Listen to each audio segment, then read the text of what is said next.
so tall, like. Pressure! One on, boys! Up quick! Pitch one here. Kicking off, we have Caterham in our first game of the day.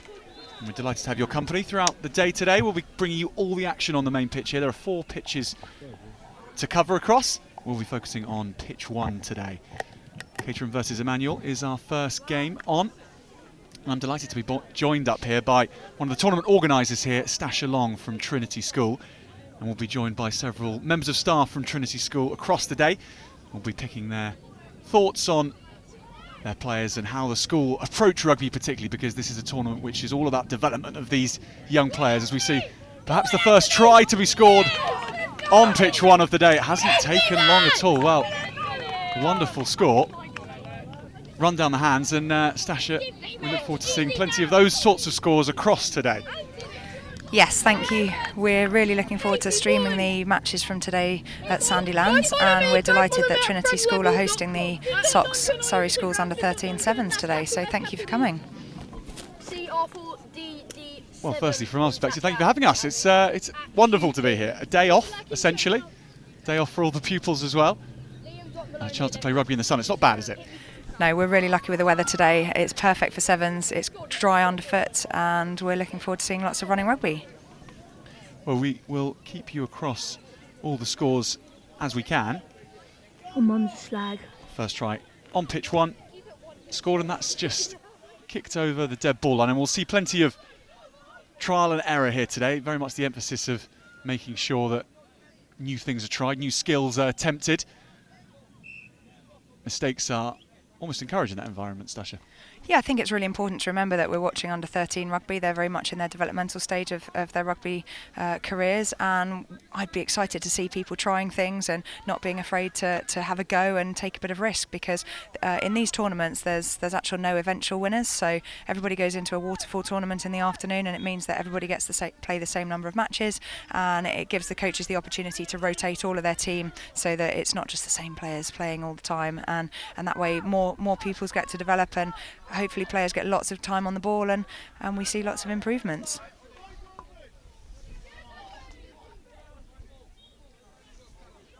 As we focus on the action here, it's, as I mentioned, Caterham versus Emanuel. Emanuel with the first try of the day. And a chance perhaps for Caterham to try something from this set piece. We will have a little pause whilst they're made to stand back 10 metres.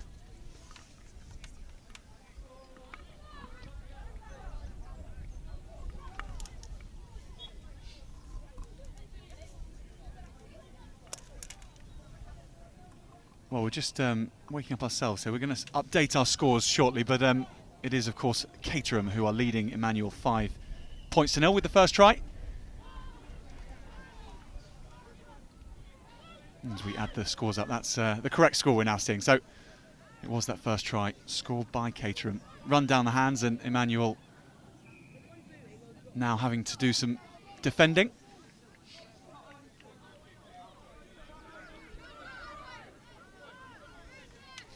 Yeah, so we noticed that in the under-13 game there are some slight law variations from what you might see in the adult game. So there's no kicking at a penalty, it's a free pass, and the same at a line-out. There are no line-outs at this age, so when the ball goes off the pitch, the ball gets taken in to the 5 metre line, and it's a free pass to the non-offending team.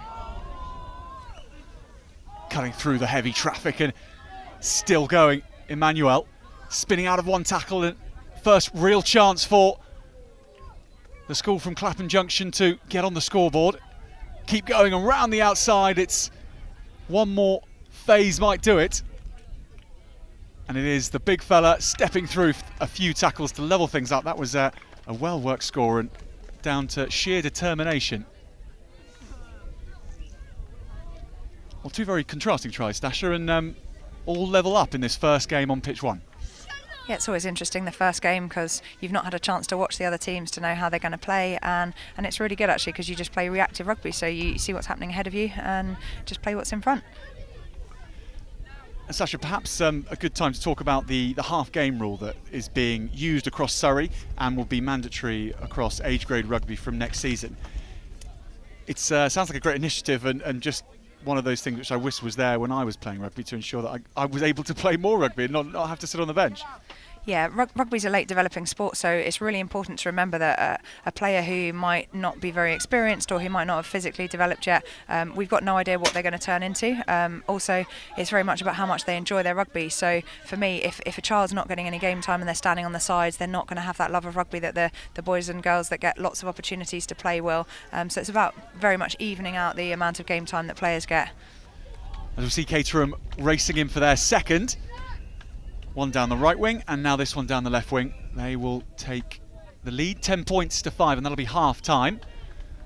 So a nice start and a nice end to that half for Caterham School against Old Emanuel. They'll lead 10-5, and we'll say goodbye to you, Stasha, for now. But thanks very much for joining us, and we look forward to speaking to your colleagues, Grant and also Ian as well later on across the day. So we'll be talking about Trinity College and sports and rugby and Trinity School rather than Trinity College. I apologise, all morning and afternoon. So thanks very much. See you later. Great, thank you very much. And I suppose just an opportunity now for us to say thank you to our sponsor, TES, for today. They've made this possible. This is the first time we've live streamed, and yeah, we're just very grateful to them for their support for today and for giving the opportunity to the parents and anybody at home that might not be able to join us today to watch this. So thank you very much to the guys at TES.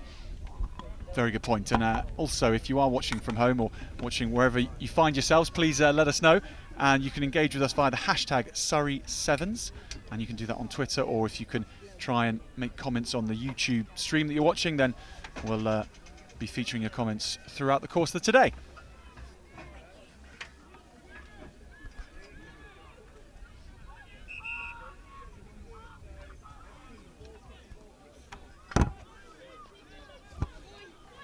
In terms of colours for teams, guys, is everyone aware of which teams are coming up and which colours they're in?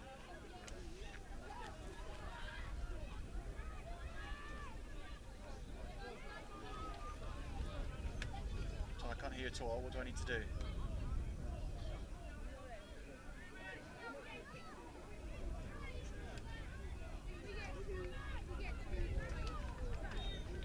Can you keep talking? That's good, thank you, mate, that's good, yeah.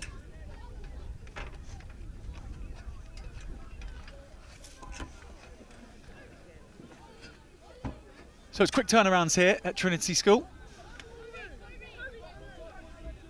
Caterham trailing Emanuel School by 5 points. And that kickoff bouncing around a little bit short. So we'll come back to halfway, and the old Emanuel taking it very quickly indeed. This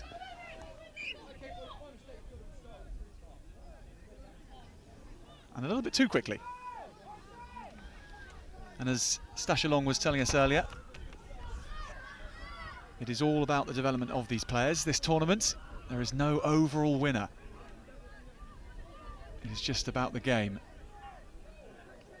and the enjoyment that brings and the development that can come with it too. So skills at a premium, and here's a little fella with a nice sidestep and onto the big fella in Emanuel School's ranks. He already has one try. That's well stolen on the floor by Caterham.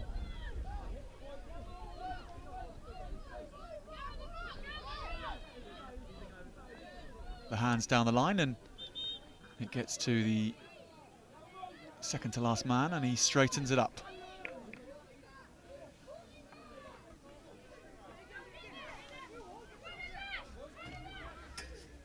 Back on Emanuel's side. And a good tackle on the wing too. Then rolled around the back. The ball is kept alive. A well-timed tackle coming in by Caterham. And then streaking upfield.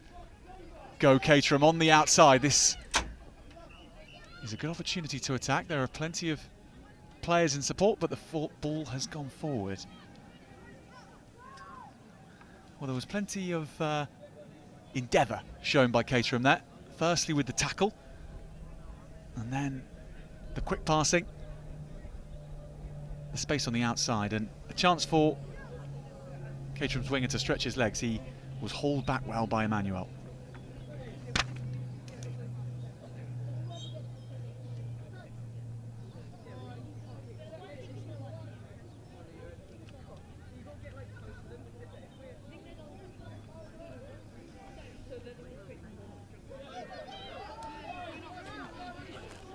Yeah, so. Oh, I got 15.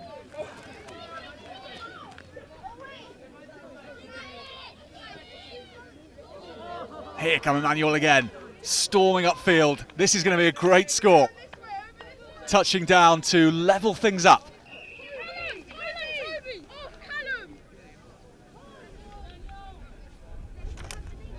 Well, lovely speed shown over the 10-metre line into the 22, and no one was catching him at all.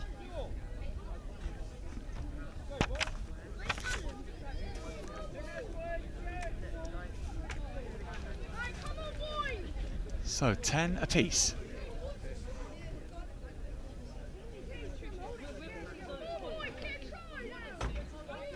Very tight affair on the first game of the day. Here on pitch one, there are 3 pitches around us, of course, where action is taking place.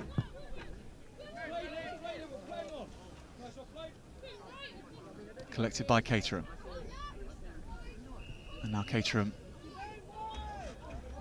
having the ball stolen back by Emanuel. Wonderful ability to rip the ball. Ball goes forward in the offload, but that was strong, strong play in the middle of the park.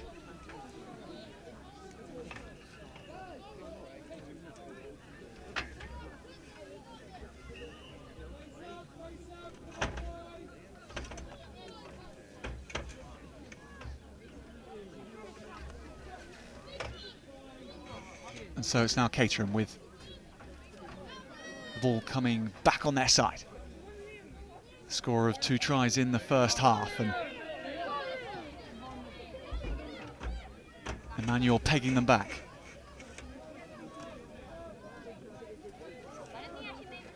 Tackles coming in from Emanuel. Caterham with no one left outside, so the player cuts in. And then this is taken well, and he's going to race away for a 3rd score. Turning defence into attack. Emanuel take the lead for the first time.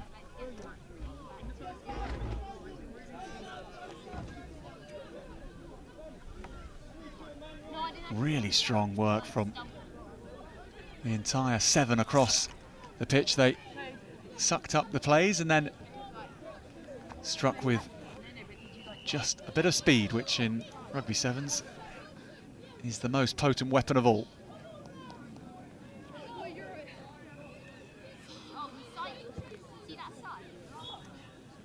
Kickoff taken well, though. Perhaps a chance for Caterham to hit back immediately on the right wing. Emanuel quick in defence. Coming through the ruck too, that was aggressive, and they've got the ball back again. Stepping and keeping it alive. Caterham really coming to the fore in this second half. Not long left in the game. Halves just 5 minutes each way at the moment in the morning sessions. And on the far side you can see how hard they're having to work to keep the ball alive, Emanuel. But the support is always there. Still going as well. But a little knock-on spotted from the referee, so that'll bring the game to an end. Well, Emanuel taking the first victory here on pitch one. 3 tries to 2, 15 points to 10. They had to come from behind to do it against Caterham, who started fast but just didn't quite have the ability to last until the end. So first victory to Emanuel School against Caterham.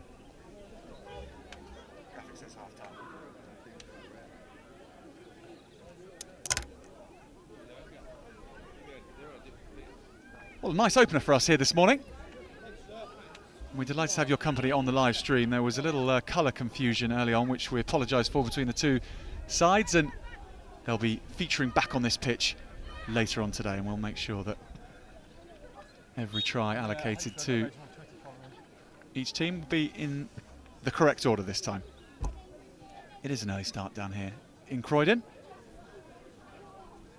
So our next game on pitch 1, St John's Leatherhead against Bishop Thomas Grant. St John's from not far away, and Bishop Grant from up in Streatham, not far away either.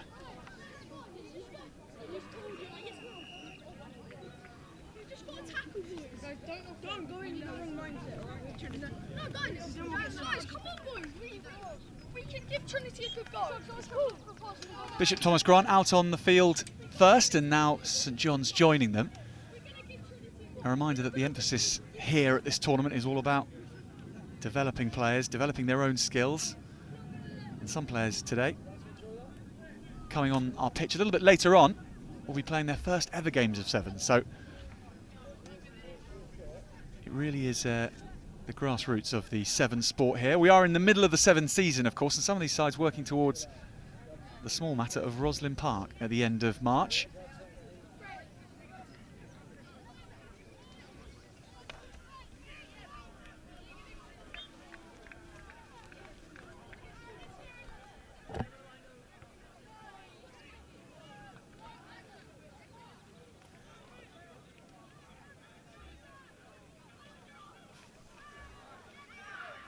So Bishop Thomas Grant in the yellow and green shirts, and St John's Leatherhead in the all green. And St John's will have the kickoff.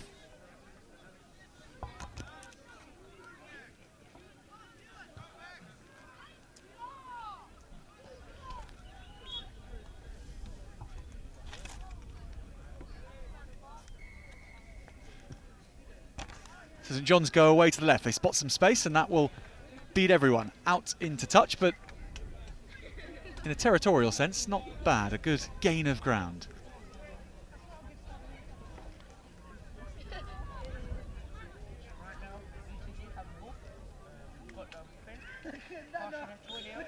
So Thomas Grant from Stretton run the ball through the hands. It goes to the floor. St John's look to pounce. They'll have to wait for the scrum.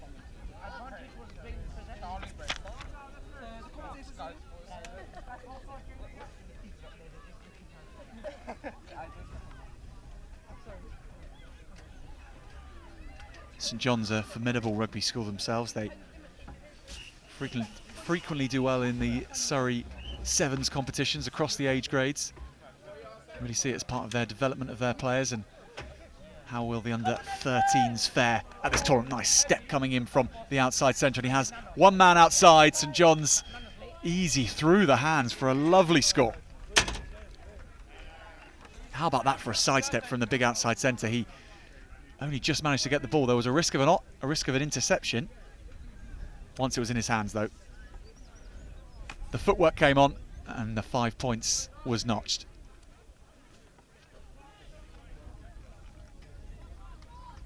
Just the type of start you want to a game of sevens, just getting yourself on the scoreboard, not letting anyone else control the game, and now putting your opposition under pressure, because of course in sevens, unlike in 15s, if you've just scored, you get the kickoff and you can put your opponents under more pressure, and that's exactly what St John's are doing.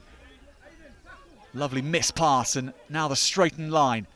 Big Fen coming in, and now there's another opportunity for St John's. They go into the 22.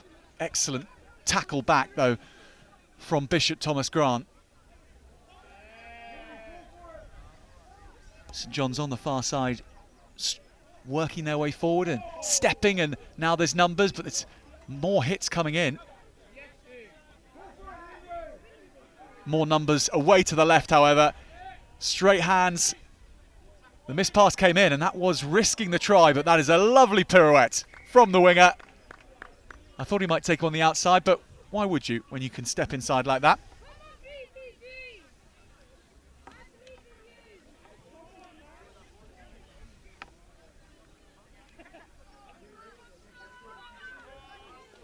So a great start for St John's.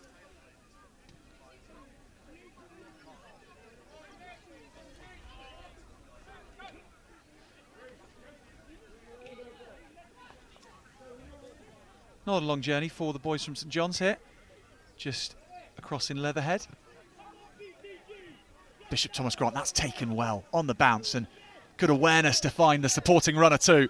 First chance for Bishop Thomas Grant in space, and the carry is hard, and there's brave tackling from St John's to stop the flying winger there.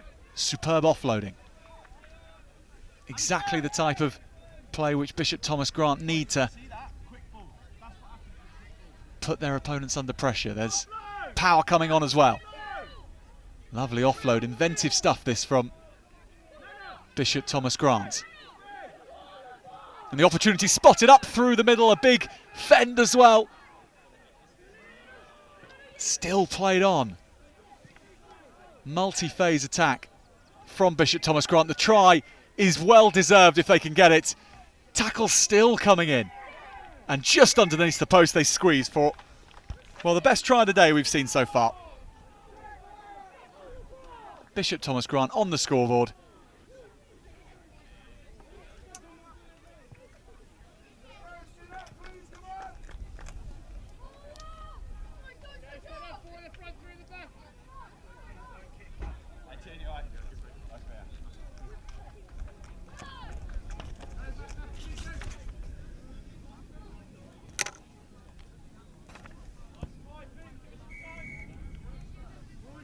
Well, wherever you're watching from, we're delighted to have your company here from Croydon. Glorious day, as you can see. Two sides going at it, playing creative stuff and playing without fear as well, which is hugely important throughout any level of rugby, really, but particularly at the development stage. And you can see just how loose St John's are being able to play and being encouraged to play as well. That slick hands down the right-hand side, indeed, for their third. 4 tries in this first half, 3 of them go the way of St John's. But another excellent display of rugby from both sides here on pitch 1.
Only a minute for pause of breath. And the sides turn around. Bishop Thomas Grant to kick us off. That is a well-placed kick indeed. Just going 10 metres and allowing his teammate to catch up with the ball and take it back. Although, in doing so, we will come back for the scrum. Knock on by St John's Leatherhead on the far side, I think.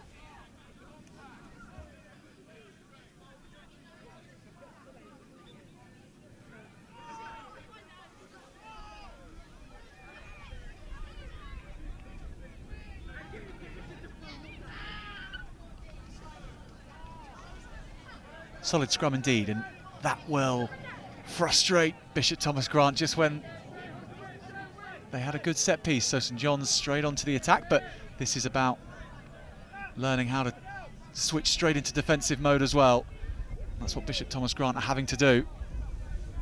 As frustrating as it is, St John's lined up well, and there's a gap opening up in midfield, and it's taken. Ball kept alive, and there's a 2-on-1 on the outside. Released, and then a bit of speed to put on the wheels, and that is the 4th try for St John's.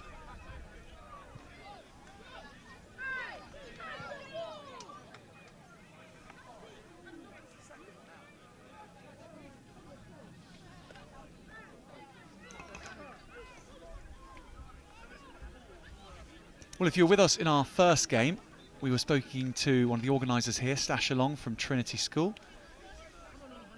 She was emphasising the point around the half-game concept, whereby schools will commit to every player playing half a match. And over a sevens tournament, that might work out over the course of the day. This is going to work out very well. Another try for St John's, straight from kickoff.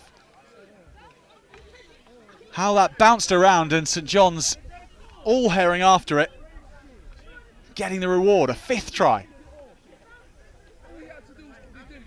Took me by surprise up here in the commentary box, let alone Bishop Thomas Grant.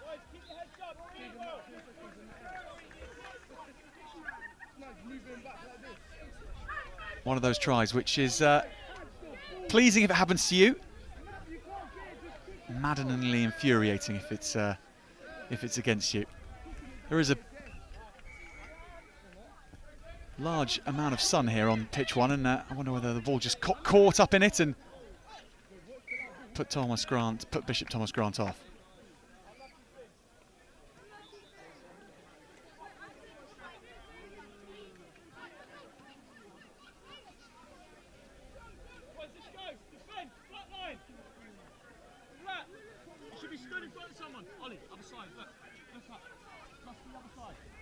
Well, before that try was scored, I was mentioning the concept of the half-game rule. Every player allowed to play half a game, encouraged to play half a game, ensured that they do, so that all teams and players can develop, and that concept has been run across Surrey this year. Next year it's going to be made mandatory for age grade rugby players. But St John's changing things up frequently throughout this game. So too Bishop Thomas Grant. They both have large squads here, and that allows for players to stay fresh and give their best when they're on the pitch.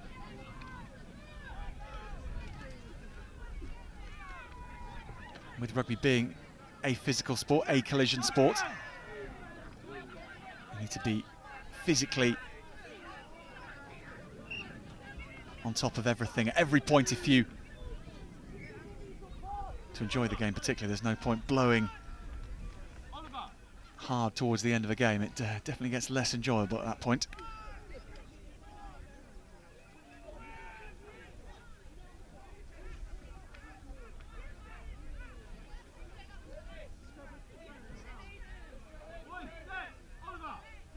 So Bishop Thomas Grant facing an uphill challenge. It may be too much for them in this game, but as this is a non-competitive tournament, it is all about those individual moments, growing as players.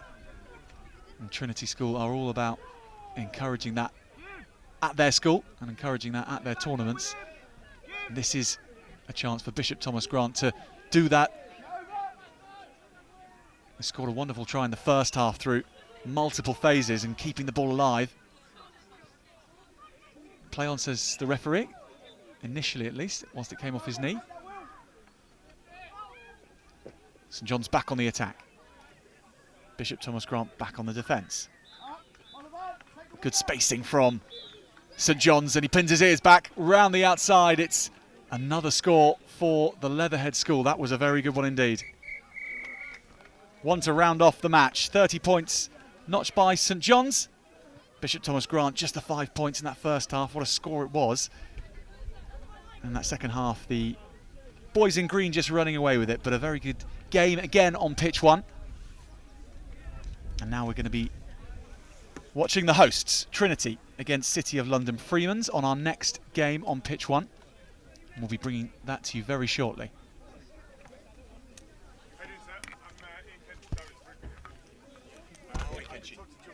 Oh, brilliant. Good man. Do you want to cut up here?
cutting inside.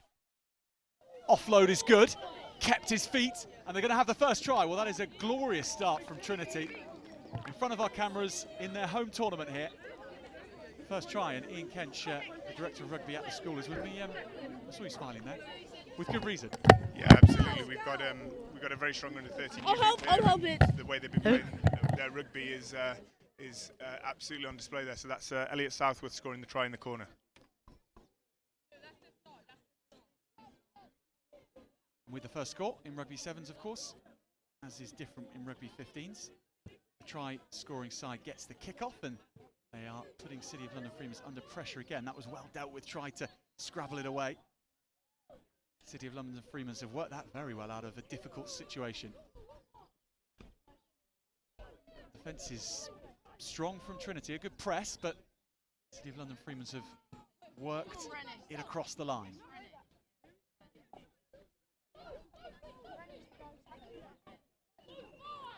Bring it back to the blind side.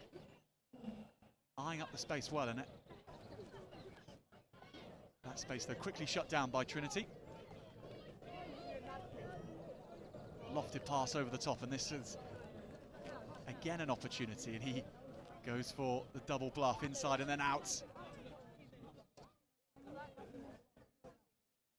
Ball works back, and this is potentially one for Trinity to kick on, and they do. Great footballing skills, and after soaking up all that attack, Trinity themselves get on the attack and get the second try.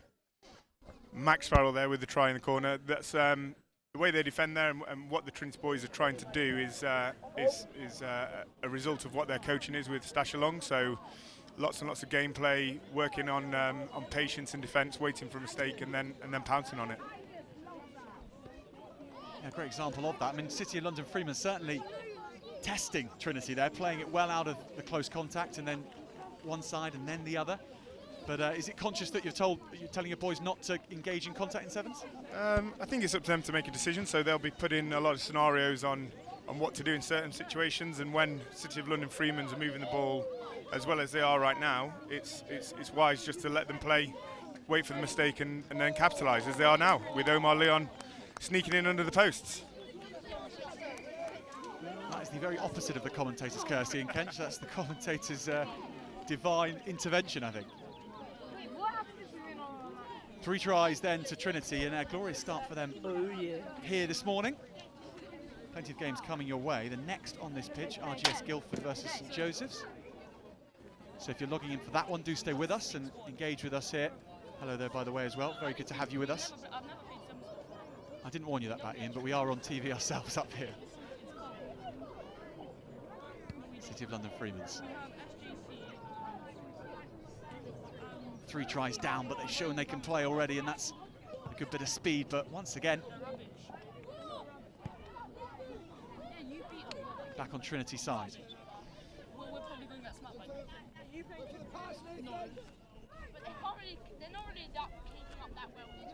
Good hands down the line, and then on to the winger, stepping back in field.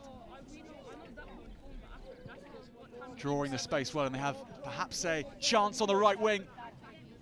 Puts his head down and steps out of the tackle well. We've seen the fleet-footedness of Trinity, and then a little bit of the power with the big man. I have to say though, the City of London Freeman's team are very impressive today. With they're moving the ball well. I think they're going to be a threat. What Trinity are doing really well is just being patient, making sure they've got a man inside and outside of the ball, waiting for the mistake, and then once that mistake comes, they're being pretty efficient at putting that away. So it's having watched Stash coach and all the Trinity coaches, it's something that we do a lot of, just putting them in game situations, making sure they're fit enough to keep this going. That's going to be the challenge for them. Can they keep this intensity for the entire day, because it's a long day of sevens? You would have to say that, yeah, as you said, Ian, really, City of London Freeman's have done nothing wrong, but the sevens so far has been flawless from Trinity. That can be how it goes in sevens, the ebbs and flows, and you've got to take your points when they come. Yeah, I mean, I think sevens is growing every year, and the reason being is that the skill set has to be so accurate that any mistakes, as we've seen in this game, one mistake it leads to a try. So for young men like these boys, it's the perfect skill development for them, in spring term when the rugby season's finished. So really working hard on making sure they're accurate in what they're doing, and then capitalising on any mistakes, which is, to be fair to Trinity, what they've done so well. Tap and go taken quickly. A little chip through as well. This is one for a couple of Trinity boys to chase. Well got back by City of London Freemen. That will round off the half, and a good half too. 20 points to 0, Trinity lead. And whilst I've got you here in Kensha half time, we're not going to give you a let off. We're going to put you to work. Can we talk a little bit about the ethos that you're instilling in terms of rugby across the age grades here at Trinity? Yeah, so I mean, I'm incredibly fortunate with my rugby setup. So we've got Harlequins coaches, we've got Saracens Academy coaches, we've got boys and girls looking at Stash, obviously, that have played, commentated and coached at an incredibly high level. So my job is just basically to give them a framework and what we're trying to buy to and how we develop moving up through the years. So our general ethos is let the boys play, try and refine through games. We want them getting as many touches on the ball, lots and lots of gameplay, and then particularly changing scenarios. So I know Rusty Earnshaw and the Magic Academy guys are doing lots of work in schools on how to create scenarios and challenges and particularly stresses. So these guys are a very, very, very talented year group. We've got 2 teams here today that are both very strong. So how can we challenge these guys? How can we put them under stress? Because we don't want them just to have success. We want them to have a nice mix of failure, probably around 30% failure. I think Eddie Jones's criteria, so 7% success, 30% failure. So we need to, and Stash I'm going to be challenging her here to make sure that these guys have a bit of failure today, so they've got some learning pits. Fascinating stuff, really is. I don't think that was ever the ethos when I was at school, and it's good to see that there's moving things on. And while certainly they've got a long way to go to get 30% failure, it was a flawless first half by Trinity. But even in the game of sevens, and we're playing 5 minutes aside here for the morning session, things can change very quickly.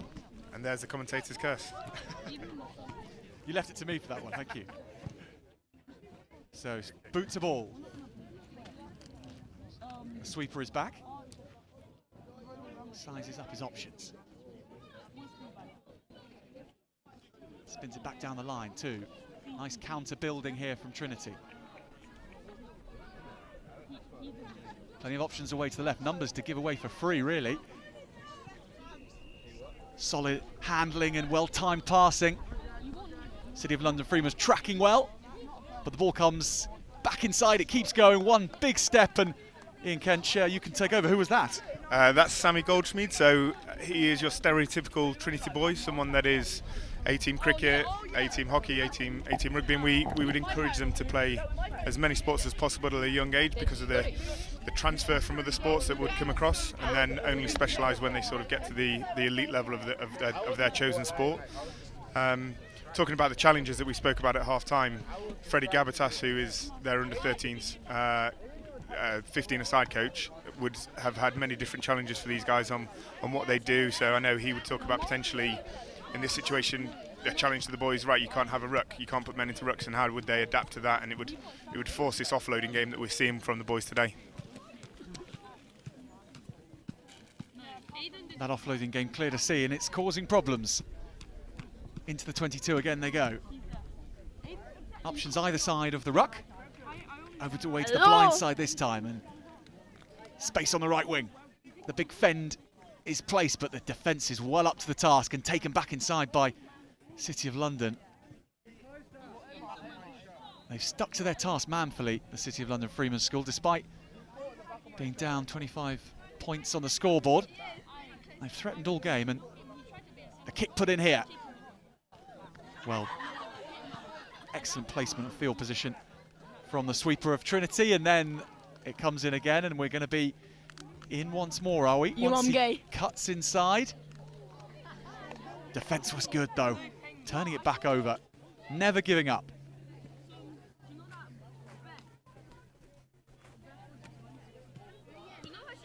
Not many options for the City of London winger, so it takes Trinity on himself. Just hauled into touch. Exhilarating passage of play, really, from both sides.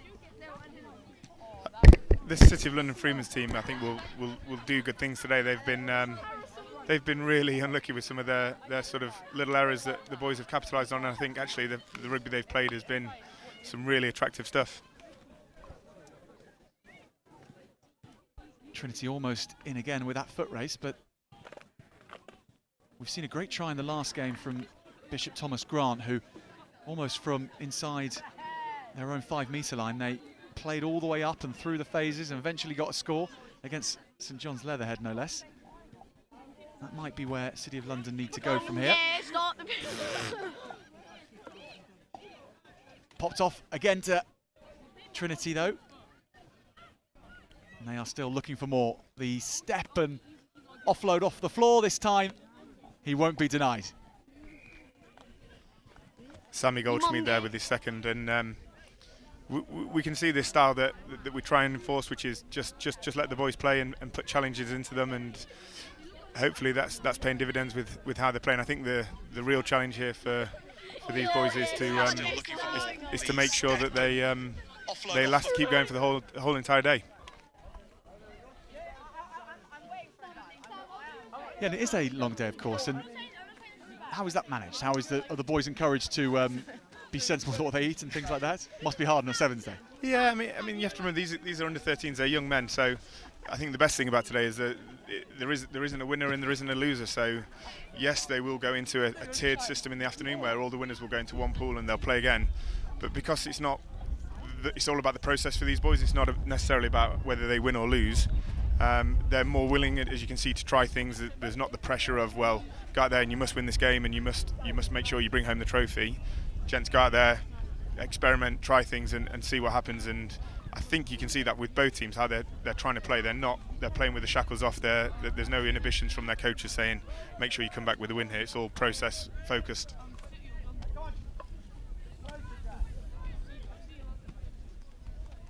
City of London with a better field position now. Excellent digging on the floor from Trinity, and they earn the penalty from that. Straight onto the attack and spreading it wide. Bit of contact taken, and then the offload. The step, and another. Back inside too. Wonderful jinking run.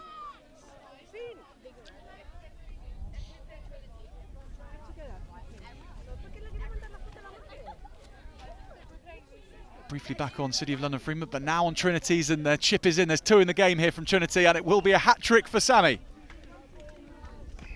And there again, you see the sort of the shackles off, just play. So when I was a schoolboy all those years ago, we were banned from kicking, and you can see that actually from 1 to 12 in this squad, we would encourage the boys to experiment with their kicking, and if it doesn't come off because of an execution, then they would go away and work on it rather than the process. Well, almost all of Trinity's process is working well for them in their first game on pitch 1.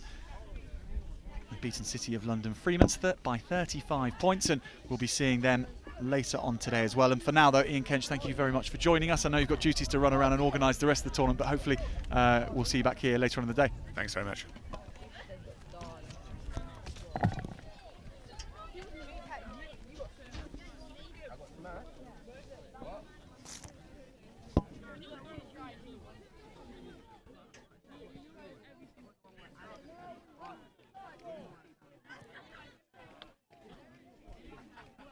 Well, do stay with us here on the live stream from Trinity School. Next on, RGS Guildford against St Joseph's, who are just from down the road in Croydon as well.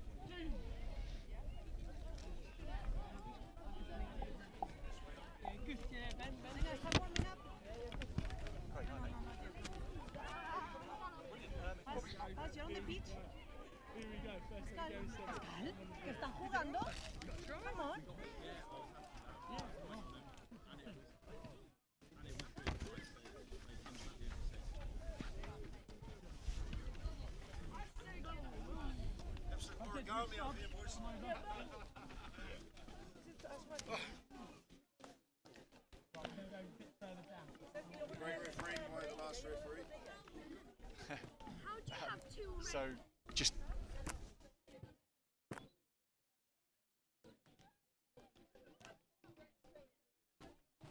that one on top of them. Well, welcome back to the live stream here, 4th game on, and we are about to see RGS Guildford playing in the green and red against St Joseph's playing in the maroon shirts. And I'm delighted to be joined by this one by Craig Newby, Master in Charge of St John's here today, and also former Leicester Tiger and former All Black as well. Thanks very much for climbing up the gantry. Mate, I had to fold myself in and fold myself out once I got here, but cracking day here, and this game should be a tough one actually. We've just seen, Craig, your boys look very tidy in their first game, and we'll see what RGS Guildford and what St Joseph's have in store for us here.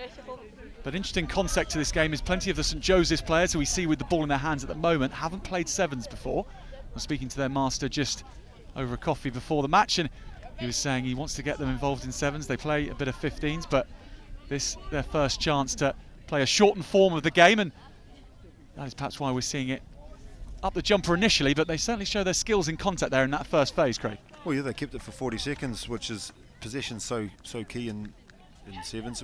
Guildford's turn now with the ball and see what they've got, and the hardest thing for teams that are learning is defending. You know, they'll get found out if they can't get that quickly. Well, there was plenty of opportunities for defensive side of things in our last game. The hosts were on Trinity, and they racked up 35 points to 0 in theirs. This, of course, a tournament which there is no winner in the end. We have a sort of more competitive afternoon where the top teams will play against each other. RGS Guildford will be trying to be in that, but they can't get their hands on the ball there. Good scrambling defence. Well, they finally had the ball and kicked it away. It was probably the right option with no sweeper, but even though they're in the 22, and St Joseph's got the ball and looking actually really strong. Just as I say that, they turn it over. Yeah, well, there we go, Craig, the first commentator's curse in this game. There's been plenty before that. Don't worry, Ian Kench was having them too. Here we go, RGS Guildford with the try. And that is just pressure under defence on St Joseph's.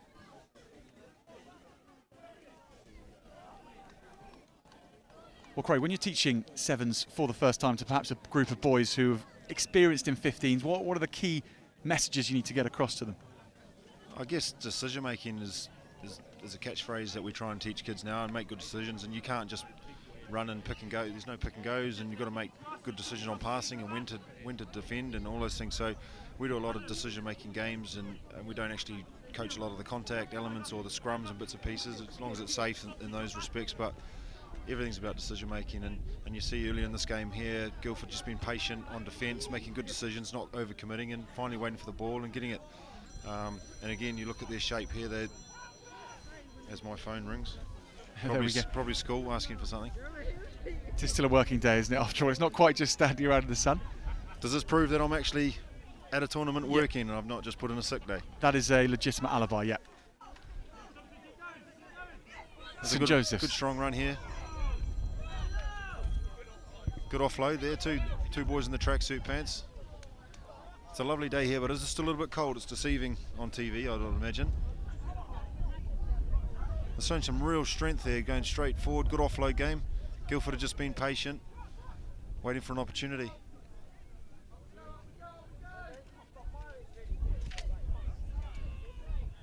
Geez, they're rolling their sleeves up and they're looking like they're enjoying it. Oh, a kick here. And a kick back.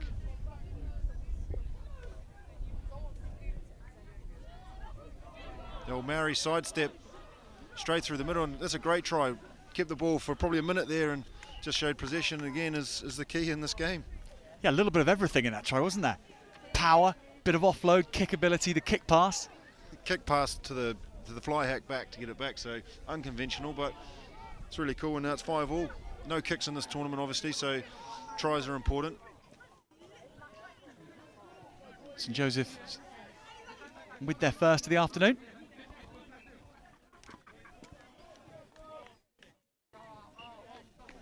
I don't know if Kenchi has rubber hands, but I'm getting electric shocks off this microphone if I go down onto the metal. So, well, yeah, that is something that has been happening a little bit. My hands are in my pocket for that reason. But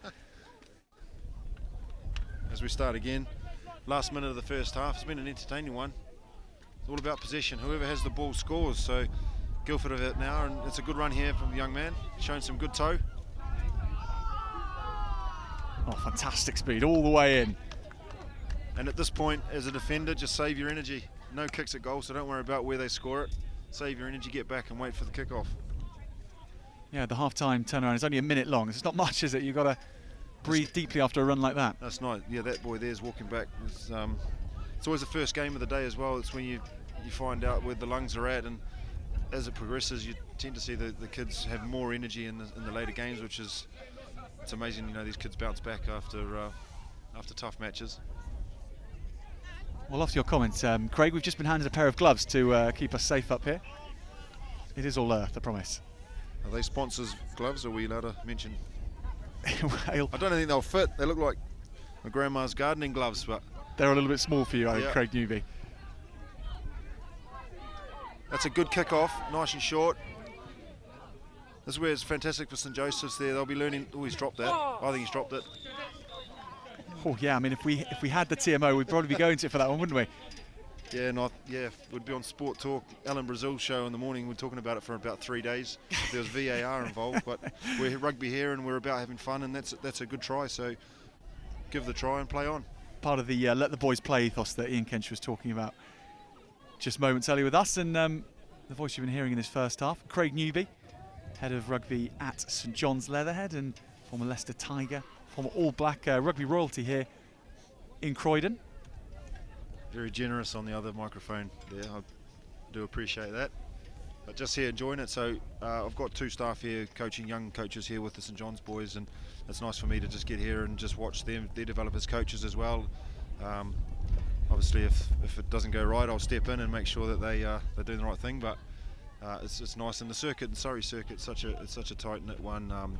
Such competitive schools. It's nice to see the other masters and the parents that you see throughout the year. So it's a nice way to just relax and have a good day Friday. Certainly plenty of your staff members trying to distract your attention, I think, Craig Newby up here, but professional as ever. Concentration held. You can try again. St Joseph's with that superb score in that first half in what is, for many of their boys, their first ever game of sevens rugby. Local school here in Croydon as well. Yeah, they showed in that first half. They kept the ball for minutes at a time, and when they did that, they were powerful and had strong runners with a good offloading game. So unfortunately they learned a couple of lessons, one from a kick-off, and just turning over possession against better, more drilled sides can cost you, but I'm sure they'll finish strong here. What a weaving run this is, all the way through to in and out, and then the try under the posts. That's a great try, just ball in 2 hands, just simple stuff. Guildford had good width in their attack, so it just meant that the defenders weren't sure who was going to get the ball, and the young boy there just sized through. And you know, we teach that ball in 2 hands. They don't know if they're going to kick, pass or run, and on that occasion the defence didn't know either. So yeah, good try. Let's see if St Joseph's have learnt from that kick-off earlier. You've got to try and cover that 10-metre line for the short kicks, force the attacking team with the ball to go long and get that possession back. But you know, I'm sure they'll be learning so much throughout the day, and it's brilliant to see new schools against, you know, some old traditional rugby schools like RGS Guildford. The refereeing, I might say, has been very good as well. Okay, another rugby master here.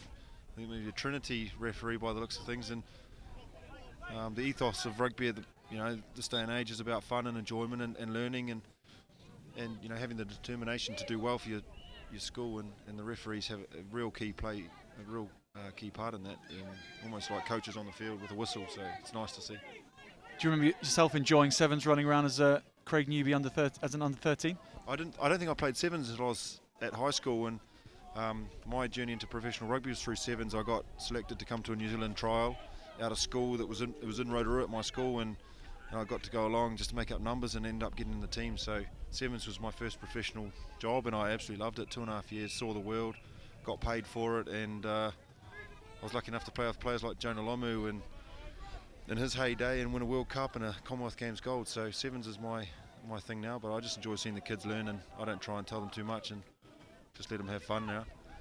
RGS skating away in the corner for another try. Great pair of heels just to outpace everyone in the St Joseph's defence. Guildford just showing that first half pressure of just weathering the storm, and now they're playing some really good sevens, just shifting the ball through contact and moving the ball to space, and it's just simple formula. Move the ball to space to your quick men, and it's lovely to see. You see there 4 St Joe boys, 5 St Joe boys in the picture though, chasing back and showing determination on defence to never give up.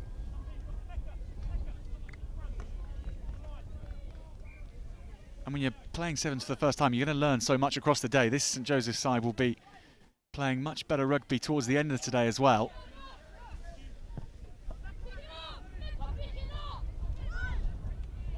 Strong tackle coming in from RGS again though. The skills in the close quarter, contact are good, and then the hint of offend and another try for RGS. You're going back to your point about learning, and in the second round you pit it against schools that are of similar ability, so obviously with no winning per se, you know, trophies and bits and pieces, all about progression and development, and they'll play, you know, some games here, they'll learn and learn and learn, and then eventually they'll find what their strengths are, and if they can just get their ball, they've shown that for the last 3 minutes they've not had the ball at all, and Guildford have pulled away with 3 tries. Hopefully from this kick-off they can get it and just show what they can do with the ball in hand. Yeah, kick-off's such an important part of the game in sevens. And if you can win your kick-off back, it makes life very difficult. St Joseph's have it in their hands though.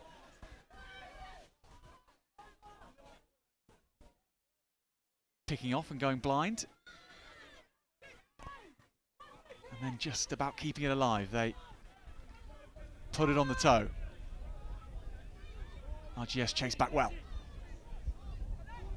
This is another chance for a counter-attack here. We've already seen this man in action with one superb try. The ball in 2 hands all the time. Still going as well. He has options outside. He may try and still go himself. The switch comes in, and that is a glorious score from RGS. Nice finish in the end with a little switch.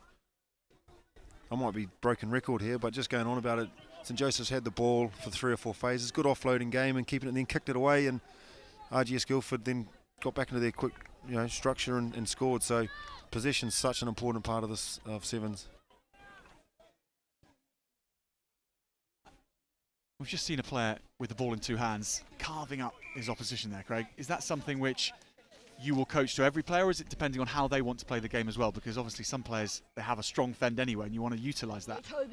Oh, for sure. We, yeah, I don't teach the kids how to hold the ball, but there are certain situations where 2 hands is better than 1, and you know, like you say, if you're on the outside break and you want to get a fend away or an offload, then 1 hand can be helpful for you. As we see the final whistle goes there. Actually the score blew out a little bit, 35-5 to RGS Guildford, but great first showing from St Joseph's, and I'm sure they'll, like you say, they'll improve during that day.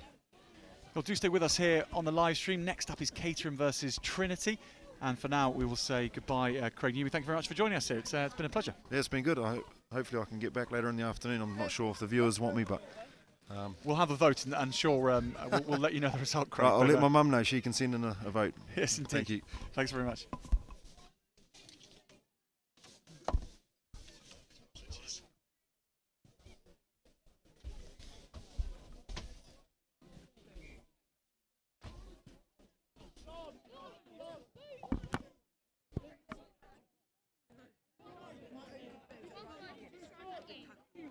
Let's go! Oh, dear!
Welcome back to the action here on pitch 1.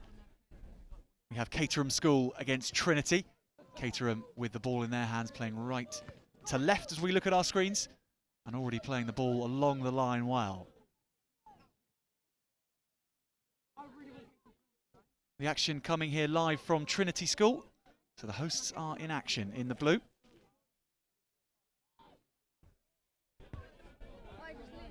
And they have the ball in their hands now too. They won their first game against City of London Freeman's at a canter. This may be a sterner test against Caterham. That's worked along the line, and then there's a hitch kick and a jink, and good stepping out of 2 tackles by Caterham. Trinity having to scramble back.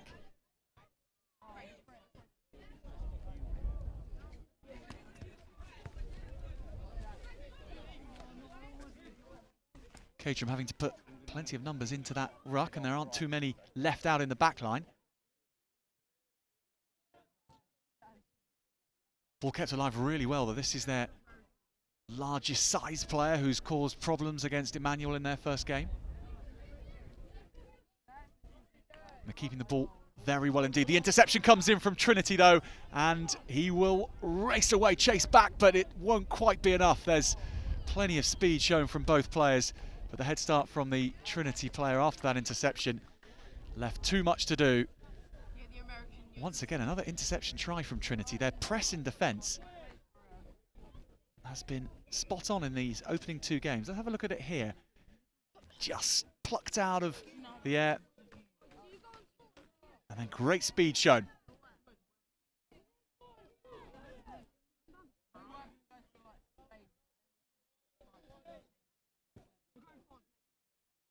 Trinity kick off, and there's a couple in the game here chasing the ball well. Back out to the try scorer who keeps it alive, and then we've seen this man with the red boots in action with great feet, and that time wonderful hands to get the ball onto his winger, and Trinity in again. They have shown what a side they are in these opening exchanges here to Caterham.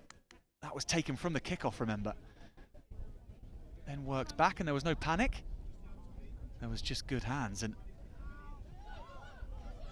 an attempted tackle from Caterham was handled well before that offload, and then just a bit of speed down the left-hand wing.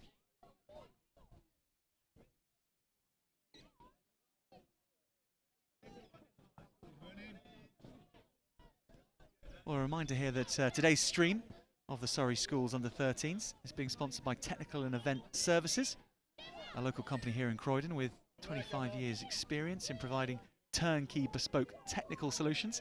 We're very grateful for their support here. And Trinity on their home ground looking very good too.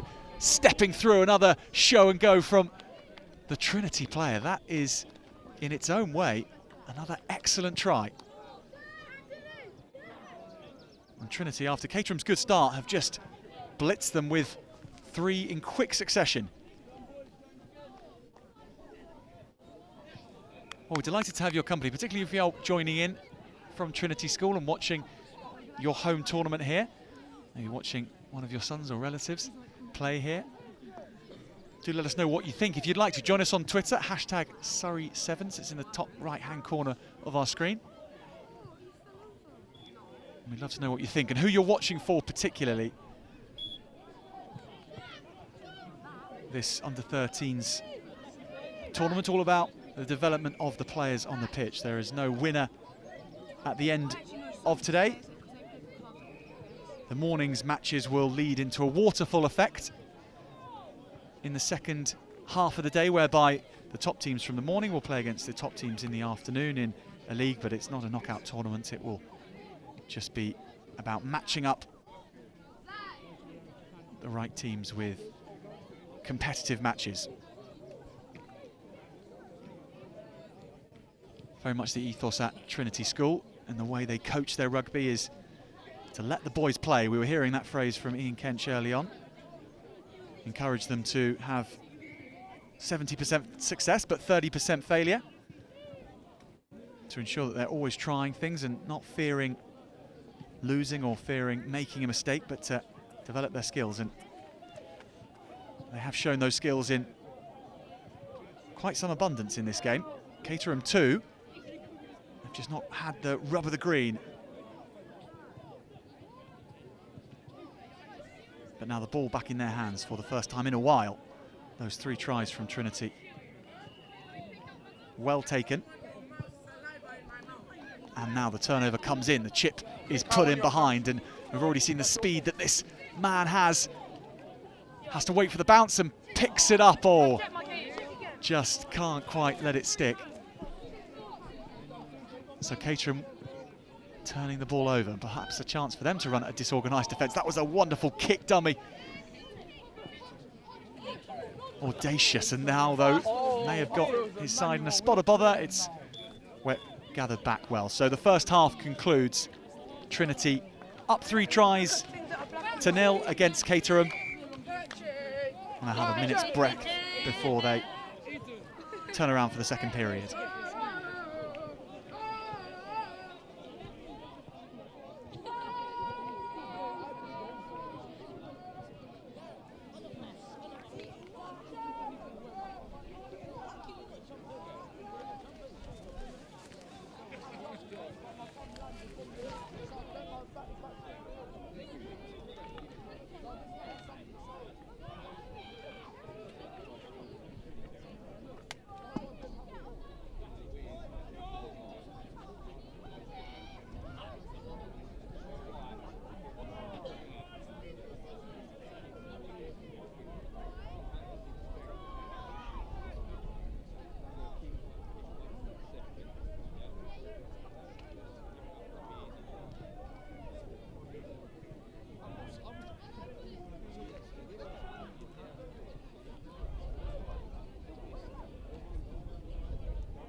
Well, do get us involved in where you're watching from.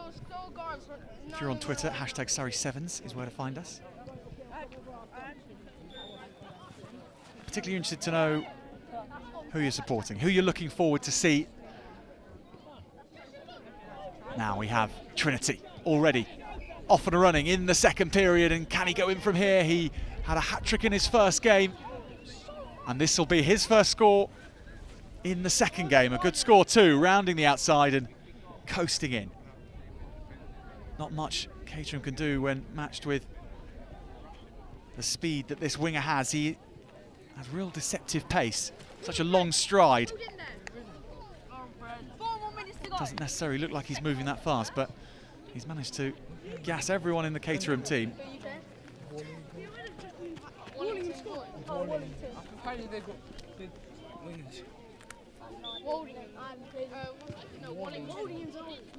High hanging kickoff, an excellent take by Caterham.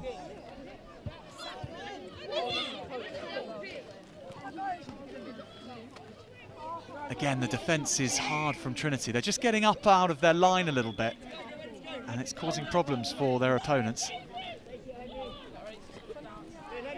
So difficult to think about what your next move is when you're faced with a blue line advancing. It's led to this scrum by Trinity. And outside of screen, we can just see that they're having everyone loaded on the left-hand side of the pitch. But that's the dummy. They go to the blind. And then coming late and coming fast, go Trinity on the right-hand wing. And then the offload is good, and there's support on the ground. The pick and go, and this young player is hard to stop, and it's too hard to stop for Caterham, bursting through the middle. Help him, then help him! Help him! This was the creation of the try, coming late with a set move, and then the support on the inside, and then the power.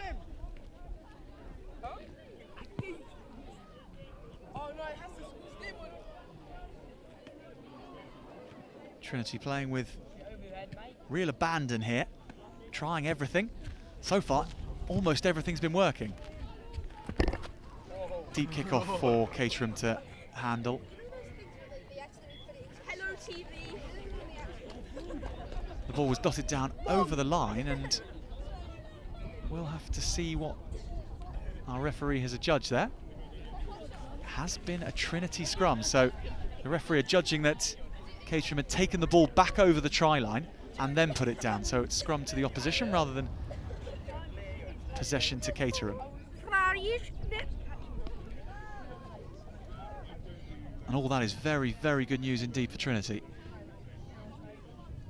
Another chance to try something here. Although this ball comes back on Caterham's side from under their posts.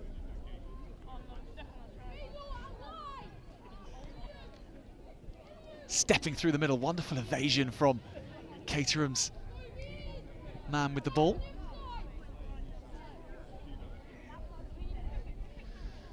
Well worked opportunity on the left too. Waits for support, it does come in the end. I think that was tapped back by Trinity rather than a knock-on. So Trinity weave in field and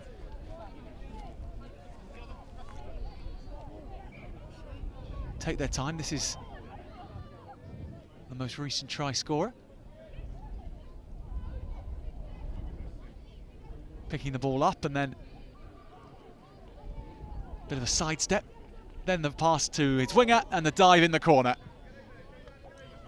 Trinity are looking very, very good indeed here. A reminder that the Surrey School Sevens under 13s is a non-competitive tournament in a sense that there's no ultimate winner. I think they've got that one. It is all about the players playing and developing, learning more about the game, trying things as well, failing too, and then working out how to get better. And Trinity have an opportunity here from an error by Caterham. It's bobbled up and it's picked up well, and a just quick scamper into the try.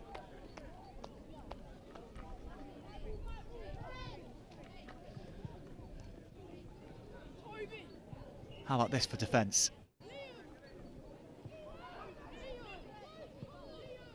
Excellent body position on the floor. This ball, hint of a forward pass after it had hit the floor, but that's okay.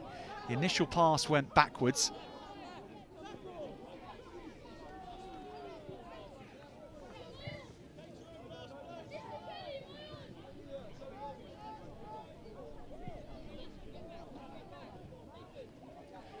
Well, if you're joining us and looking for certain games on today, the order list means that St John's Leatherhead will be facing off next against RGS Guildford.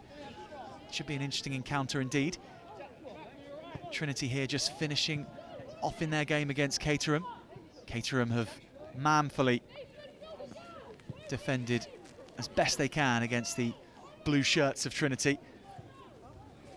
They started the game very well. They were controlling possession. They caused problems for Trinity, but that hasn't materialised into points. The kick downfield is the option, and it's only gone as far as the sweeper, who straightens.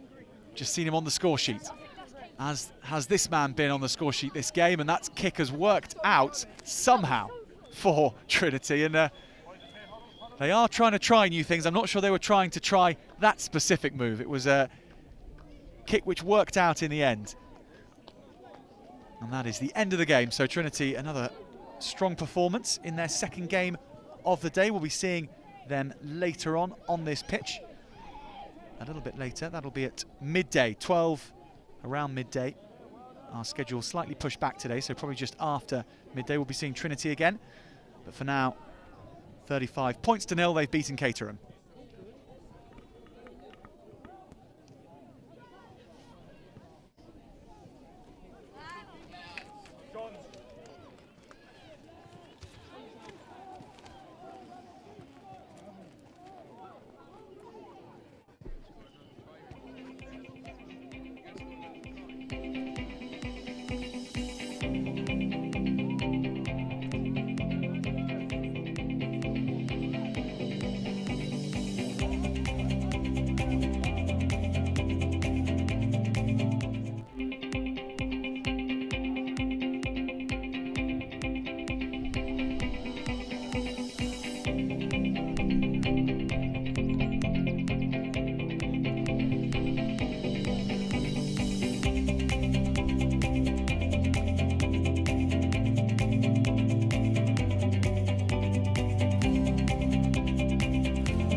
John's kicking us off in our next game against RGS Guildford. St John's in the green jerseys, playing right to left. RGS Guildford in the red and green jerseys. An old schoolboy rugby rivalry, our next game on. It should be a very competitive one indeed. These two sides having won both their first games. Looks very decent in the process. This fella has cut through and he's streaking away. Perhaps the first try for St John's. It comes. The chase back, not quick enough. St John's 5-0 to the good.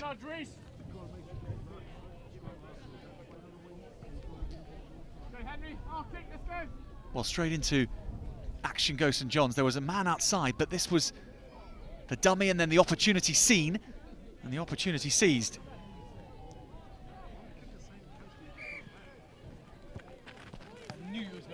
So St John's kick off again, and of course in Rugby 7s, as is different to Rugby 15s, the side scoring will kick off again.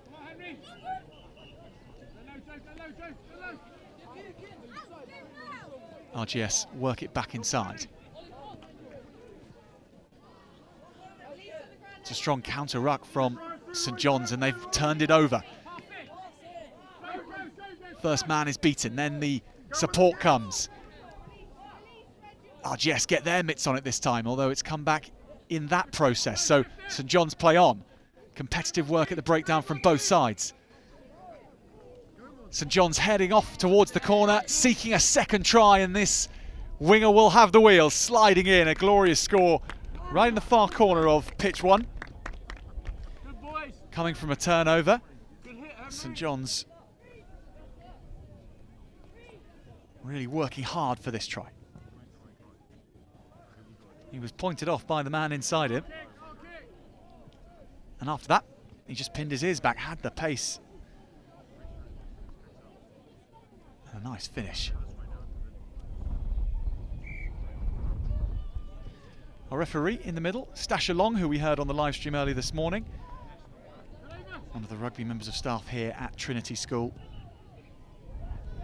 Officiating this one, and St John's in for a third in quick succession. Glorious start this from St John's against RGS Guildford. Well, they did look good in their first game, St John's, but so too did RGS, and this start not expected. A competitive game is how we thought this one would play out. But at the moment, St John's taking RGS for a ride. The ball laid back well, and then it was a case of a few missed tackles. The arms being used rather than the shoulders.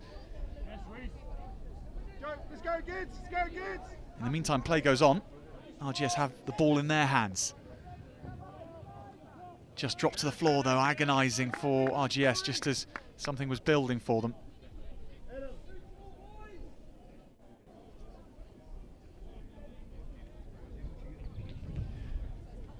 If you're just joining us on the live stream, watching for this specific match, we're delighted to have your company. It's a wonderful day off from normal school duties for these boys, and they are relishing playing out here on what is a very nice day indeed here in Croydon. And setting off upfield again goes St John's, still with the ball in his hands and then stepping out of another tackle. Has he got the pace to go all the way? He does. Fourth try for St John's, and that one is a beauty.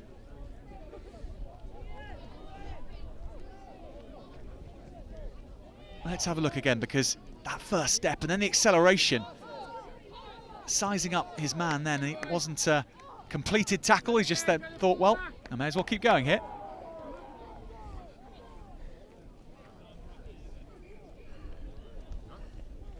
And after our try scorer's exertions, he's been called off for a breather. One of the points to make note of here is that in Surrey, with schoolboy rugby, all schools are encouraged to play the half game concept and ensure that every player who they have in their squads manages to play half a game, and over the course of a sevens tournament that might mean half the tournament's worth of play rather than half of each game. But it's a new concept introduced by the RFU to try and ensure that players get the same amount of game time on the pitch. It makes a lot of sense when you think about it. No longer having players who don't see as much of the action and just get a little bit cold, and then when they come on, can't quite put their best performance on the pitch. That is what this concept is there to reduce and build the development of everyone in each squad. And at the moment in this game, RGS could do with a little bit of help, something to spark them into life, because St John's are running rampant here. Another try in the corner. 5 tries to the good now go the boys in green.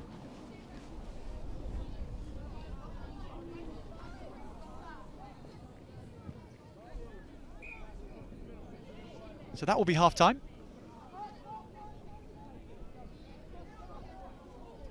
As we see Craig Newby, the head of rugby at St John's, with our back to us. He was up here in the commentary box with us earlier, former All Black of course, former Leicester Tiger, former New Zealand Sevens player. He is the tall man at the back with the sunglasses on his head.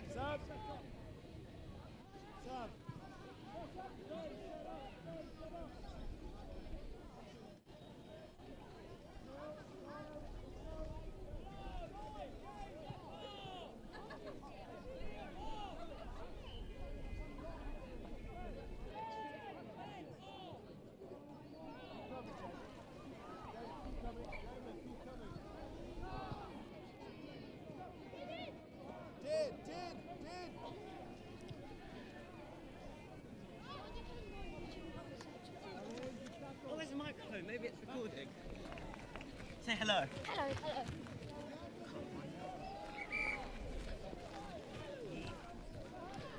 Well, as you may have picked up throughout the course of today, our cameras here down at Trinity School in Croydon, they are causing a level of interest from the players. It's good to see everyone speaking into them. I don't think we've had a swear word yet, actually. There's been hellos to parents and things like that. Hi, That's always Toby. good to see. And we have another one there.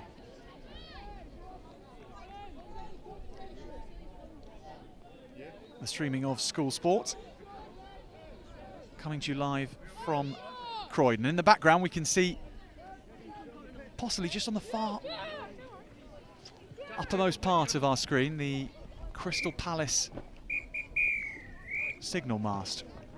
Right up at the top of the screen. It's clear to see from my position, but on our screens it's not quite clear. You maybe can pick it up yourself if you try and get close up towards the screen as the action gets back underway.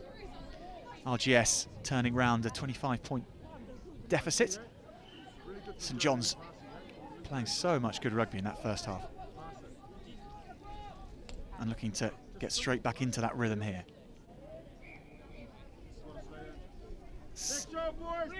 Knocking on in the process. So it is RGS Guildford with the chance to try and assert themselves in this game. They have spaced themselves out along the back line, and they go to the skies, and one for their chasers to run after. It's bounced unkindly for them. That's an excellent tackle. And now St John's will go away to the left. Spinning out of one and then turning. It's the pirouettes which can cause so much confusion in defensive ranks. We've seen a few of those this morning already. Basketball style offload, all the skills being shown by St John's, and then a bit of pace coming on. Streaking through 2 defenders and racing away. And that is a wonderful score to score yourself in open field, to create it from nothing. Taking up 30 points for St John's. Oh, the fun to be had on a sevens pitch when you're in open space. That evidence to see there.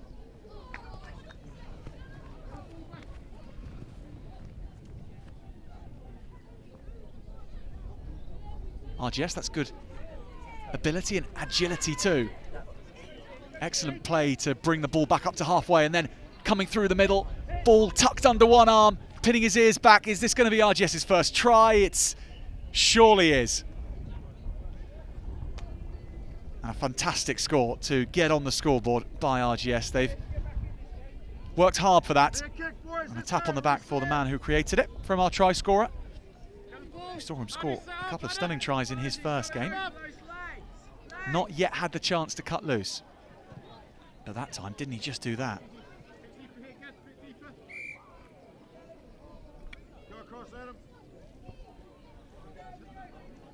Kickoff goes away to the right. St John's. There is a lot of footballing ability in those wearing green jerseys, that's for sure. Chipped onto the winger. Ducking back inside. Heading over halfway at St John's. Into a forward or a knock-on, but play goes on and St John's again have another man over.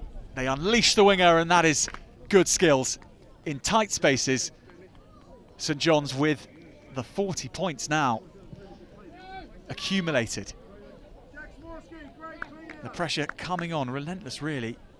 They're just always looking for more. That was where I thought the knock-on had come, but the referee felt that it had been tapped backwards. And then here, that pass there, and the take was superb.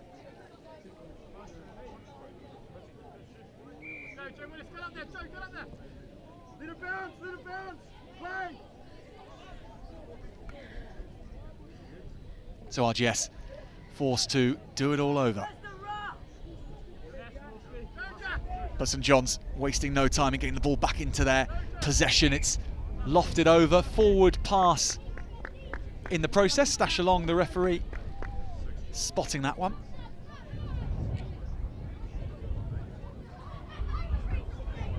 So this will be a tough one for RGS to take. They do have a try, by the way. Our score's just saying 40 points to 0, but they have got that one try. And there we go. Our graphics have caught up with us.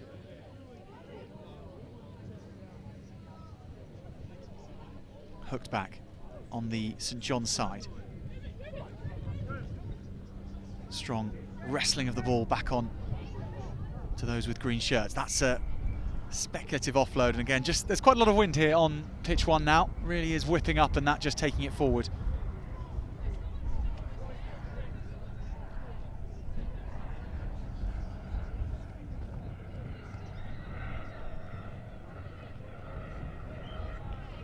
So over the course of a sevens day, these sides will be playing plenty more games, and RGS will have their opportunity to get back into the rhythm that they'll like to play, and it hasn't gone their way in this game at all.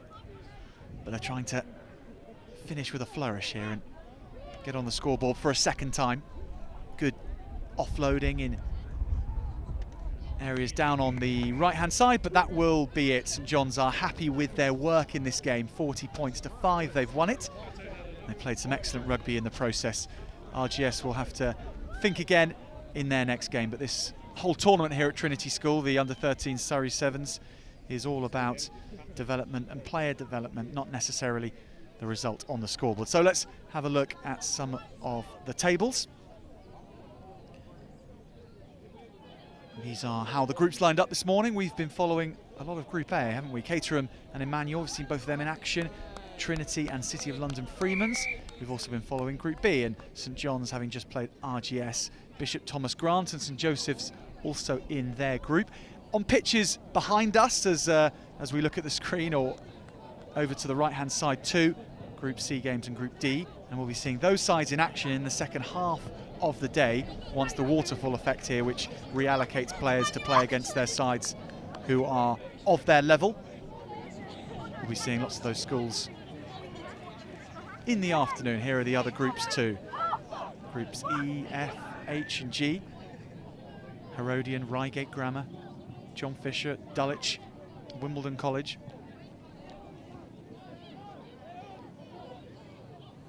So that action will be bringing you this afternoon.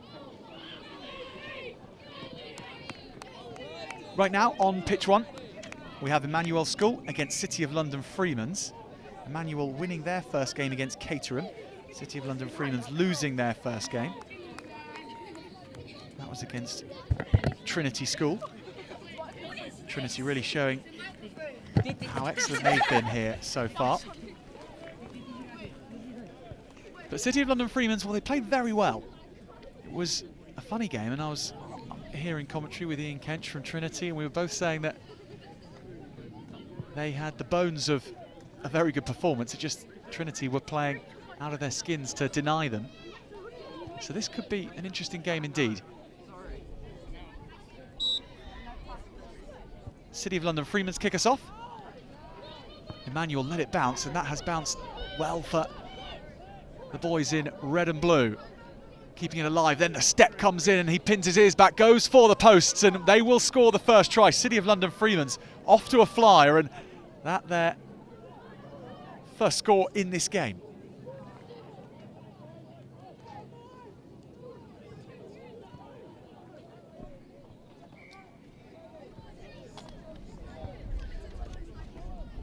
That's how to do it in sevens if you can, right from kickoff.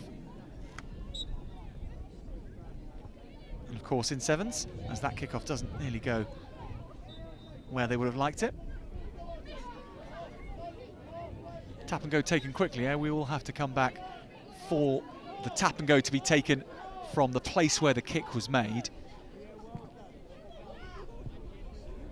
Offloading and stepping and still going, looking for more space. It keeps opening up for Emanuel. That's inventive play from the Emanuel player. Show and go. It was looking for all money to be going on out wide. The line was straightened. City of London Freeman's have disrupted it. And unfortunately for Emanuel, after some excellent work to bring them into the 22. Well, they will still have the ball. I stand corrected. Was a glorious run from the wee player on the right-hand side. Just kept going, didn't he?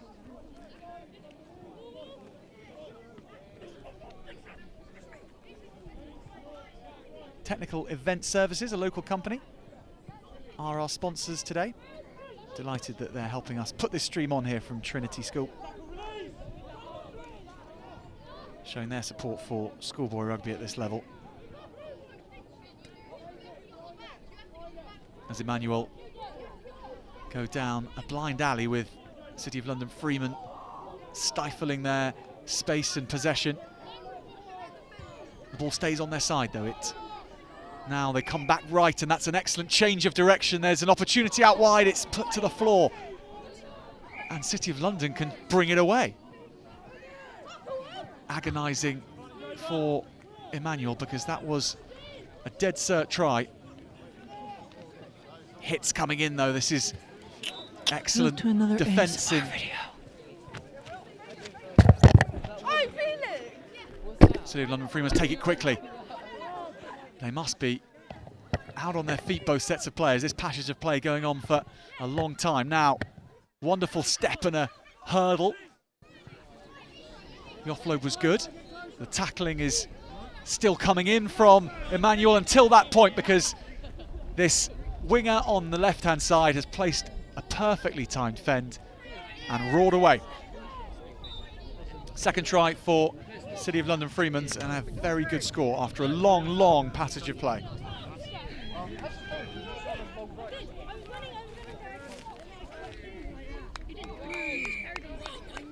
A little bit of space for him, and then that there was the moment where he just used his extra height and a long lever to give himself some extra space.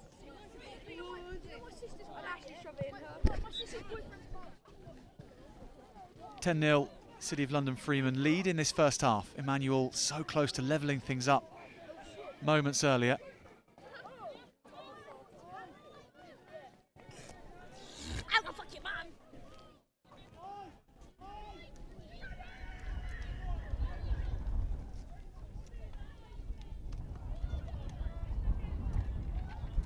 The ball slowed up by Emanuel. In fact, they've turned it over. Excellent digging work on the floor. And then the offload, it's a well-timed pass, and stepping out of the first attempt to the tackle. Now the pace tries to come on. City of London doing so well to get back. The support lines are there from Emanuel. They did start slowly in their first game, and then they came through to win that. They'll have to do the same here, and they look to be getting up to speed, but a knock-on spied, so City of London Freeman can breathe again. This is a really tight game that we're seeing now on pitch 1.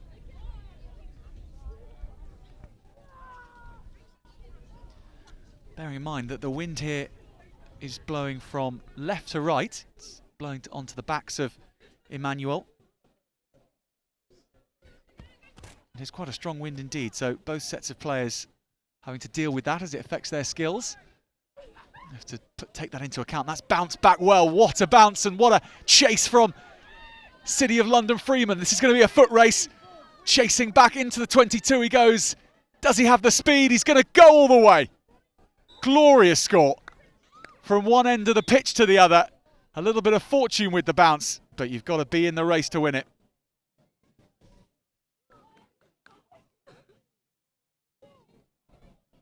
This the clearing kick, and it just bounced back, and the chase coming on. And then herring away. It was a foot race from about 70 out.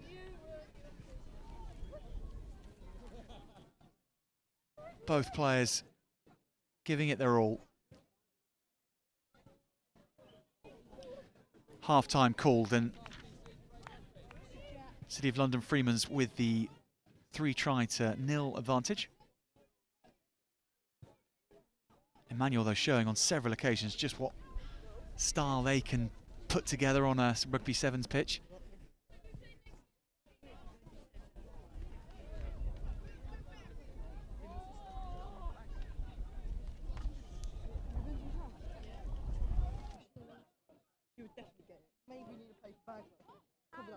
How many more games do we want? Give me ball.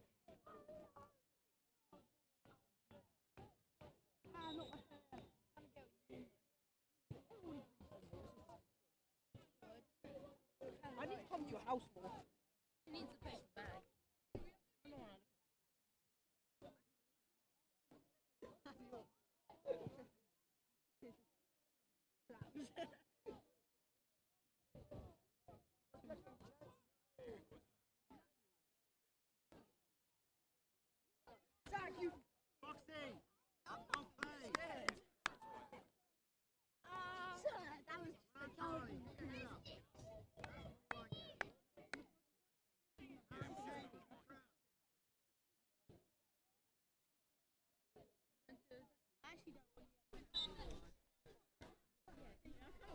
So Emanuel get us off in the second half, and they have some work to do here if they are able to win this game. They've certainly not inferior to their opponents in terms of their style of play or any ability at all. They've just not quite taken their opportunities, little mistakes creeping in.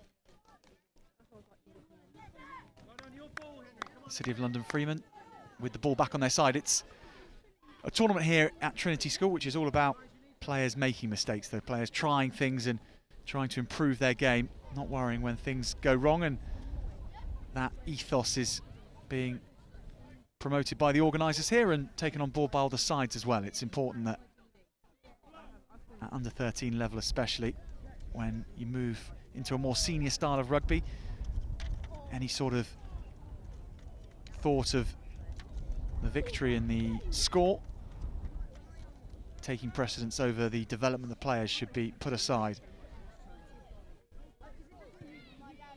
Really, on days such as this, the score is more of a reference point rather than a judge of how the game has gone. City of London Freeman spinning it out to the left. Forward pass, though, as the wind just taking that one forward.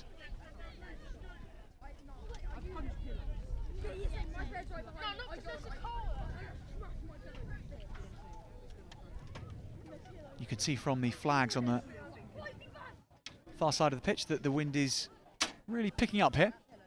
We had lots of sun this morning. That's clouded over slightly since then, but still a good temperature for the players to play in the pitches here, rather, led by head groundsman Richard. I've been brilliantly prepared.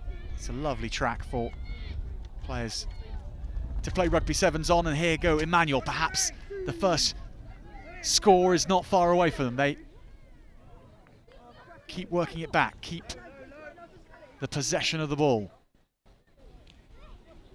Strong rucking from Emanuel. Now The physical stuff through the middle, and then the step. That's strong play from Emanuel. Head down, working his way through the traffic. First try for the Clapham Junction School, and a very good try.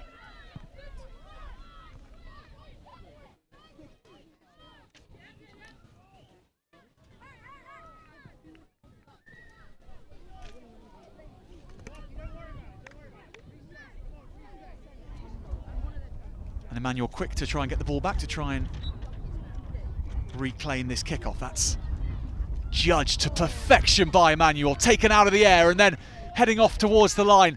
We've seen this young man in space before and how quick he is. Carrying the ball forward again, just 5 metres out. Emanuel looking for a quick fire second try.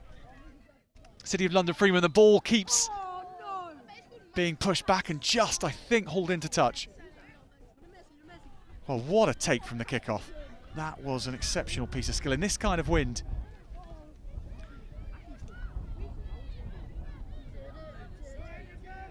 Round the outside, City of London Freeman looking for their score, looking for their 4th try. It's really good defence initially from Emanuel, but they're still going. Can he squeeze in? He's got to go all the way. Glorious individual score from well inside his own 22. He had a half-time stop en route to the try line and then headed off again. Really good speed. Here was the moment he decided to size up his opponent and take him on. Oh, what it must feel to score a try like that.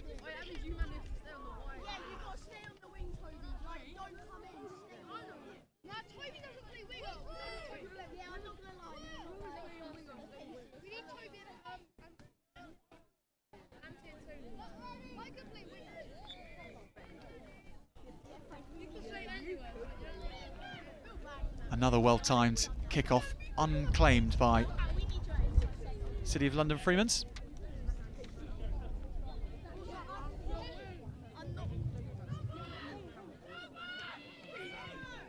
So there are no line-outs in sevens at this level. So it's just a quick tap and go when the ball does go out of play. Keeps the game fast, keeps the players practicing the core skills of the game. City of London Freeman turn it over. They've been very smart to get on to moments like that in this tournament so far. And perhaps bursting through for a 5th try. All the way. Chased back by Emanuel. But all the speed he needed. And that will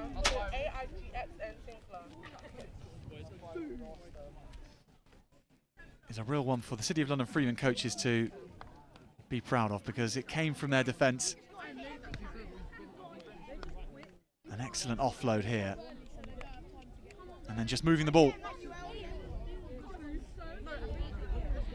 Good speed in the end. So that will conclude this game. City of London Freeman's running out against Emanuel, 25 points to 5. No, scores aren't quite up to date with us, as it was 25 points to 5 in the end. An excellent performance from City of London Freeman. So next on, we have Bishop Thomas Grant against St Joseph's. Two sides we saw early on this morning. And two sides who will be looking for their first win if they can. There is Bishop Thomas Grant in the yellow and green. And they will be underway very shortly.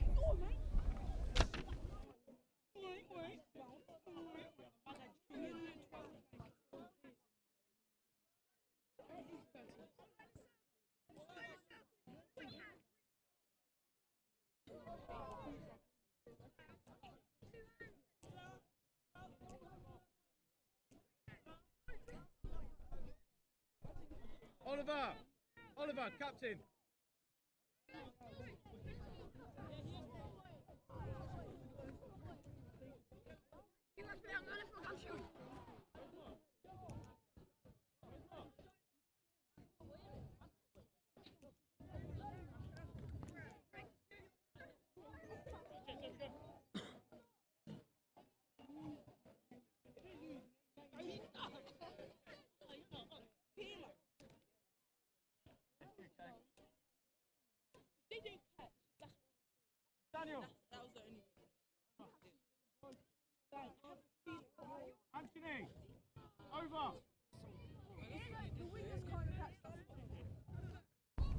So here we go. St Joseph's kicking off to Bishop Thomas Grant. Bishop Thomas Grant looking to reply straight away, running it out of their half and then pinning his ears back, heading for the corner. St Joseph's unable to match the speed, and Bishop Thomas Grant have a try in under 20 seconds.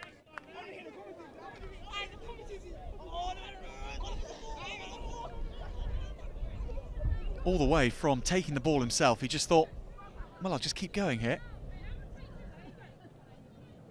And the St Joseph's defence just not able to live with him on that occasion. Bishop Thomas Grant from over in Streatham. They lost their first game against St John's. They scored a very good try in the process. A wonderful phase after phase, almost a 15-style try. Everyone involved, everyone contributing. That was much more individual effort.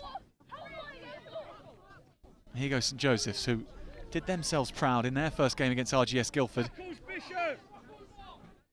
For many of the St Joseph's players in the maroon shirts, it was their first game of sevens this morning. This is their second game of sevens. They really are having to learn as they play. And Bishop Thomas Grant in for a second, power coming on. Really, really good score. Just the close contact skills.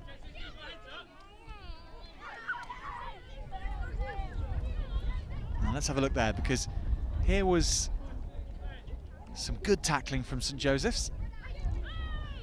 And then get set to go again, Bishop. Too good.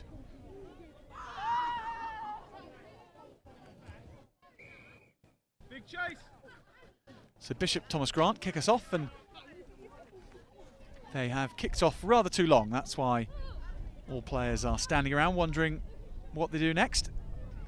We'll come back to halfway and St Joseph's will have possession of the ball.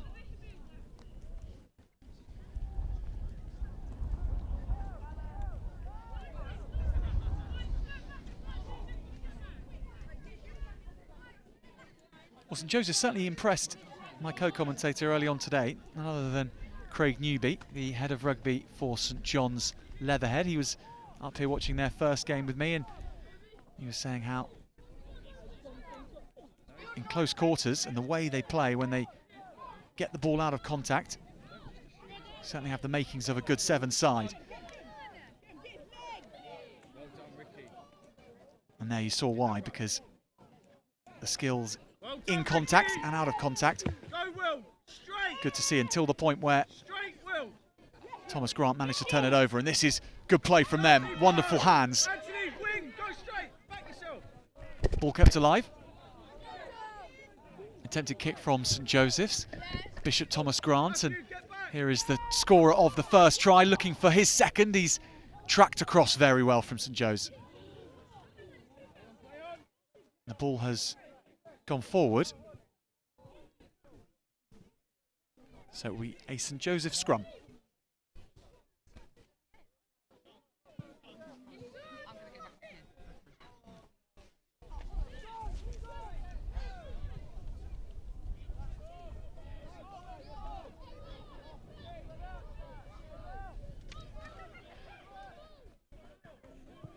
St Joe's School in Red, from just down the road in Croydon. They've not had to travel far here to Trinity School for this tournament. It's a tournament where all coaches, and the ethos really is just about players developing and learning the skills of the game. And here's a chance for us to see the skills of this St Joseph's player who's cutting up the middle and then showing a clean pair of heels. What speed! Glorious try from St Joe's. That is how to play rugby sevens.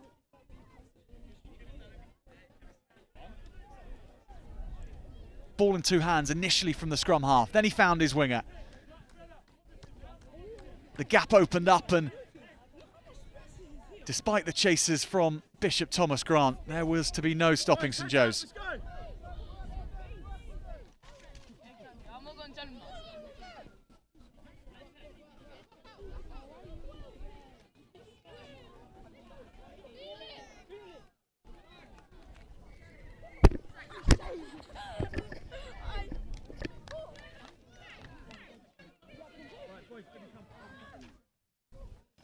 So half-time called, and we are finally poised here. Bishop Thomas Grant racing to 2 tries up, and then St Joe's pegging them back with that wonder try.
So half-time done and dusted. Just a minute's breath. St Joe's kicking us off. 5 points behind are the school in maroon. Bishop Thomas Grant in the yellow and green. That's bundled into touch by St Joe's. Really good start to this second half from St Joe's, because they were down within 20 seconds in the first, but this could be them up in the second. Heading off towards the corner, the tackle is superb. What a covering tackle. And the referee will pause to check that all players are okay. St Joseph's player, I'm glad to say, has got up off the floor. And it was a knock-on, so Bishop Thomas Grant will have the scrum. That is a try-saving tackle par excellence.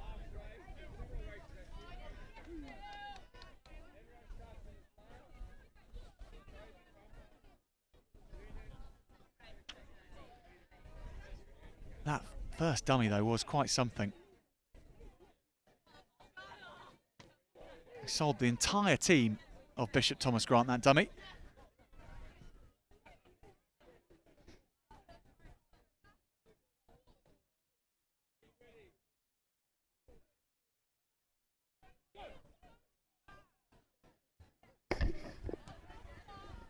So the pressure is relieved momentarily. If this can be caught, though, by St Joe's, they're going to be in for a second in the end.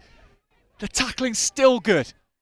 Oh, so close goes St Joe's. That looked like it would be the second. It's back on Bishop Thomas Grant's side, and full credit to them.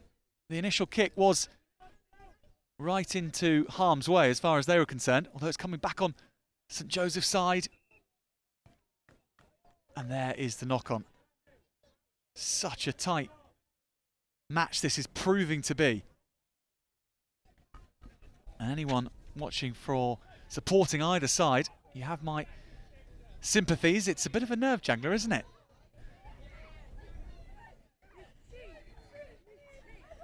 This tournament all about developing players individually, of course, but when you get a tight game like this, it is totally normal to want to come out on the right side of it.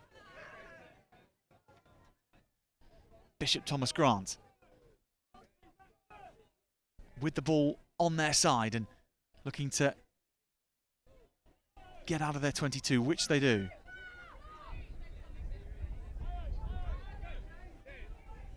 The ball goes somehow into touch, and it will come back on Bishop Thomas Grant's side. So, of course, there are no line-outs at under-13s 7, so it's just a quick tap and go. Possession retained by the side who didn't throw the ball into touch. Bishop Thomas Grant work it along the line. There's an opportunity here because there's an extra man, and the track back is superbly done. The offload not so good, but it's still in the yellow and green hands. And cutting upfield, there are tackles which are being missed by St Joe's. Basketball style pass. Still play goes on. Bobbling around on the far hand side. Can anyone get to it? It's going to beat them all.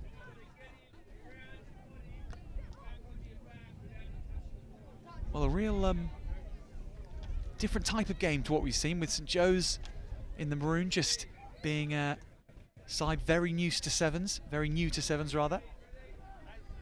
They're learning as they play, and the skills that they have when they get the opportunity to show them are very good indeed. This close quarter work from them is gaining ground.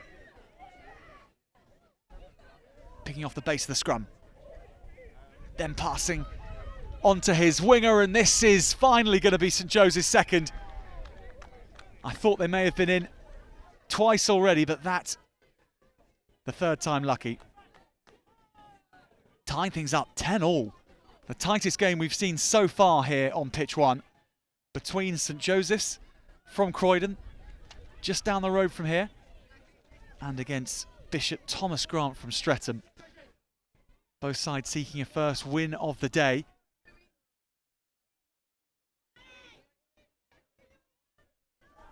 And we are set to have a thrilling final few moments here. St Joseph's will kick off. They're just planning their next move, St Joseph's. Important for everyone to not give away a penalty for our side, so they take a few extra steps back. Bishop Thomas Grant. No look pass, and play goes on. I think we won't, because advantage is being played. Big tackle coming in. St Joe's plenty of numbers around the ball. They pinch it on the floor, but that will be that. Full time called, 10 points all. An exciting game between these two sides played out. St Joseph's coming back from 10 points to 0 down to draw the match 10-all.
Organising your school's calendar is a daunting task, especially when you offer such a broad range of sports and co-curricular activities.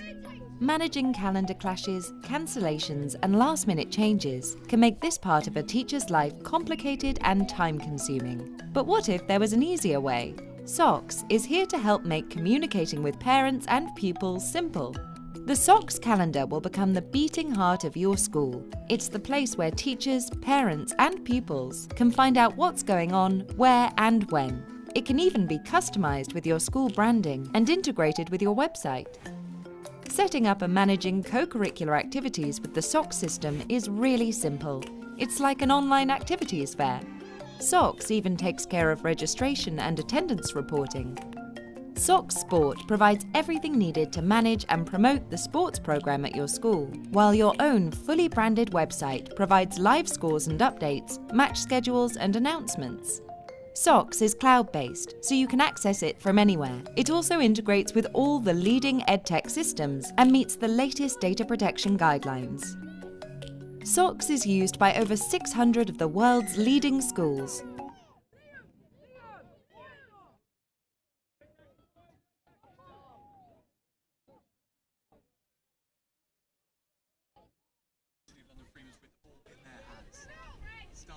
Although only momentarily, as the pressure comes on from Caterham. It comes back on their side. They had a great win in their last game, City of London Freemans. And I'm delighted to be joined for this one by Tom Stradwick from Whitgift School, in charge of their team here. And you're doing very well, Tom, I hear. 2 wins already, but this game, as far as we're concerned, important one for both sides. We've seen them on this pitch, you may have missed them, but they've played very well in spits and spots, and their last game for City of London Freemans particularly, these boys in the red and blue were looking very good indeed. But we're delighted to have your insights on the game. It's a particular type of style of game at under-13s, isn't it? It's all about development and making sure that every player is maximising that side of the game as much as the actual result. Absolutely, yeah. So it really does isolate your set of skills. So whereas the 15-a-side game, you might touch the ball as a forward maybe 10 times in a match. If you're on that sevens pitch, you're going to be touching it more than that in the space of 7 minutes. So it's really good for isolating skills and improving your catch, pass, rucking, tackling. So it's a fantastic part of the game, yeah. Well, I think both sets of players are going to get about 10 touches in this first passage of play alone, because it is keep going on. Both sides with the ball in their hands. It's back on City of London Freeman's side. And a lovely step to evade the first tackler. Oh, that's a good ruck. If they can move it now, they'll be in business. Yeah, plenty of numbers on this left-hand side. 3 against 0 at the moment. The ball just going to the floor. Well, this young player here, we saw him score a superb try in the last game. And still they come, the basketball style offer. We've seen a few of those. Strong power too. Under 13 level, you do get that variety of sizes, don't you? Absolutely. The big lads are very difficult to tackle, and it sometimes takes 2 or 3 men, which can create space for other people out wide. Like that has just done there. That was a great transfer of the ball. Well done, City of London Freemans. And then the generosity to share that try round as well, despite it is quite a savage wind on this pitch, but good skills to score and share that try. Well, Caterham having to work out how to play against this City of London Freeman school. They have really shown a good skill set in their first 2 games. Have the boys in red and blue. Caterham making plenty of changes as well, as one of the things that we're seeing here. It's coming into age grade rugby is the half game concept, whereby players and coaches encouraged to make sure that everyone gets half the game time in any game. And over the course of a sevens tournament, I imagine the total number of minutes, half of those at least. Caterham with the ball in their hands, chance to run back at City of London Freemans.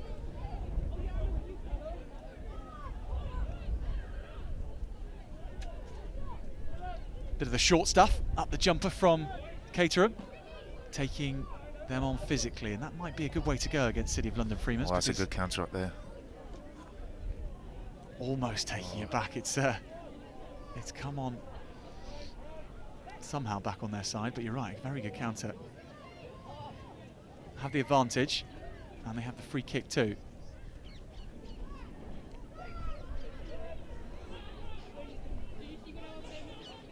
One player outside, and Caterham going straight, using... Great offload from the floor. Nice line set up from Caterham as well.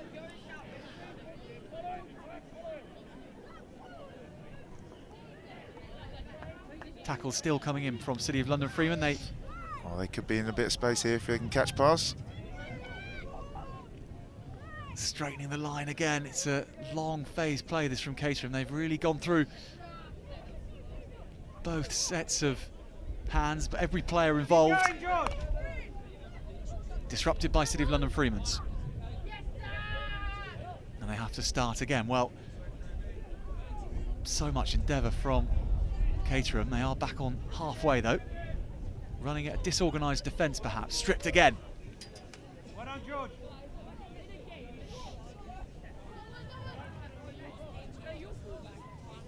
Delayed pass. And now the step, and there is an opportunity here because the City of London Freeman's winger has real speed, and that is a richly deserved try, soaking up all that pressure, but a really cruel one for Caterham after all that attack, Tom. Yeah, I mean, that's the cool thing about sevens. You can put together 10 phases and then because of a lot of the breakdowns are one-on-one, you get turned over, and then the other team are down the other end of the pitch. And that's that's just how sevens works. As we see that step inside, and then the gas to go round the outside too. That will be half time. Almost felt that we just had a couple of only about a couple of phases in that half, but it was 5 minutes of rugby. Well, hello everybody. We're delighted to have your company with us here on the live stream. Tom Stradwick is next to me, and we were just saying, Tom, when we how the sun this morning was glorious, and that's kind of gone behind the cloud now, but never mind. It is deserted. It is starting to get a little bit chilly, and the wind is picking up, but the standard sevens is still good, so at least the rain can stay away, and then the balls will stay dry. We can still moving the ball around. A question for you about this afternoon and how you can keep players fresh for the afternoon, or motivated, even something as simple as staying warm, because that happens across a sevens day. How do you manage that side of things and keep them sort of energised and I guess not focused necessarily, because you want them to have fun as much as they can, but still ready for rugby when it comes? Yeah, I mean, the most important thing, they're young lads, the most important thing is they have fun and they're developing. So when they play the afternoon games, they play against people who've had a similar record to them, so they are tighter games, so that's where the motivation comes from. In terms of keeping them fresh, just making sure they're drinking a lot of water, eating food, but there's not much else you can do. That I think if I was to look over a lot of our lads, they're running around chasing a rugby ball now, not saving energy, so young lads will be young lads, but that's as long as they're enjoying the day, that's the main thing. Yeah, we've got the hello to the Whitgift players just down below, trying to, I think, encourage a full step from you, Tom, on the microphone, but you've been flawless so far, by the way, so well done.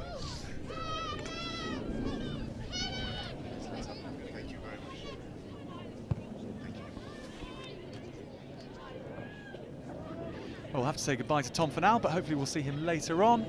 Whitgift's team we'll certainly see later on when we cover a little bit of action on pitch one in the afternoon. Here, pitch one, City of London Freeman's kicking off in the second half. They lead against Caterham.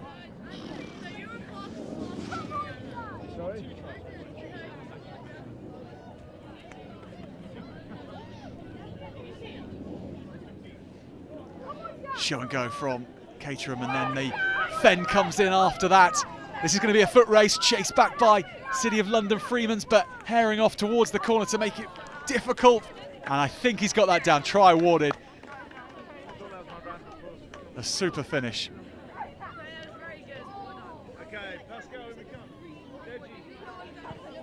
Here was the short line, then the show, and almost hauled to the floor, and then the power came on, and it was just determination to keep him going. A superb chase back, but almost spoiling the ball, not quite enough.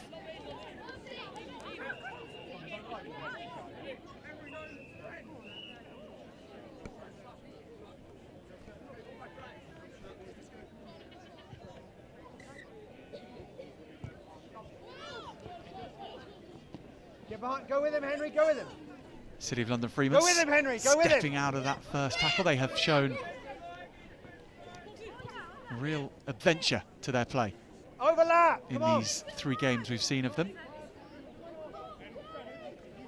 Now showing that again.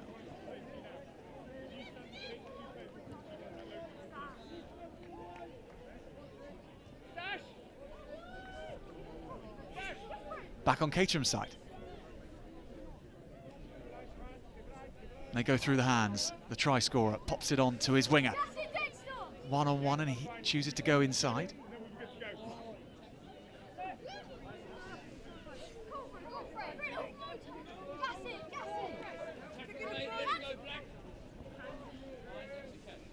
Effort from City of London Freeman's to spoil, but they can't manage it, and Caterham have cut the line again. Henry, get back in line, quick. Turning over. Although we will come back for, I think, an injury to a Caterham player. The referee calling a halt to things very quickly indeed.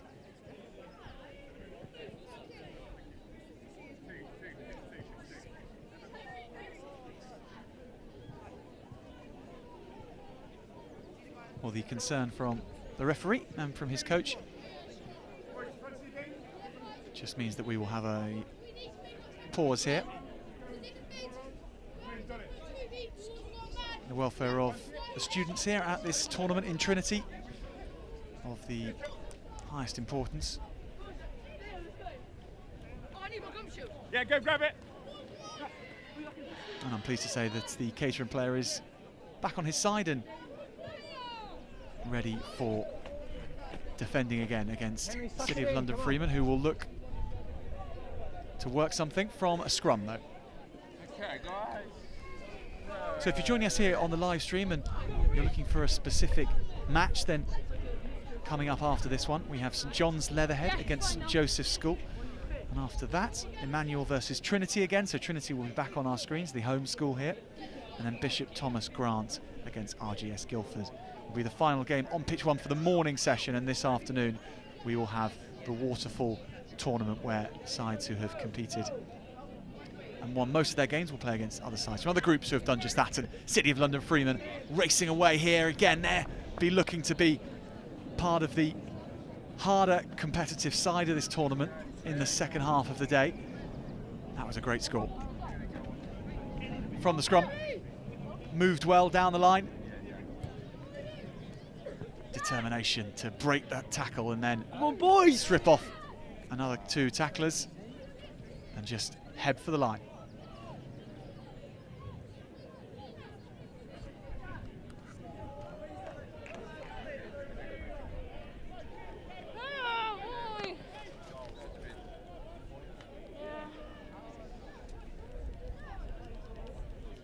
So Caterham freshen things up in their team, a few faces coming on, new faces coming in.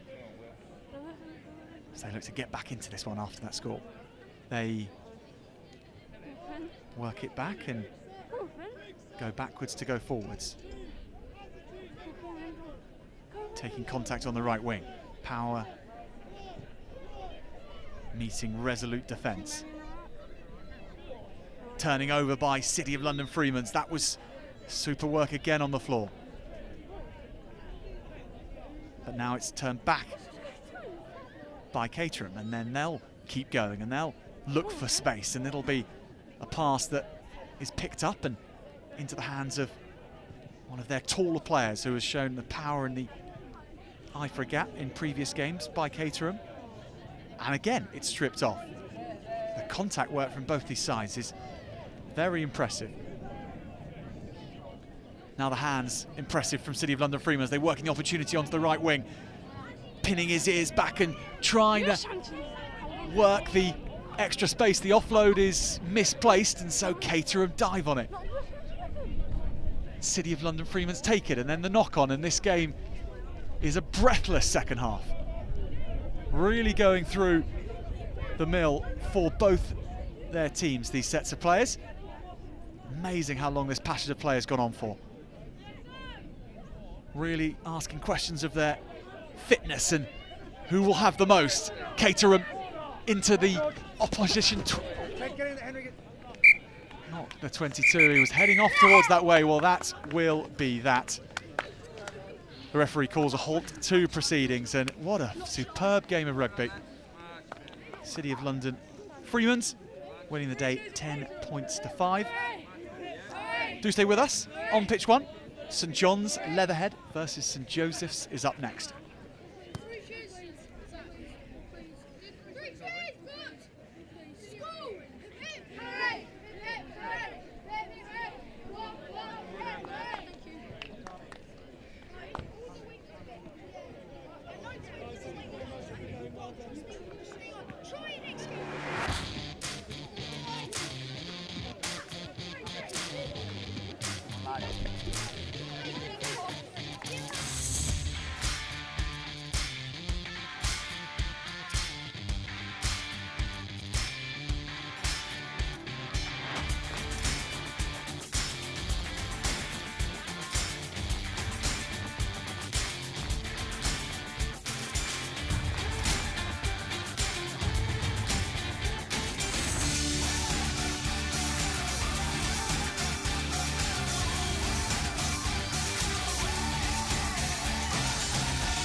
As soon as I got kicked out of mainstream, I thought that was it for me. I was an angry person.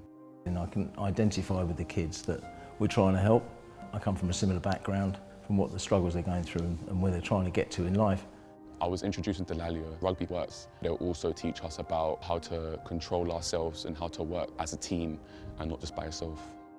Being an ex-rugby player myself, I also understand the values that rugby and sport have given to me, and I really identify with how Rugby Works can be used in the future to benefit these young boys and girls. If I feel like I have no one to talk to, I can pick up the phone. It doesn't feel like I'm just talking at him, I'm talking with him. Yeah, I think rugby's really changed me. It's really helped me a lot.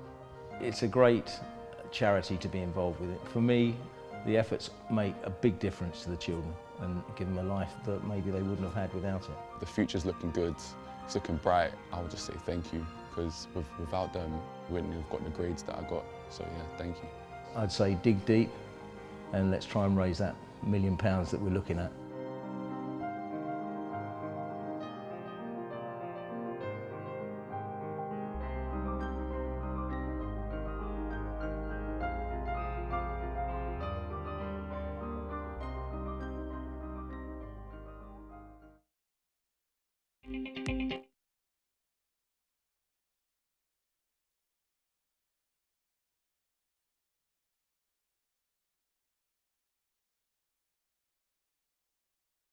One earlier this morning. St Joseph's drawing their last game.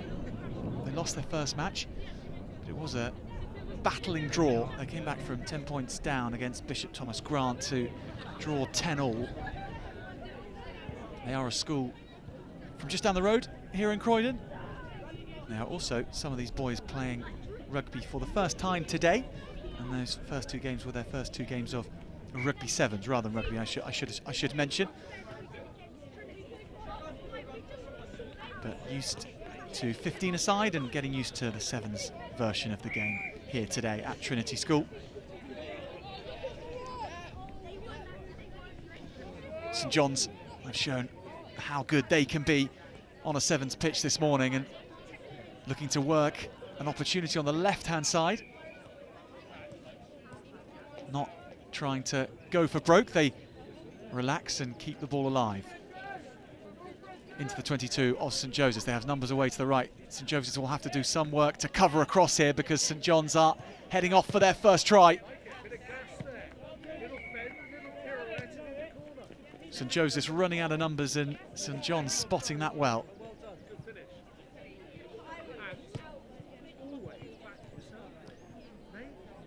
Here was where the good work was done with a follow-up ruck and then the identification of space.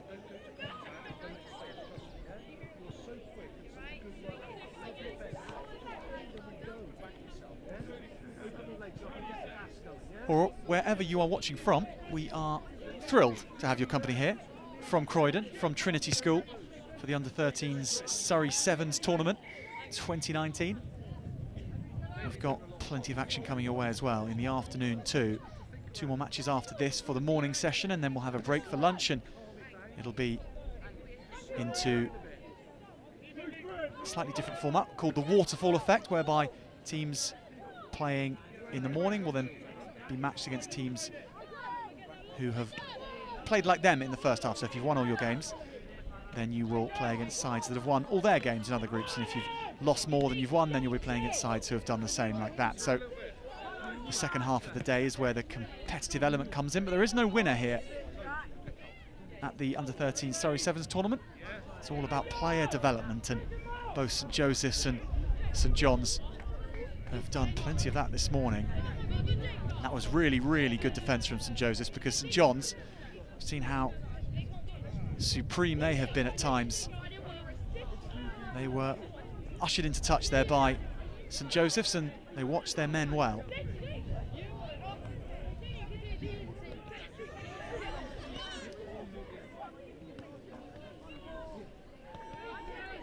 So St Joseph's looking to cause havoc in the St John's defence, and almost doing that. That was a super tackle on the right wing. Ball kept alive though, and again, and that's created potentially some space over here that's closed down pretty quickly But again, those 15-a-side skills of the St Joseph's players, clear to see the way they kept the ball from going to the floor. There was more of a 7-style skill that they've been developing this morning.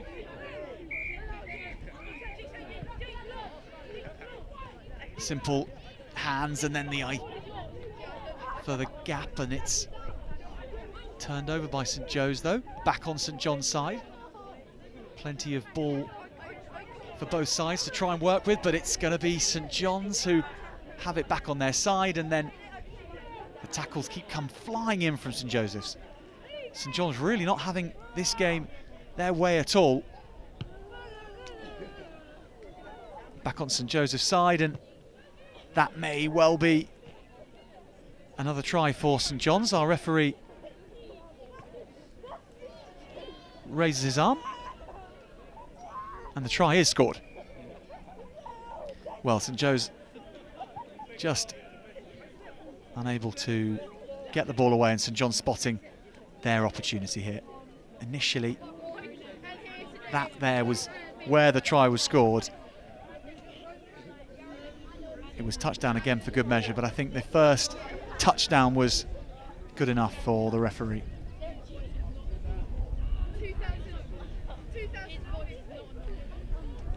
St John's coached, of course, by someone we had up here in the commentary box earlier on today, All Black Craig Newby, former All Black I should say, former Leicester Tiger too, former New Zealand Sevens player. I'm sure some of you may well know the name anyway.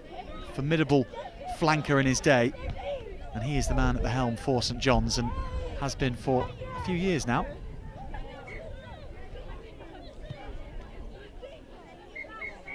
They are proving themselves to be a very good rugby school, and they have the advantage here, 10 points to 0, but the encouraging sign for St Joseph's is the way they frustrated St John's there, and the fact that in their last game they came back from 10 points down to draw the game.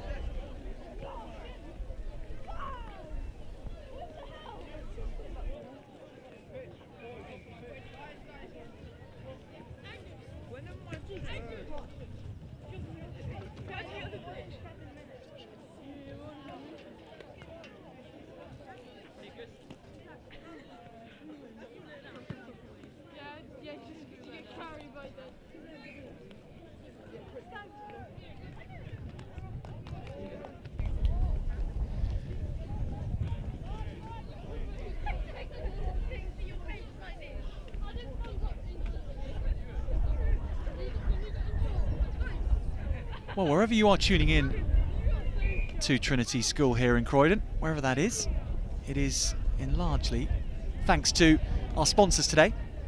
Not only just Trinity School giving us the go-ahead, but also TES, Technical and Events Services, a local company here in Croydon with over 25 years experience in providing turnkey bespoke technical solutions and production support for live events worldwide. They are who we have as our little graphic down at the bottom right, and we really are grateful to them, because without support from partners and such, streaming and the little gantry we find ourselves up in here wouldn't be possible at all, and we wouldn't be able to be bringing you these pictures from Trinity School. So a massive thank you to them, and a massive, even more thank you to you for watching and supporting schoolboy rugby, tracking maybe your son's coverage or your relative's coverage, your cousin's coverage. As you can see, it's rather cold up here. My hood is doing its best, but the cold is coming in. The boys have much better of it playing out there and staying warm. It's the best form, really, of staying warm, isn't it, on a cold day? Running around a rugby pitch. St John's having the better of that first half. 10 points to 0 they lead. And they are kicking us off again here.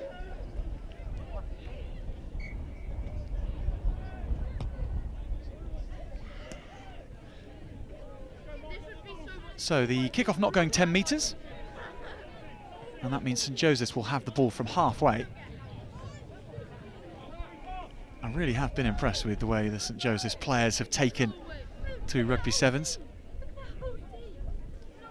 They started with definitely a 15-a-side mentality, but their raw skills are have been brought to bear, and that's happening once again here, storming through the centre, and that is a glorious try. Power, balance, pace, that had the lot. And they are doing it again here, coming back in the second half. How about this? First tackle, then the second. Ticking off a third, then a fourth. Well, how about that for an individual score? They don't come much more dominant than that. St Joseph's reduced the deficit to 5.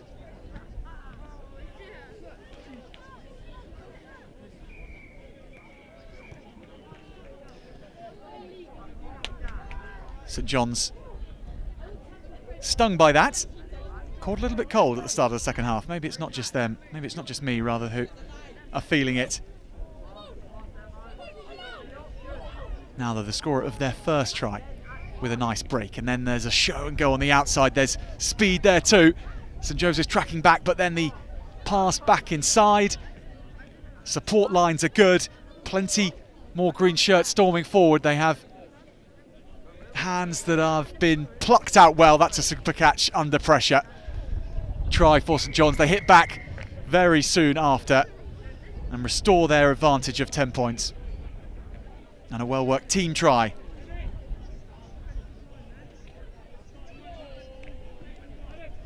Here they didn't panic. And this was a really good delayed pass. And then the ability to take that out of the air from the try scorer and run it in.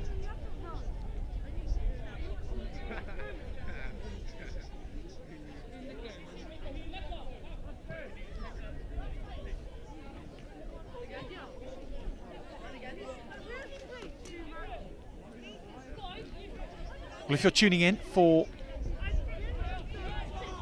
the hope of seeing another team in action, we have Emanuel and Trinity on is our next game, and then after that Bishop Thomas Grant against RGS Guildford. So stay with us for those 2 games. Right now, this battle between St Joseph's and St John's ongoing. St Joseph's with a super score to get them back into it at the start of the half, and now they're looking for more space and more ways through the green defensive line of St John's. Here is the try scorer. What a try that was.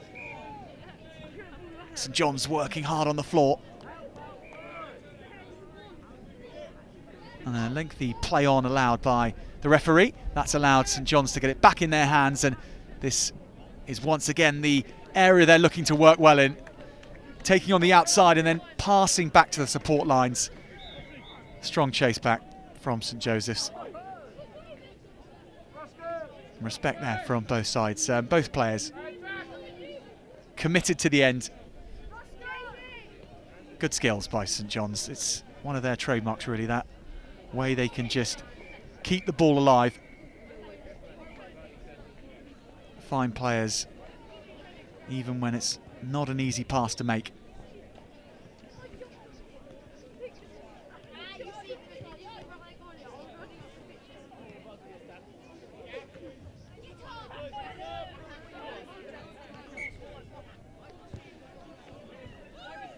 St John's kick-off, it's taken well by St Joseph's in the end after initial bounce, but there are plenty of St John's players looking to rip the ball back on their side.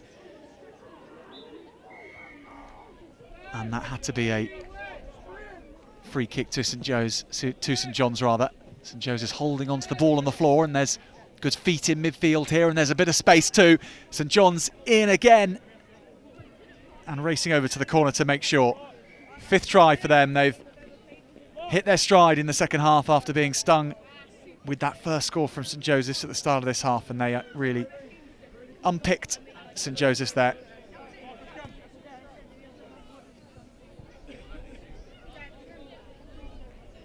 Winding up that sidestep and then heading for the line.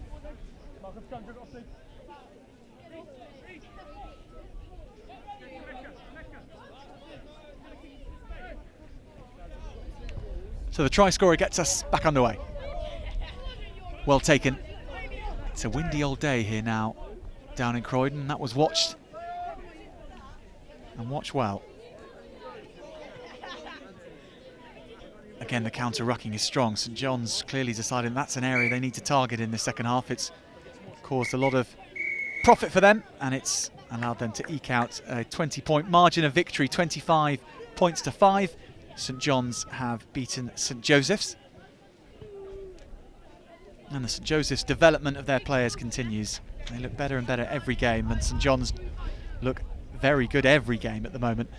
We'll be seeing them in the second half of the day on pitch 1, I'm sure. And St Joseph's, full credit to themselves and to their school. They've played very well on pitch 1 this morning. And we'll have to wait and see what becomes of them in the afternoon's games. For now, though, our next game on will be Emanuel against Trinity. The home side are back on. The boys in blue on pitch 1 coming up very shortly.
Welcome back to the action here on pitch 1.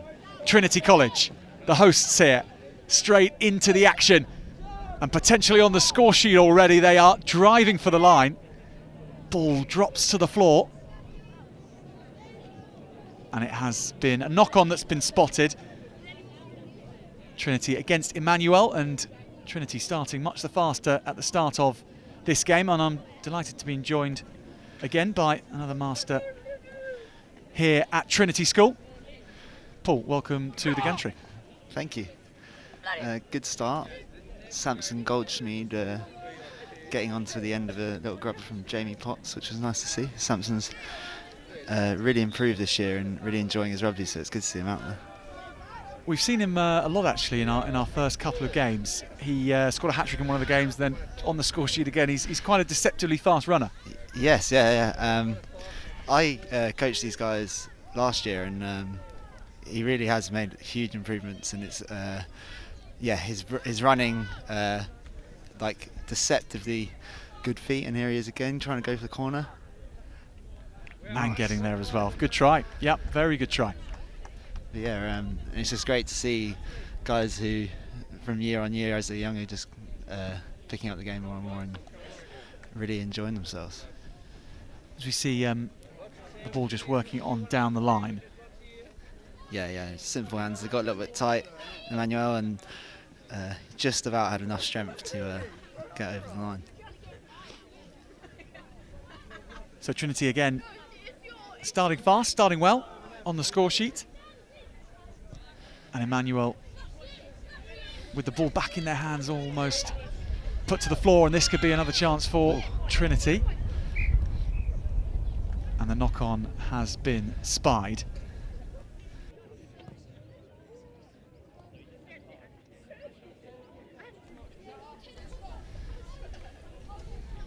Well, Paul, one of the things that has been obvious for everyone, I think, watching Trinity is, and plenty of other schools here actually as well, is how much of a freedom they tend to go for, and they play with a lot of, try a lot of things as well. And actually, it's more often than not worked out for them, but that is something which the school are trying to encourage at all levels, aren't they?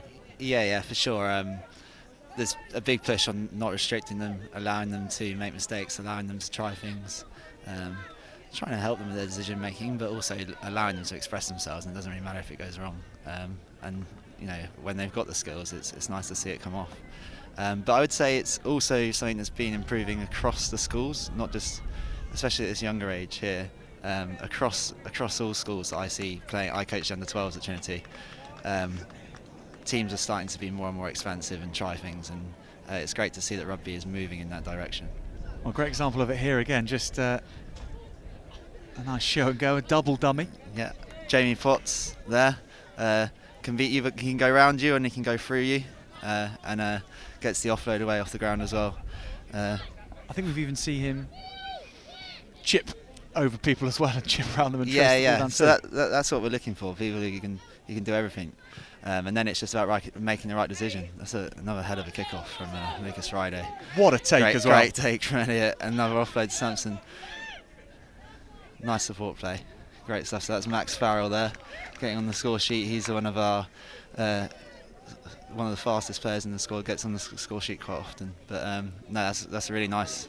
At that age, I think, to be able to hit a restart just over the 10-metre line. I wish I could do that more often. And the take from Elliot as well, followed by the offload and the support play. And yeah, that's it. Just wanting to be able to play. That could have been a forward pass there from Elliot, but we're willing to take the risk, and it might not have come off, but just wanting to take the risk. I'd say as well, having watched these guys play against Emanuel last year. Emanuel can be a real threat. Fortunately, for us, Trinity have had the ball most of the time, but hopefully we'll get to see a chance to see them run now. Yeah, they have certainly played very well in parts. Had some good games against Caterham and in this group as well, now Trinity. But yeah, hard to come back from a fast start like that. We'll see what Trinity have here too. Lovely round the back pass, and there are numbers over to the left too. Once again, Sampson. Lovely pass. It's going to be another try, the fourth already for Trinity College, for Trinity School rather. And that a very good one indeed. Skills to the fore there. Yeah, I'm absolutely delighted, to be honest. I haven't seen these guys play for a little while, and having coached them last year, and to see that little wrap around, Elliot coming around, Dan Brown, Max giving the ball and then supporting on the other side, staying alive. Sampson's straightening, leaving that space on the outside. It's fun to, having not seen these guys play for a long time, and being fortunate basically just watch them rather than coach them last year. It's quite fun to come up here, and they're putting on a bit of a show. I don't know whether I don't know whether they know that every time they play that there's a Trinity master up here, but they have been putting on a real show. When we had Ian Kench up here, the director of rugby at Trinity School, they were playing equally good. I dare say they're playing even better for you, Paul. So congratulations, you're inspiring them onwards. Yeah, it's just good fun to watch. See them, Mrs. Long, Anastasia, who coaches them, is awesome at just encouraging everyone to play, and you can see she's been coaching them. Just they're not scared to do anything. They're just trying it, and from what we've seen so far, a lot of it's come off. But it might not always come off. But the key is just allowing them to continue to do it, and encouraging them to do it, even when they do make mistakes. It's important to remember that the wind here, it's not ideal conditions for running rugby as well. Having to judge the long passes and kicks too. And they are putting these skills together in testing conditions too. So high skill set shown by everyone. Yeah, we'll see if Lucas can nail his kickoff again. Okay, so with the wind a bit deeper that time. So the ball beating everyone. But a difficult one for Emanuel to take. And how will things change, Paul, in the afternoon when we move into the waterfall effect and sides who have won all their games in the first half of the day, then play against more sides who have won games in the second half of the day? What's the expectation for the schoolboys from Trinity today? Well, that's what I think is what's great about the waterfall tournament is hopefully you end up in a situation where you're in the second part of the day. Every game is whether you win your group, whether you come second, third, it doesn't matter. You end up in a bunch of games against the teams that are at your level, your experience. You're gonna have teams with different level of athletes in terms of just natural athletic ability. So hopefully it'll just be test after test, and we'll get to see them learn. I'm not really too concerned about what the result is, but if they can keep trying to play the way they're playing now, that'll be good fun this afternoon. The ambition has been impressive. There was a lovely moment just as you're speaking there, Paul, an out the back pass over on the far hand side, as we just have a pause for our referee to make sure that the Emanuel player is okay, or if he's not okay, to receive some treatment. Yeah, those out the back passes these days, they're everywhere. We're seeing them everywhere. The kids can all do them when they're 12 years old. We used to see like one person do it on the telly and thought it was incredible, and now it's almost becoming the norm, isn't it? Yeah, these guys can all do it, and if they can't do it, their mates do it, and they start practicing. So they can do that better than they can pass sometimes. But yeah, it's definitely makes it hard to bring in someone down without them actually getting the offload away. I was saying on commentary earlier that the best place to be really is out playing on a day like this. Up here in the gantry, we're a little bit exposed. Rather, it is getting on for a little bit cold up here. Yeah, a little bit chilly. I popped up for about half an hour and didn't think about bringing the jacket. So, oh, here we go. Emanuel up to their own 22. Trinity, though, taking it on the floor. That was brilliant digging. Yeah, Max Farrell there, maybe known for his running ability, getting a nice turnover. And Nathan again, just chucking the offload, which is great to see. We'll see how Emanuel's got the pace, and he is able to finish in the corner. Again, it was great to see. It was a good breakout from Emanuel, and then unfortunately, just as happens often in sevens, if you make a run and you're not able to finish it off, you end up being isolated. And Max was able to make the turnover, and a lovely offload from Nathan to Omar, who had the pace to finish in the corner. Yeah, really good speed from Trinity, and there are plenty of players we've seen today who have electric pace. Yeah, there's absolutely no defence for that on the sevens field. Something that I'm personally not very blessed with, but I would love it to be a little bit quicker, like Mr. Leon. Well, it's okay because you can't coach that, so it's not your fault, Paul. I'm the same. That's what I keep telling myself anyway. Here you go. You see, Max has got a bit of pace. Lovely hands to the flowing backline movement from Trinity, bringing them to within 3 metres of the line. Changing direction and then putting his head down.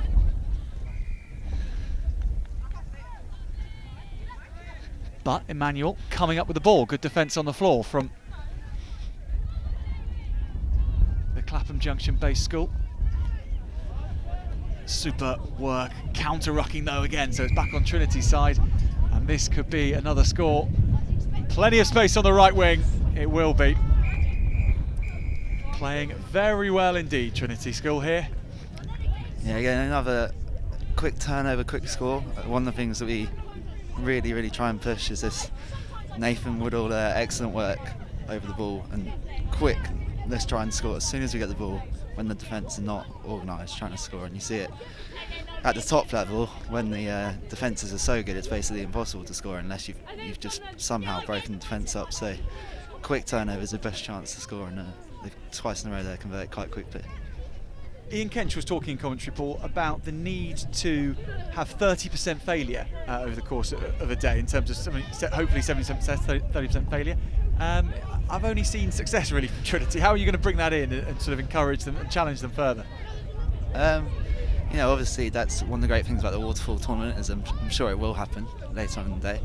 And if it doesn't happen, that's kind of your job as a coach, to try and create failure, and maybe just don't focus on the score, because if the score looks like a success, but there's plenty of stuff you can pick up on that are failures, and that's how. And they get encouraged, but that's what they want to get better. They actually enjoy it if they're getting better. So it's still, obviously the boys enjoy winning a game, but focusing on what it is that you see out there that you can get even better at. Well, winning that game is exactly what Trinity have done. Final whistle blown,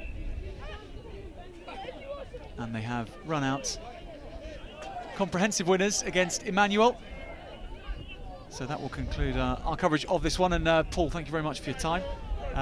Been delighted to be able to speak to you and maybe see you on later on today, or Ian Kench or Stasher or another one of the masters here. But Trinity 35 points to 0 against Emanuel in this one. Now do stay with us here for our final game in the morning session. We have Bishop Thomas Grant coming up against RGS Guildford.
To Trinity School.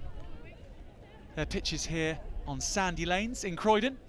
For our final game of the morning session, it's RGS Guildford against Bishop Thomas Grant, and Bishop Thomas Grant with the ball in their hands, although it'll be a scrum to RGS.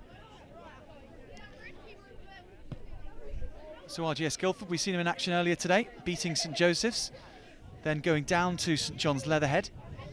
And there's a chance for them to pick up some form before the afternoon's matches. And a reminder here that, unlike some Seven tournaments, this is not a tournament where there are winners who are crowned at the end of it.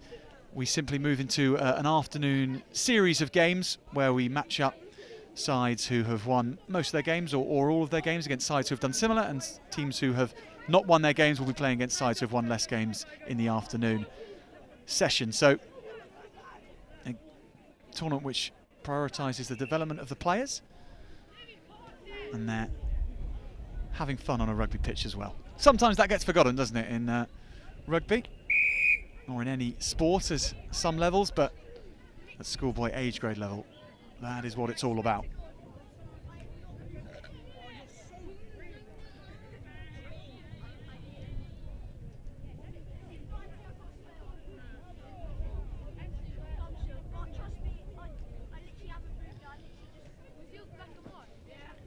Well, wherever you're watching from, we'd love to hear from you.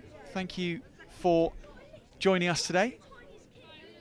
If you're on Twitter, hashtag is Surrey7s, and we've had a few comments coming in. One from Dave Rogers. Dave, thank you very much for watching from afar. And also from Steph Hanratty as well. And Steph says, amazing coverage, guys. Watching from the office, can't help but cheer everyone on. Thanks very much. As we see RGS getting this match onto the board. Trying the corner. A good try too.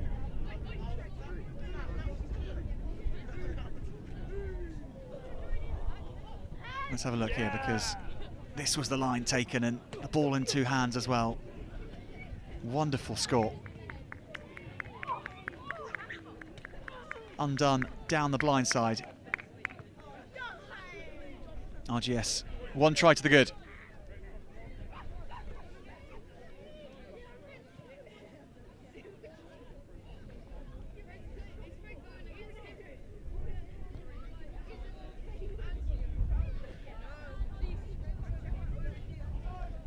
Setting off upfield and finding some space on the right-hand side. Bishop Thomas Grant, and they plough forward.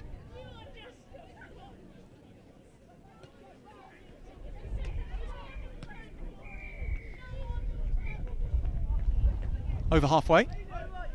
RGS Guildford looking to rip the ball away on the floor, and that's exactly what they do. Boot to ball, and there'll be a chase on here.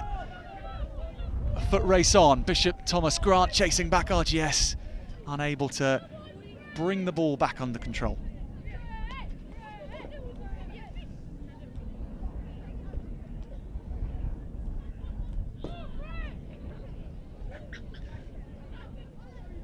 So another scrum in the same position as the first try, and we will see, or rather we won't see, because it's the ball in the hands of Bishop Thomas Grant. We will see them have an opportunity, try and run it out from their 22. Where and what strategy will they take? They go straight, they take RGS Guildford on physically.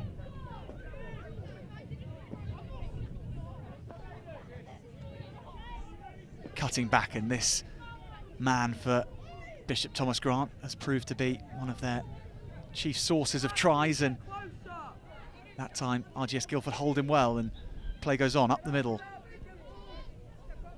Trying to cut through the green and red defensive line.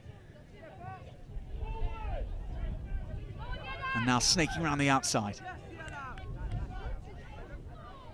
Stolen on the floor, RGS Guildford looking for their second and putting the ball onto the flying winger. That will be the second. A good try too. RGS just turning defence into attack. And a second try. Sense of adventure from Bishop Thomas Grant, but the tackling was good, well watched, and actually the try scorer in the end it was who made that tackle, benefiting from being on hand and good hands to give him the ball.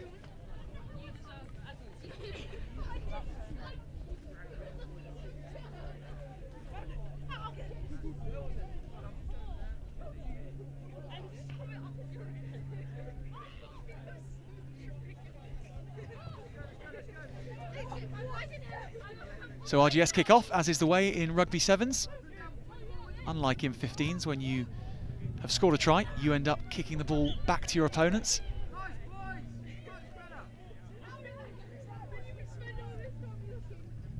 So it is a penalty to RGS.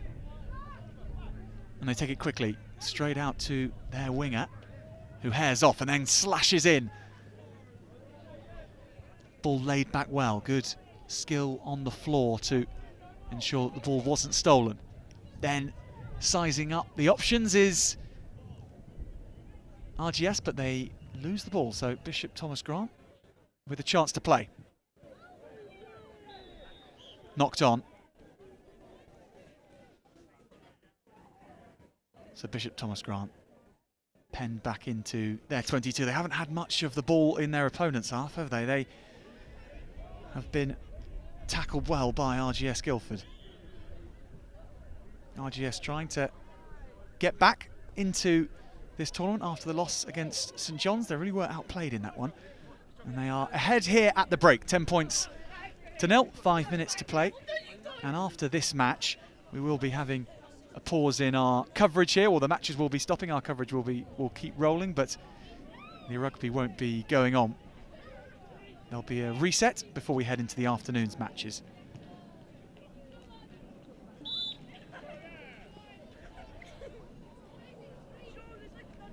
So if you are looking to keep up with any of the schools here, perhaps the home side Trinity, perhaps many of the ones we've seen today, Emanuel, Caterham, Bishop Thomas Grant themselves, then we will be back in action at 1:05 on the main pitch here. So do have a little tea, do some admin, get ahead with your tax return, and then join us back here. 5 minutes still to play in our final game of the morning session.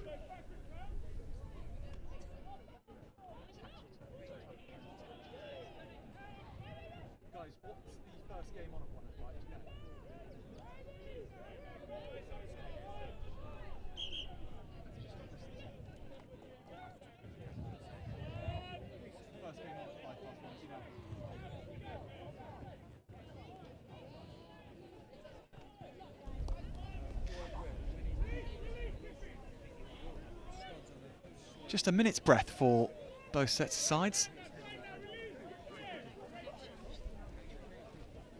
Each half has lasted 5 minutes in the morning session. We had a little late start this morning, so we shortened the matches to 5 minutes aside, and that may well be lengthened for the afternoon once we're back on track.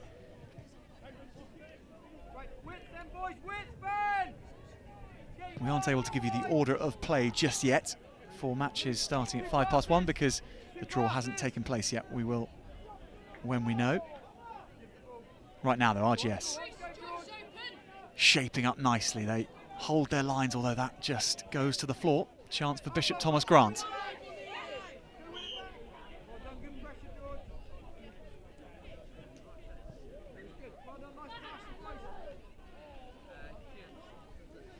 They will have the scrum.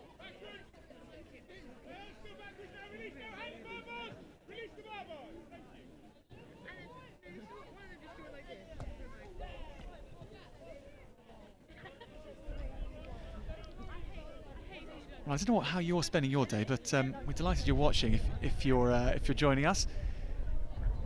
But it's not a bad day out for these boys, is it?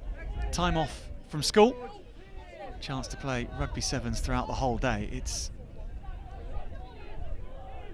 the finest way to spend a Friday afternoon.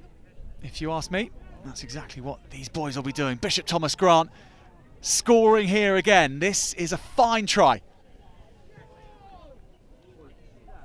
First try in this game, but it's another try for their tall, rangy winger. And this one's set up very well indeed. Strong play from the forwards, just taking a bit of contact, and that was a nice step and a lovely windmill dummy. And the pass slipped on.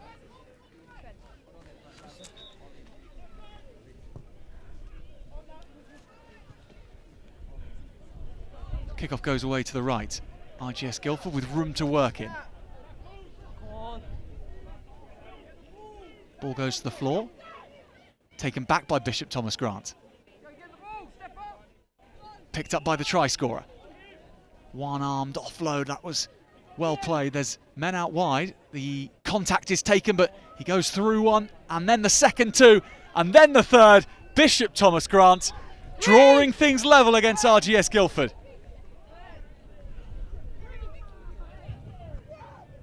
Fabulous play from Bishop Thomas Grant. They just don't know when they're beaten, these boys. Great power initially, then a bit of evasion, and no one was stopping him once he got his pistons pumping.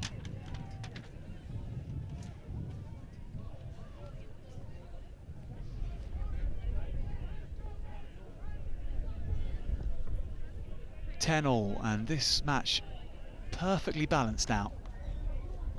Chip through, Bishop Thomas Grant with possession again. RGS Guildford handing the ball back to their opponents, but I think there was An element of holding, perhaps a knock-on spied by the referee.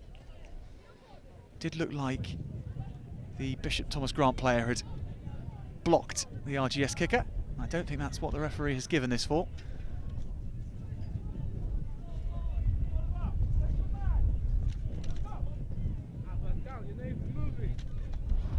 So the final minutes here of action this morning at Trinity School.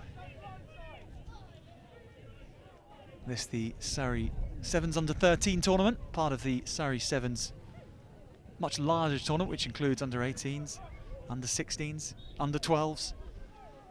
Here are the under 13s showing what they can do. And that was one of RGS's try scorers, heading off on an excursion down the right wing, trying to keep it in play, but unable to do so. So unlike what you would see in senior sevens, there is no line out in under 13 sevens.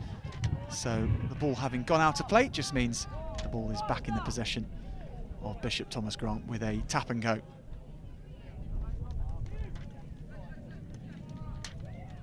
Good offloading. And well worked along to this danger man. Doesn't matter that the ball's bounced, the fact he's in space is enough, and he pins his ears back, tries to head off. The initial tackle was no good. He's going to be in for a third right in the corner. Has he got in there? Bishop Thomas Grant running around, jumping up and down their bench because they think they've taken the lead.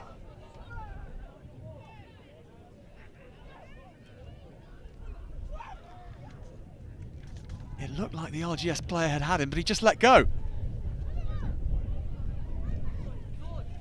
And that was, well, there was no TMO in place, but it may have looked like a foot could have been in touch. It doesn't matter. The referee had sight of it from his side and he was happy. Bishop Thomas Grant ahead against RGS Guildford. It hasn't gone 10 metres. RGS will play it. And having gone 2 tries up, they are now down on the scoreboard. They're looking to get back into this, and this is good speed on the left wing and racing around the outside to tie things up. RGS strike back in an instant. And that will be full time. Well, a real thriller to finish off here. 15 points all. RGS so close to the hooter, but they just had an extra play in them, didn't they? And the speed from this young man, more than enough.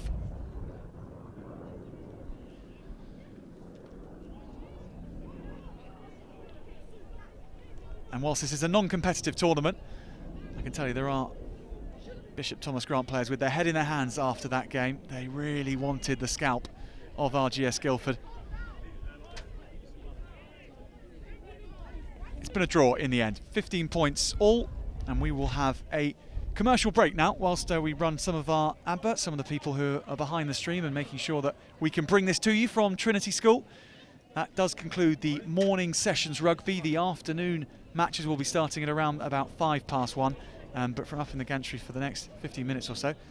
We'll take a quick pause and see you back very shortly here from Trinity School.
I was quite argumentative, aggressive, and I just didn't get on in like big classrooms with loads of people. I had quite a few fights. We're motivated to fund the Delalio Rugby Works programme so that we can help those young people, because they're the future. I mean, they need to see that there's people behind them today. I joined in a Delalio Rugby Works and I really enjoyed it. So as we're grinding up very challenging climbs, what we really draw on is the thought of helping these young people. I've got some good people here. They're not like just our coaches, they support us. I met Charlie, I saw that she was motivated to change her life. I've been accepted into Oxford College and I'm doing child social care. This programme's really helped us change our lives.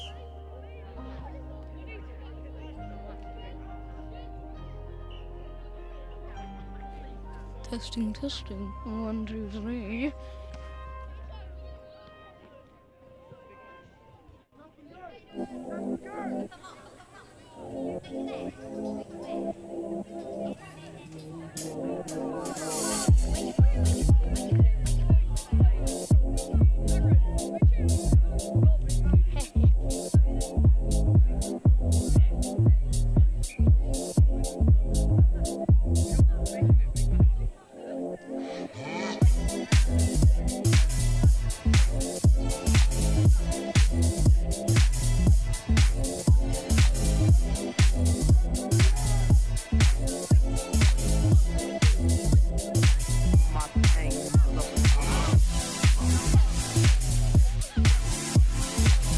Testing. 1, 2, 3. Hello.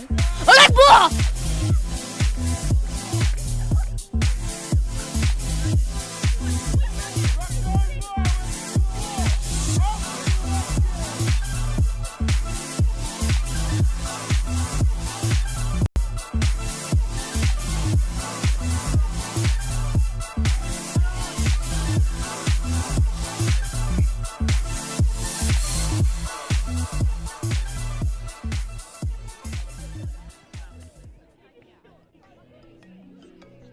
Organising your school's calendar is a daunting task, especially when you offer such a broad range of sports and co-curricular activities.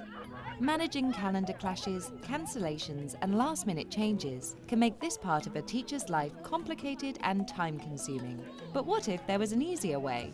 SOCS is here to help make communicating with parents and pupils simple. The SOCS calendar will become the beating heart of your school. It's the place where teachers, parents and pupils can find out what's going on, where and when. It can even be customised with your school branding and integrated with your website. Setting up and managing co-curricular activities with the SOCS system is really simple. It's like an online activities fair. SOCS even takes care of registration and attendance reporting. SOCS Sport provides everything needed to manage and promote the sports programme at your school, while your own fully branded website provides live scores and updates, match schedules and announcements. SOCS is cloud-based, so you can access it from anywhere. It also integrates with all the leading EdTech systems and meets the latest data protection guidelines. SOCS is used by over 600 of the world's leading schools. Book a demo to find out why.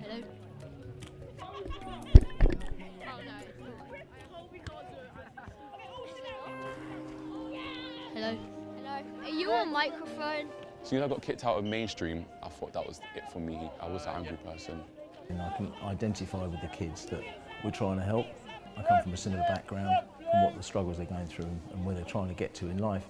I was introduced to Delalio Rugby Works. They'll also teach us about how to control ourselves and how to work as a team and not just by yourself. Being an ex-rugby player myself, I also understand the values that rugby and sport have given to me, and I really identify with how Rugby Works can be used in the future to benefit these young boys and girls.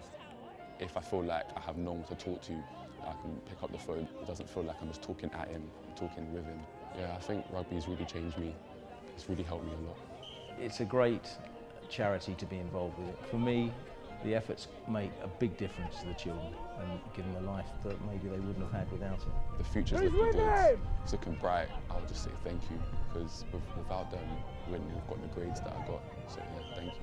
I'd say dig deep and let's try and raise that £1 million that we're looking at.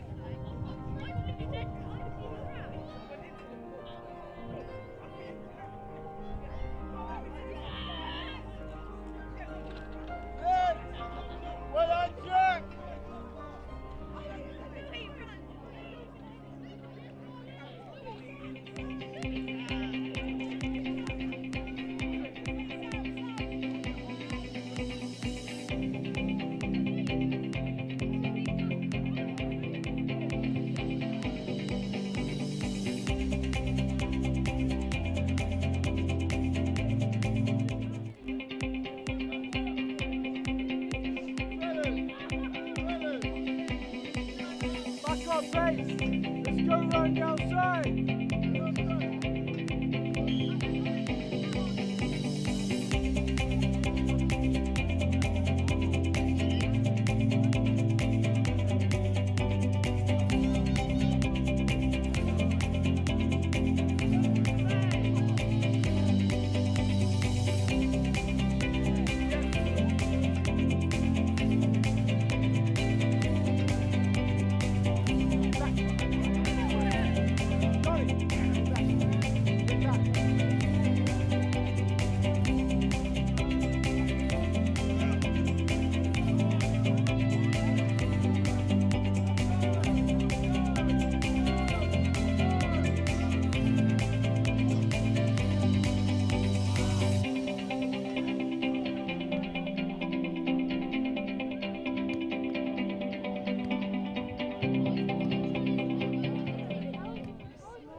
I was quite argumentative, aggressive, and I just didn't get on in like big classrooms with loads of people.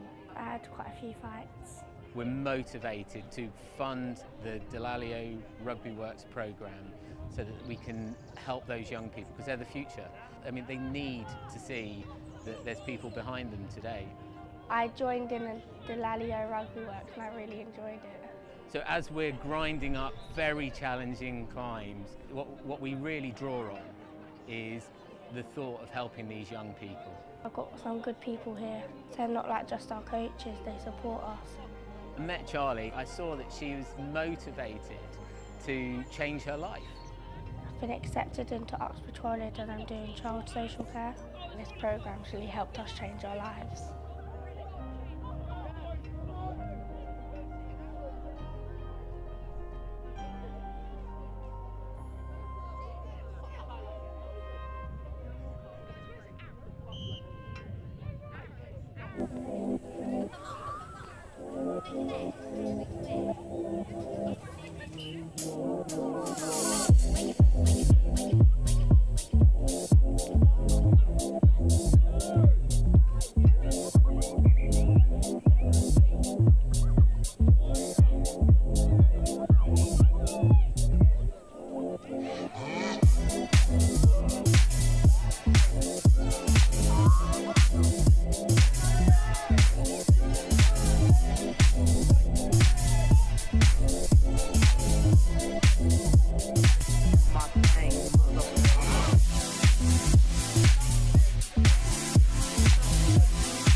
Organising your school's calendar is a daunting task, especially when you offer such a broad range of sports and co-curricular activities. Managing calendar clashes, cancellations and last-minute changes can make this part of a teacher's life complicated and time-consuming. But what if there was an easier way? SOCS is here to help make communicating with parents and pupils simple. The SOCS calendar will become the beating heart of your school. It's the place where teachers, parents and pupils can find out what's going on, where and when. It can even be customised with your school branding and integrated with your website. Setting up and managing co-curricular activities with the SOCS system is really simple. It's like an online activities fair. SOCS even takes care of registration and attendance reporting. SOCS Sport provides everything needed to manage and promote the sports programme at your school, while your own fully branded website provides live scores and updates, match schedules and announcements.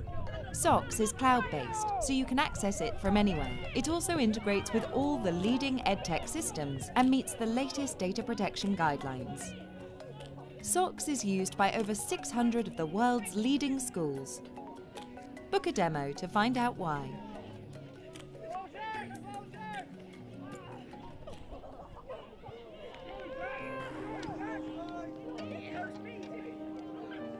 As soon as I got kicked out of mainstream, I thought that was it for me. I was an angry person. And I can identify with the kids that we're trying to help. I come from a similar background, from what the struggles they're going through and where they're trying to get to in life. I was introduced into Rugby Works. They'll also teach us about how to control ourselves and how to work as a team and not just by yourself. Being an ex-rugby player myself, I also understand the values that rugby and sport have given to me, and I really identify with how Rugby Works can be used in the future to benefit these young boys and girls. If I feel like I have no one to talk to, I can pick up the phone. It doesn't feel like I'm just talking at him, I'm talking with him. Yeah, I think rugby's really changed me. It's really helped me a lot. It's a great charity to be involved with. For me, the efforts make a big difference to the children and give them a life that maybe they wouldn't have had without it. The future's looking good, it's looking bright. I would just say thank you, because without them, we wouldn't have got the grades that I got. So yeah, thank you. I'd say dig deep and let's try and raise that £1 million that we're looking at.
I was quite argumentative, aggressive, and I just didn't get on in like big classrooms with loads of people.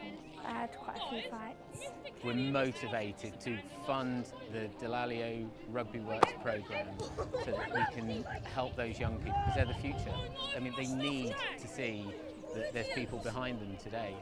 I joined in the Delalio Rugby Works and I really enjoyed it. So as we're grinding up very challenging times, what we really draw on is the thought of helping these young people. I've got some good people here.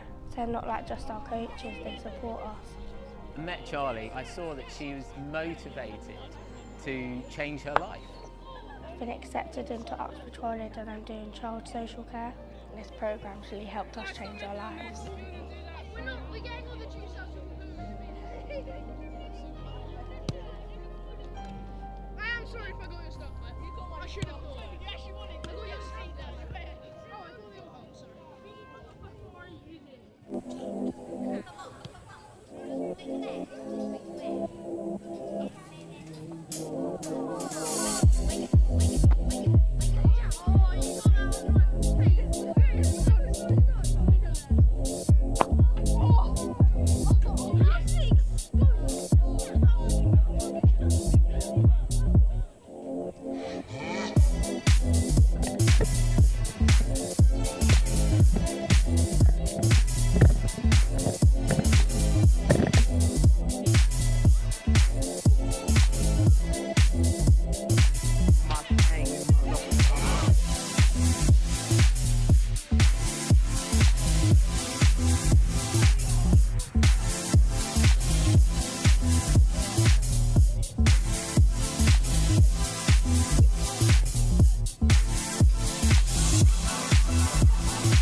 Organising your school's calendar is a daunting task, especially when you offer such a broad range of sports and co-curricular activities. Managing calendar clashes, cancellations and last-minute changes can make this part of a teacher's life complicated and time-consuming. But what if there was an easier way? SOCS is here to help make communicating with parents and pupils simple. The SOCS calendar will become the beating heart of your school. It's the place where teachers, parents and pupils can find out what's going on, where and when. It can even be customised with your school branding and integrated with your website. Setting up and managing co-curricular activities with the SOCS system is really simple. It's like an online activities fair. SOCS even takes care of registration and attendance reporting. SOCS Sport provides everything needed to manage and promote the sports programme at your school, while your own fully branded website provides live scores and updates, match schedules and announcements. SOCS is cloud-based, so you can access it from anywhere. It also integrates with all the leading EdTech systems and meets the latest data protection guidelines. SOCS is used by over 600 of the world's leading schools. Book a demo to find out why.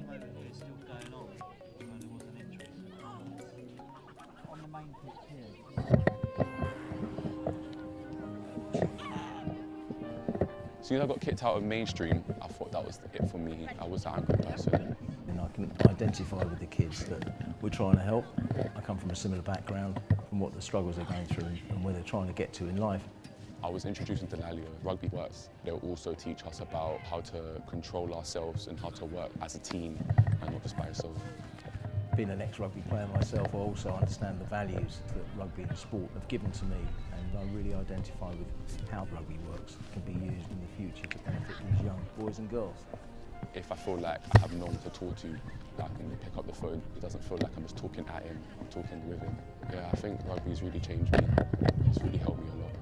It's a great charity to be involved with it. For me, the efforts make a big difference to the children and give them a life that maybe they wouldn't have had without it. The future's looking good, it's looking bright. I would just say thank you, because without them, we wouldn't have got the grades that I got. So yeah, thank you. I'd say dig deep and let's try and raise that £1 million that we're looking at.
I was quite argumentative, aggressive, and I just didn't get on in like big classrooms with loads of people. I had quite a few fights.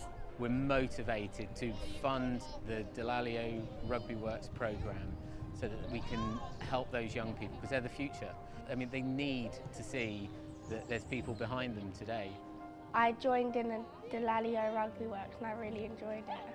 So as we're grinding up very challenging climbs, what we really draw on is the thought of helping these young people. I've got some good people here. They're not like just our coaches, they support us. I met Charlie, I saw that she was motivated to change her life. I've been accepted into Oxford College and I'm doing child social care. This programme's really helped us change our lives.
Organising your school's calendar is a daunting task, especially when you offer such a broad range of sports and co-curricular activities.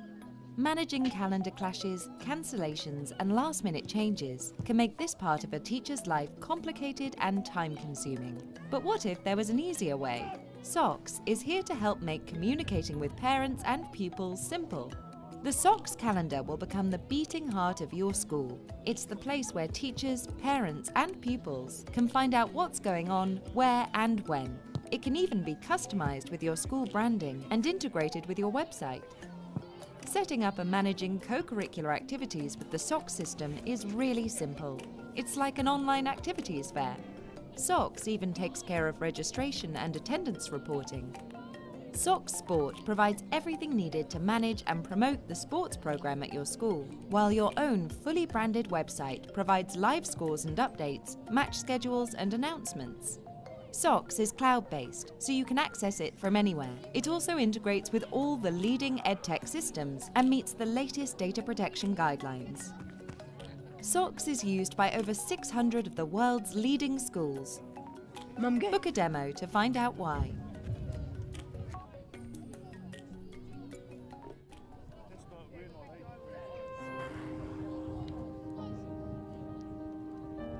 As soon as I got kicked out of mainstream, I thought that was it for me. I was an angry person. And I can identify with the kids that we're trying to help. I come from a similar background, from what the struggles they're going through and where they're trying to get to in life. I was introduced to Delalio Rugby Works. They'll also teach us about how to control ourselves and how to work as a team and not just by yourself. Being an ex-rugby player myself, I also understand the values that rugby and sport have given to me, and I really identify with how Rugby Works can be used in the future to benefit these young boys and girls. If I feel like I have no one to talk to, I can pick up the phone. It doesn't feel like I'm just talking at him, I'm talking with him. Yeah, I think rugby's really changed me. It's really helped me a lot. It's a great charity to be involved with. For me, the efforts make a big difference to the children and give them a life that maybe they wouldn't have had without it. The future's looking good, it's looking bright. I'll just say thank you, because without them, we wouldn't have got the grades that I got. So yeah, thank you. I'd say dig deep and let's try and raise that £1 million that we're looking at.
Well, welcome back everybody to the main pitch here. The afternoon session just about underway. We have St John's against the host Trinity School. Trinity picking up the ball in their half, and St John's line is good. Trinity working some space though. That's aggressive defence from St John's. We're in the waterfall part of this tournament, where the sides who perform the best in the morning play the sides that perform the best in other groups in the afternoon. Now that's lovely hands from Trinity School, and they work it along the line. They have a man outside too. The defence coming across is good. The power comes on from Trinity. That was huge physical play from Trinity, and then a little bit of finesse to step the last man. First try to Trinity. St John's undone through the precision passing initially by Trinity, and then a little bit of invention and power. Here was the black line, here was the power, and then good support. And how about that? A wide step. Nothing St John's could do to stop him.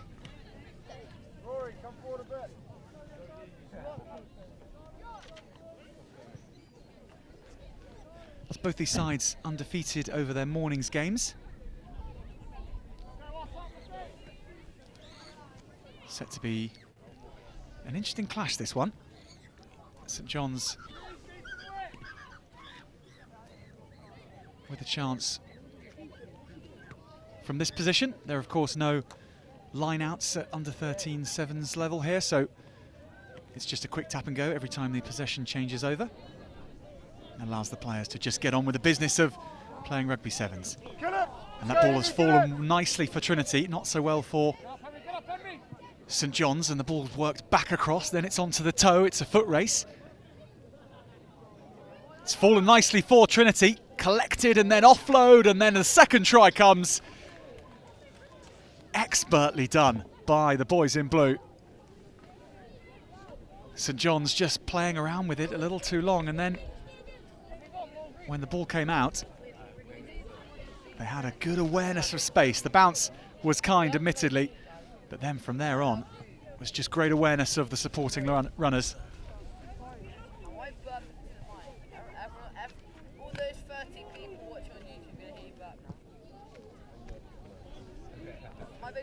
Well judged kickoff. Hasn't quite gone 10, but St John's will play on. They could do with just getting the ball in their hands.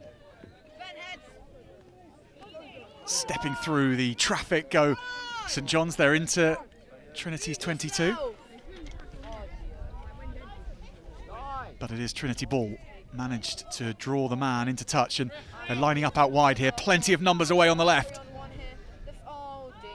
Cutting inside, and then the offload is nicely picked up. So Trinity just keep it alive. St John's doing well to stifle that attack though. They have to work it away to the other side, and it's a good drawing of the men. There's opportunities out wide, and now he's released.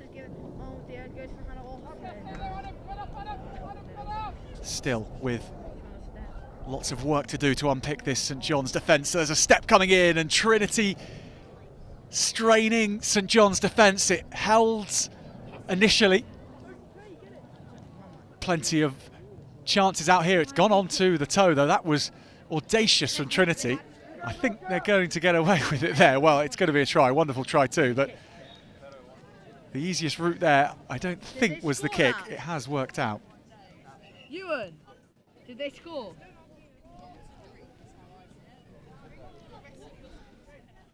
This will be an interesting one to review.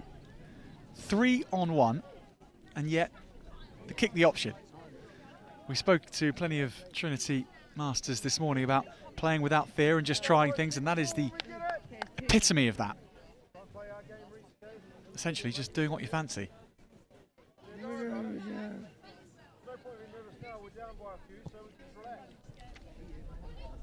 So Trinity 15 points to the good up. Run!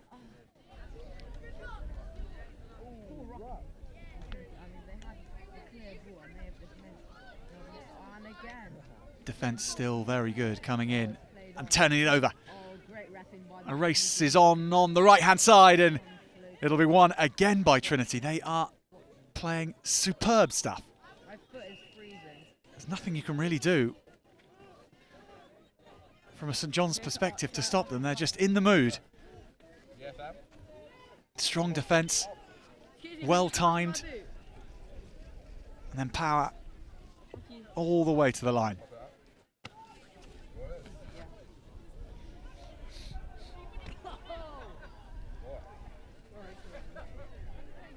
Well, for any people with Trinity affiliations watching, you must be very pleased indeed, I wager.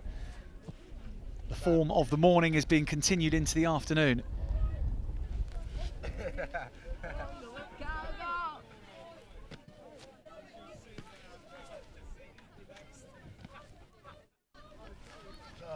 St John's, the Leatherhead school, they'll have to come back. They have to react. Run, mate, run! Pace Lovely it. speed around the outside, one-on-one with the sweeper, and he takes him on and burns him on the outside. That is a super score. Individual brilliance. Great running.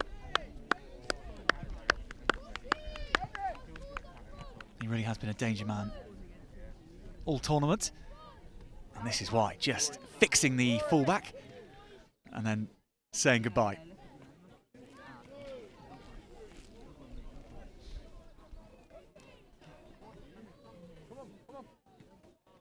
Get it back, boys. Come on, our game. So that score reduces things to just 15. What kick? A 15-point gap. Trinity from deep inside their 22, switching, and now to the try scorer. Get him! Pulled back by his shirt. Now the leg's taken, and that was well scrambled from St John's. The support, as it has always been, is there again. Farrell. Lovely step inside. And again, up through the middle. Trinity will be in again here. Stretching St John's down the right, down the left, and that left no men in the middle. You told me you were going to give me a chop tackle.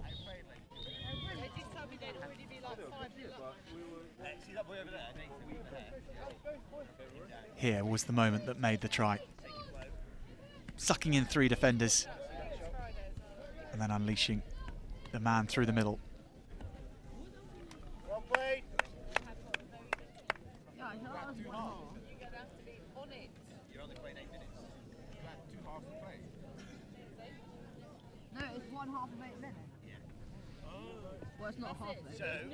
So a breathless first encounter here on pitch 1.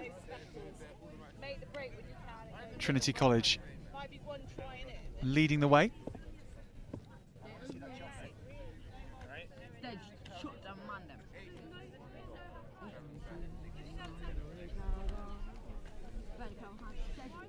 You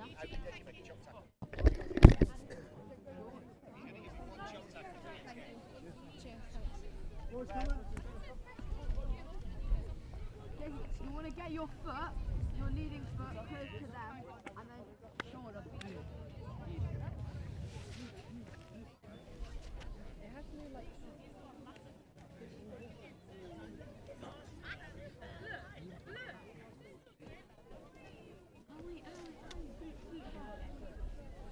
What do you mean? Has it got like? Are you seeing? Are you seeing? Are you seeing?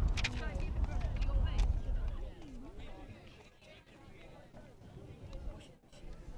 So our next match on coming up shortly on pitch 1. We will have Richard Challener against Wimbledon College. Richard Challener finishing first in Pool E, and Wimbledon College finishing first in Pool F. They will be going off against each other shortly.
I was quite argumentative, aggressive, and I just didn't get on in like big classrooms with loads of people. I had quite a few fights. We're motivated to fund the Delalio Rugby Works programme so that we can help those young people, because they're the future. I mean, they need to see that there's people behind them today. I joined in the Delalio Rugby Works and I really enjoyed it. So as we're grinding up very challenging climbs, what we really draw on is the thought of helping these young people. I've got some good people here. They're not like just our coaches, they support us. I met Charlie, I saw that she was motivated to change her life. I've been accepted into Oxford College and I'm doing child social care. This programme's really helped us change our lives.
Organising your school's calendar is a daunting task, especially when you offer such a broad range of sports and co-curricular activities. Managing calendar clashes, cancellations and last-minute changes can make this part of a teacher's life complicated and time-consuming. But what if there was an easier way? SOCS is here to help make communicating with parents and pupils simple. The SOCS calendar will become the beating heart of your school. It's the place where teachers, parents and pupils can find out what's going on, where and when. It can even be customised with your school branding and integrated with your website. Setting up and managing co-curricular activities with the SOCS system is really simple. It's like an online activities fair. SOCS.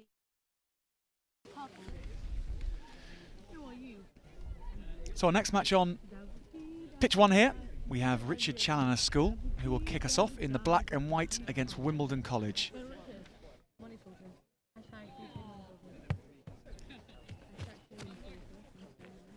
Yet to see Richard Challener play on pitch 1 today. They've been away on 2, 3, 4 pitches, and it'll be exciting to see what they have in store.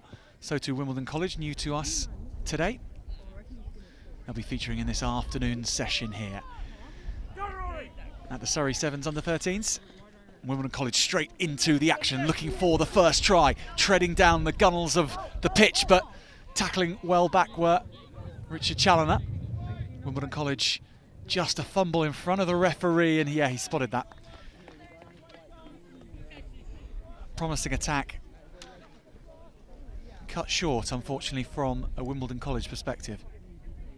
And credit that run down the right wing, though. That was pacey stuff.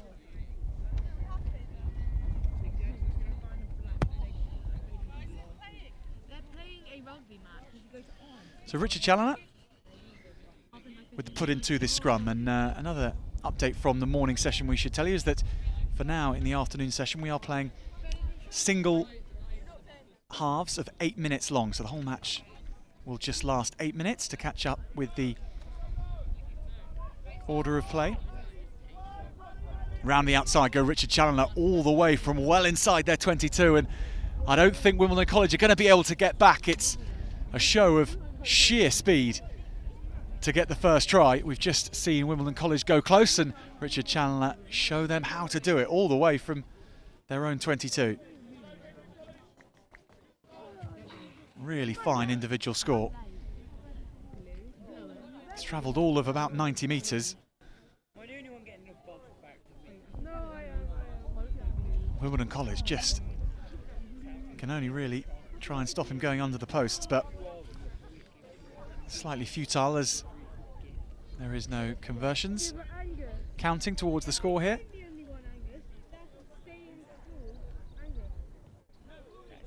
It is a tournament which we're just all about playing. Let the boys play, as we heard from Ian Kench, the director of rugby here at Trinity School earlier today. That's the approach that they take, and that's the approach that so many of the schools here take as well at under 13s level. Wimbledon College switching it up, switch after switch, trying to create chaos in the Richard Challener defence. Spinning out of a tackle very finely, over halfway go Wimbledon College.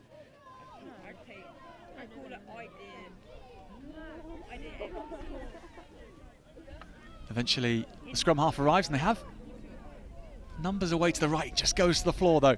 Richard Challener with a chance to hit back again, racing around the outside, backwards to go forwards, and this is why, speed and space to work in, and this will be the second try, a very, very good one too. Similar style, plenty of pace, and Wimbledon College undone. Well, as we look at the replay here, I'm delighted to be joined back in the commentary box by Stasha Long from Trinity School, and Stasha, as we just see in slight fast forward, I think this try, a fine 1-2 from Richard Challener, but we're entering the afternoon phase where it's the waterfall effect, and would it be possible just to explain a little bit about that approach and what that means for the schools playing here this afternoon? Yeah, so it's all about following on from the morning sessions, trying to find an appropriate kind of level for everybody. So we've got 8 pools in total, and everybody who finished first in their pool will all go together and be playing on pitch 1. And they're split into 2 pools, so simply Pool A, Pool B, Pool C and Pool D will be in one pool, and E to H will be in the other pool. And then the same on pitch 2 for everybody who finished second, same on pitch 3 for everyone who finished third, and so on. And what the waterfall is designed to do is to hopefully find everybody's level. It should mean that everybody gets meaningful competition during the day, and also because there's no overall winners, there's the emphasis on the coaches playing everybody, making sure that they rotate their players and not having to worry about, oh, we've got to score a certain number of points in order to be able to go into the cup competition or the plate and so on. It just means that everybody gets to play, which is definitely the spirit of today. So if people are watching, tuning in to schools that they want to watch and they're seeing them on pitch 1, it means that they have won their, they've got finished at the top of their group and therefore playing in the higher competitive level out on pitch 1. But as you say, all about not trying to push for any silverware, but just trying to develop players individually as well as a team, as we're seeing this individual from Richard Challener cruising around the outside again. So much pace, and Wimbledon College just unable to handle him at the moment. Another example of the importance of speed in rugby sevens.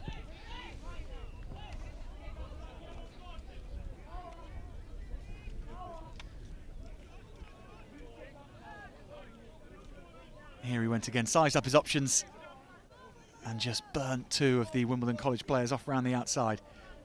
So difficult to deal with, and you just can't deal with it if you don't have the same level of speed. No, and it's really hard in sevens because you've effectively trying to cover the same amount of space as you would on a 15s aside pitch, and for somebody with pace, they're just going to make the most of any space that they get and exploit that. And actually, you can talk about defence as much as you like, but if those players crop up somewhere, it doesn't really matter how well you've organised. They can often kind of just create space around you, and that's what he's done on both of his tries in this latter stage of the game. Well, when there's no space around you, why not find space through the middle? That's what Wimbledon College have done. Really good score. Straight up the middle. And Wimbledon College have their first try of the game. And Stasha, this is the kind of thing we've been seeing a lot from those wearing Trinity colours as well. Your team have been doing very well this morning and in the first game as well this afternoon. Yeah, exceptionally proud of them today.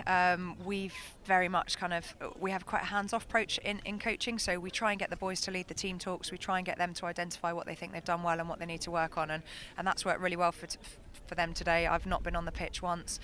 They've been leading the team talks at the end and deciding what they want to do differently in the next game, and that kind of player-led decision making is really good, because often coaches complain that, oh well, they've looked really good in training but then they don't do anything that we've asked them in the game, and actually that's often because they're not given the freedom to make those decisions, or because training often doesn't reflect what the game looks like enough. And so we play lots of small-sided games.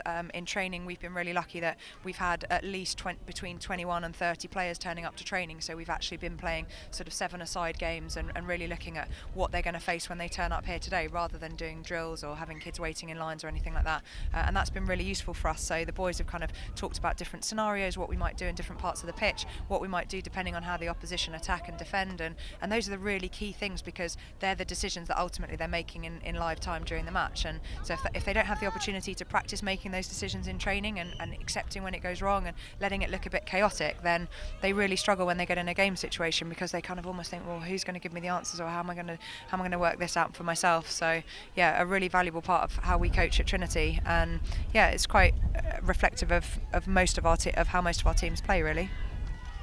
Well, what will be for many of these schools, Wimbledon College certainly will be going off to Roslyn Park Sevens. Is that the same for your under-13s here? They'll be off there, and under the rules where obviously it's much more of a knockout competition, but that is something which I guess, are you building towards, or is it just the cherry on the cake at the end of the season? Yeah, I mean the boys know that it's a really big event, and they know that it's an important competition. But I think it a bit like the NatWest competitions and anything where they get excited and a bit of nervous energy. I think it's really important to get them to reflect on the fact that it's still just the same game as they would be playing. It doesn't matter who you're playing against, doesn't matter where you're playing. The game still looks the same, and so we don't tend to kind of have a game plan as such. We tend to try and exploit the opposition's weaknesses, play away from whatever the opposition's strengths are, and then play to our own strengths. Well, it's certainly something which Richard Challener have taken that approach of, using their strengths to the fore, and that number 14 causing havoc again, and the ball is worked back over to the left-hand side, and more space, more green turf to run into, and they will have a fourth. Yeah, their two wingers have looked really dangerous for me during this game. They're really easy runners, and they're just happy to pin their ears back. I think one of the frustrations as a rugby coach is always when you know someone's got pace and they tend to slow down when they think they're going to get tackled, or they tend to stop because they think that a tackle's coming on them. Actually, the best thing to do is just pin your ears back and go, and I've loved that about these two today. Yeah, it's been tough for Wimbledon College to have to handle in this game. This is, as we say, the part of the tournament which will feature all the sides who finish top of their group, so those kind of mistakes and any mismatches will more often than not lead to points on the board. And the old bounce of the ball just doing there for Wimbledon College, but they pick it up, and lovely slashing break up the middle from Wimbledon. Hands away, and there's more men outside should he need him. He goes to him, and this is again a really nice passage of play. Breaks down. Richard Challener again. Switching on the end. Good use of strategy from Richard Challener. Although that just a forward pass, I think, spotted by the referee.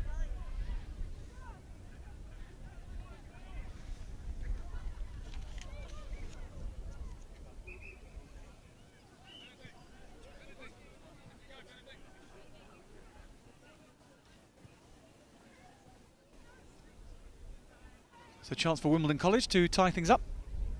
Perhaps play something from the scrum.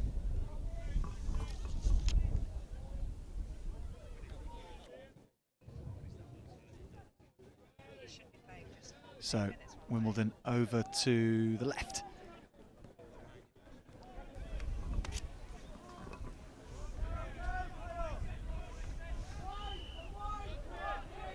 Wimbledon taken down and the ball turned over, so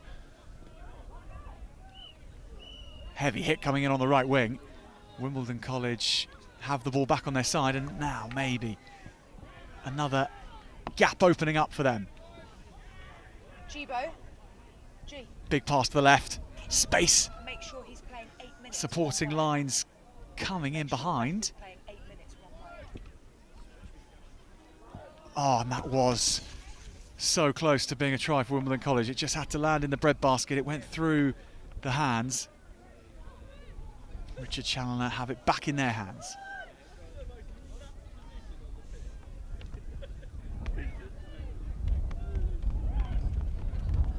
Play slightly slowing down after the fast start from Richard Challener, but they look to put speed on it again, and through this man who's looking for a hat-trick, racing over halfway, and difficult for anyone to live with him in this sort of mood. Another try, his third. Richard Challener looking oh so good when they get it out to this man. We'll have another look at this.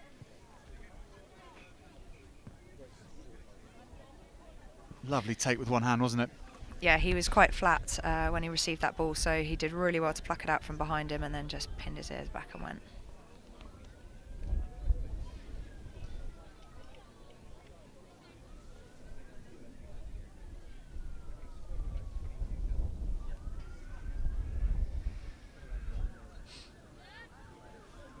So this match going slightly on a bit longer than we expected, but the schedule being tightly squeezed this afternoon to make sure we get all the fixtures in before the daylight fades.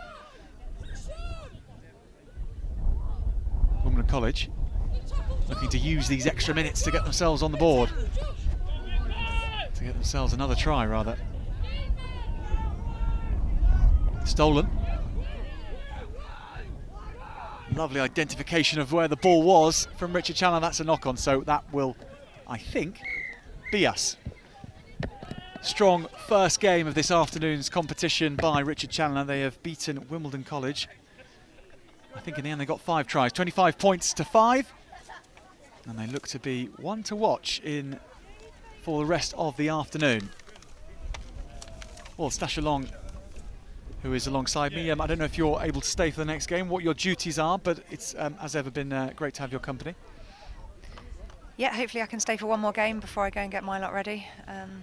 That is very good news indeed. Very good news indeed. Well, we are, as you can see from our cameras, up in a rather windy position here. It's picking up. But the quality of play all morning and into the afternoon really has been high, given that there's been no shortage of ambition, there's been no shortening of any passes or anything. Everyone's still going for everything, haven't they? It's not just a couple of schools that take that approach of playing, let the boys play. It seems to be everybody. Yeah, hopefully the boys have come through a system whereby they've been allowed to play with a bit of freedom, and I certainly think that can be honed as they get older if necessary. Often it's only the fear of the result as to whether teams try and kind of play it a little bit safe. So certainly in competitions that are knockout competitions, I know that can often it can often kind of affect adult behaviour in terms of what the coaches do and what they kind of expect from the players. So yeah, great to see that today we've just seen the ball moved around, we've seen boys trying different things, and the behaviour from the touchline from all the coaches here today has been absolutely exemplary. So really pleased to see that. And Surrey's often thought of as one of the stronger counties, and there's certainly abundance of schools, both independent and state schools in Surrey, who really put out some good rugby teams. So yeah, it's great to see the boys playing at such a high standard of the fact that they're only under 13. Yeah, it certainly has been high quality throughout, and we have next on our pitch one, Tiffin against Whitgift School. Whitgift, one of the schools part of the group that Trinity is under. And Trinity, or rather Whitgift, have the ball in their hands to get themselves underway. Tiffin having to chase shadows at the start of the game. Big power for Fend. The ball went to the floor in the end.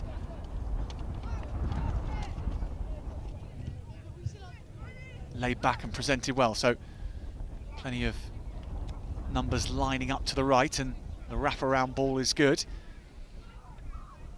Isolating the winger, and then Whitgift will be in here. First try of the game. Tiffin running out of numbers on the left wing.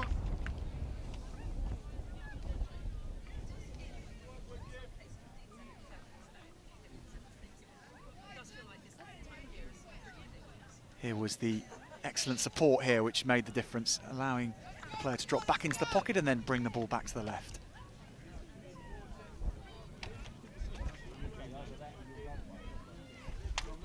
I think I spied a smile from Ian Kench there behind the try line. Chatting to one of our sponsors.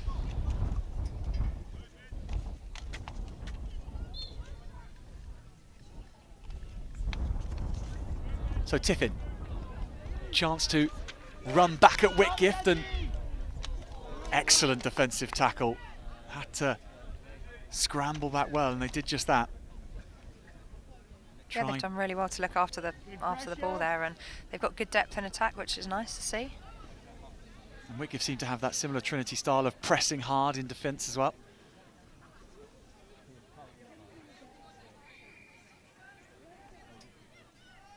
And in terms of the refereeing, Stasha, here as well, is there an acceptance of trying to let things go a little bit more for the sake of the play? I don't think kind of letting things go, but I certainly think that the boys have been really disciplined from what I've seen. There's clearly they've been well taught in terms of their rugby knowledge and education, and the referees haven't had to have a big impact, which is nice. I think games that are really stop-start are hard for the players to get into, so actually to just see those advantages being played, and in sevens certainly an advantage at a knock-on or a penalty can be try scoring, so to allow the boys to do that has been great. The lad who's refereeing now is actually one of the ex-Queen's Academy boys. He was an excellent John's Leatherhead boy and is now helping out there, so great to see a youngster on the field and hopefully helping nurture the next generation of talent. Well, from that penalty they worked it well to Tiffin, didn't they? And they've levelled things up here.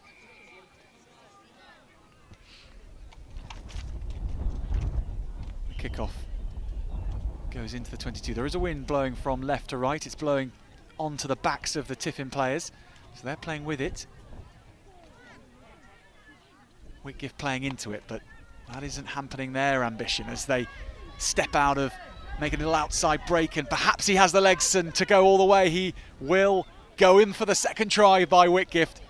Chased back hard from Tiffin. Full credit to the rangy number 5 to try and make that trek back, but enough speed in the end.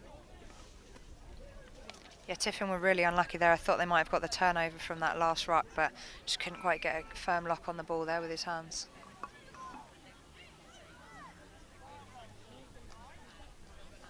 Well, he was sensing that there was someone chasing him back, and then all of a sudden, in the rearview mirror, there he was. But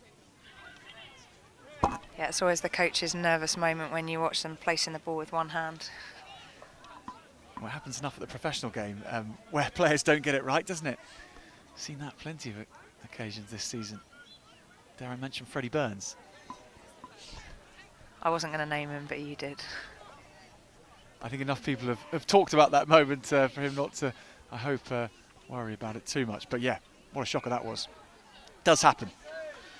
Whitgift, another try, a really, really powerful run. I think I've called that a little too early, although that is a little bit of cat and mouse at the end.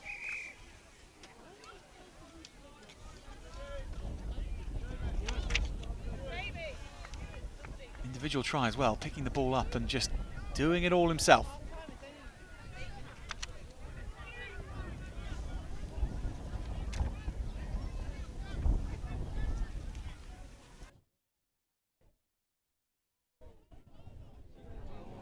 Show him the shape.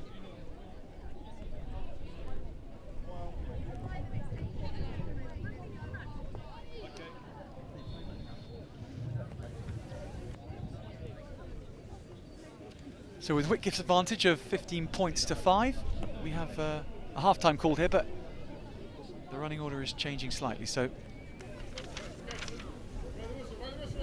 yeah, I think they're just getting started in the second half. We'll be chasing our tails with time if we don't. So just a quick turnaround, I think, and then we'll be back to our 8 minutes one way.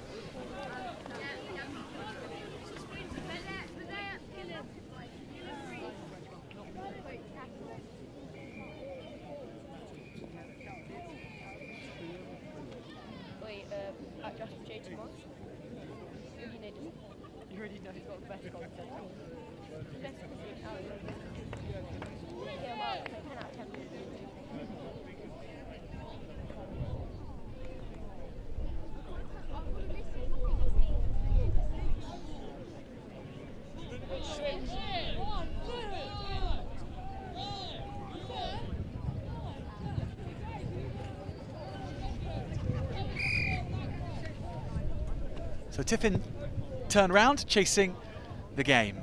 10 points down they are, and Whitgift have the ball. Good series of tries towards the end of that first half by Whitgift, and that gives them the edge here. A reminder that in order for both these sides to be on this pitch in the first place, they've had to have been amongst the top sides to finish top of their group, rather, in the morning part of the tournament. So they come in with form, and here go Tiffin trying to get back into this game.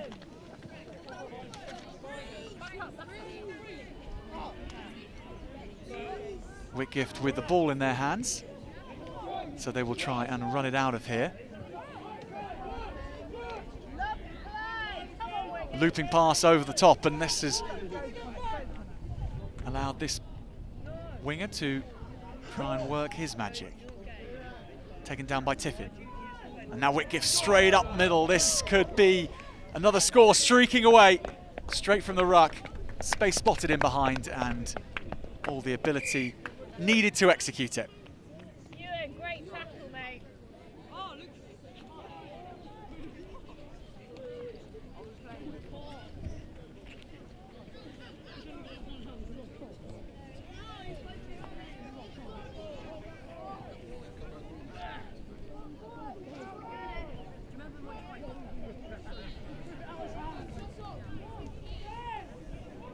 Well, whilst play halts and we get back underway, I'm delighted to be joined up here by David Mobbs Smith, or just Mobbs, the coach of the Swedish women's sevens team, as well as the Ramblin' Jesters, and also involved in Hampton School as well. Mobbs, thanks very much for joining us on this windy old day up here, but it's a good day for sevens. It's a brilliant day watching these two teams play here. I look at Whitgift, and they moved the ball out wide beautifully earlier and managed to sneak down the side. But Tiffin, oh, it's a shame. Tiffin won the recent SOCS at the earlier in this week, so they're a really good side and in good form, so it'll be interesting to see how they perform now. And today your involvement is with Hampton, and how are they faring? We're on pitch 2, where we played as the runners-up in our group. Just played Fisher in a really good game, old rivals of ours, so it's always the same in these age groups. You come across the teams every year, and it's a lot of fun. What is that? Well, Tiffin having fun out there themselves. Now they have the ball in their hands. It's back out to number 20. Strong offload. He found some space back to 14. And then the hands are good. The play kept alive. And the try surely coming. Can he reach out? Almost. Just not quite the distance. The lever a little too short. And that won't be a try. Whitgift with the ball. That's a cruel fate, just inches short. That's a big chase down the hill for everybody, so we're interesting to see. They've got 2 players back, so they might be able to do something here with this Tiffin. Kept alive well. The almost try scorer from moments earlier, number 5, just launching it out to the right. Whitgift defenders really sharp on to any attack from Tiffin at the moment. Here's some space though, down the right-hand side. Oh, what a cover tackle. Yeah, wonderful tackle. They did really well there, Tiffin, under a lot of pressure. And is that the final? That's the final minute of the game, wasn't it? That is the final play. We had a little bit of funny business going on with the timekeeping, but that is the final play. Whitgift who take the victory, and Mobbs, a short game for yourself, but hopefully you'll be able to stay for the next one. Absolutely, I'll stay for the next match. I've got a couple of games off before we have to play Herodian. Okay, so. Brilliant. Thanks very much. Don't let me keep you all afternoon, because I will try. Yeah. But it's sevens with all your experience, Mobbs. And how long have you been involved in the game of sevens? Probably now about getting up for sort of like 12 years I've done sevens, because obviously I was in the 15s game, and then I got an invite to coach some sevens, and I've worked with the Rambling Jesters directly for about 8-9 years now, so that's where I got my sort of like international experience going around the world with them, and then obviously with the Sweden women's team as well. So I'm quite fortunate that I get this opportunity, particularly in the summer. It doesn't feel like a summer's game today, but it's normally beautiful weather. The beauty about the game is that if you look at children's rugby, every child's touching the ball out here. They get quite a few chances to be the star, they get the chance to pass, they get the chance to make line breaks, because The difference probably between 15s and 7s is each kid basically has a role to play when he touches the ball as opposed to a fixed position. And so their duties are much more varied, and I believe personally the skill set just develops so much more. When you look at the talent that's here for 12-year-olds, it's really fantastic, isn't it? So how will coaching the women's sevens team, the national sevens team, change to coaching a school side of under 13 age grade? Well, it's more to do with physical preparation in the elite game. So obviously athletes really prepare themselves, whereas obviously 12-year-olds just roll out of bed. At Hampton, we probably it's a slightly watered down version, shall we say, of what we do tactically, but a lot of the skill sets that we work on are pretty similar. We're demanding the same from those young players because the game's forced you into a decision-making role. You have really no choice out there but to try and make the correct decision at the correct time under immense pressure. And that's why I like the game, because that's what it really does. You're given that decision-making role all the time in the game, even though in the 15s you might be, for example, the lock or something. Out here, no, you're the carrier and you have to play that role. That certainly is a glorious game for players who don't necessarily get to do all that stuff in 15s to be able to have the opportunity to do it. As we're kicking off in our next game here, Rygate Grammar School against Epsom College. Rygate in the blue and Epsom College in the white and blue stripes. Epsom bringing it away from close to their try line. But a knock on, so Rygate Grammar School with a good bit of field position. And Mobs, in terms of field positions, when you get this opportunity in sevens, in 15s it's a massive moment, you can work lots of things from it. Is that the same from sevens? Do you look to run a set play, or do you just look to try and get the ball back? Well, first of all, you've got to win the ball in what's an untidy scrum. And then secondly, you might have a mismatch out there, and so you'll try and score off of that mismatch. The most important thing in sevens is that you actually maintain possession. So to take a huge risk here, for example, to try and score, you've got to make sure you maintain possession. But there you can see lovely step in there. Use that one-off player out there that they trusted in and gave him the ball, and he did his job. So if you think you can hurt them on the wide, you'll go there. But otherwise, it's more important in that position, I would believe, is you keep the ball, and then you have another crack somewhere else. As we see in our replay here. Yeah, lovely pass, yeah. Look at that, just giving him space, lovely step back in, defence over chased, and from that moment on the defence are struggling. So close to the try line, that's a lovely try. Interesting to see where they kick off now. You know, tactically, do they have a set piece that they kick off? They have a set piece where they kick off. They kicked into that left side of the pitch and they've got the ball back. Yeah, intercepted well, and oh, great vision. Unlucky that. Oh. So you might have noticed there, they kicked off to the left. They kick it quite deep. And unlike senior rugby, where you're maybe going to float it high and you're going to get one of your runners to compete, a lot harder to do at this level. So you kick it to a position where you hope to put some pressure on them, so that they'll struggle defensively. Your defence, I mean, will put them under pressure with their skill set, basically passing the ball in front of the post. So it's slightly different than, say, 12-year-olds. Yeah, they are on the cusp of entering more senior style of rugby at this age grade. I guess it's important to ensure that that enjoyment factor stays there. Yes. Rygate bring it away to the left. Another opportunity in the corner, and they're in the corner. Not quite. And Epsom turn it over. Good work digging around on the floor. Score. The ref feels it was short of the line. Someone just put it into the mic. Someone just put it into the mic. Pace coming on here from Epsom. Over halfway, right from under their sticks from a penalty turnover. And this is the result. A levelling up of the scores. Really, really strong individual try. Nothing Rygate could do to stop that one. Yeah, that's that individual element you get in sevens. It obviously has a bigger part to play than you'd say sort of you get in 15s. I mean, you talk about like individuals who have major roles in 15s. You look at England with Billy Vunipola. He obviously has a huge role to play for England, but it's not quite what that individual just did there. Now I don't know the lad's name, but what a try! You know, I mean, he's run 98 metres or whatever to score a try. Yeah, he's making shapes towards the touchline. I think could well be after a breather. Yeah, trying to catch his coach's eye. there's another point actually about this tournament, Schoolboy, the half game concept and ensuring that players get to play at least half a game of every match or at least half the tournament of every tournament. We see Rygate trying to hit straight back. That was really rapid pumping of the legs. And they go down the blind side.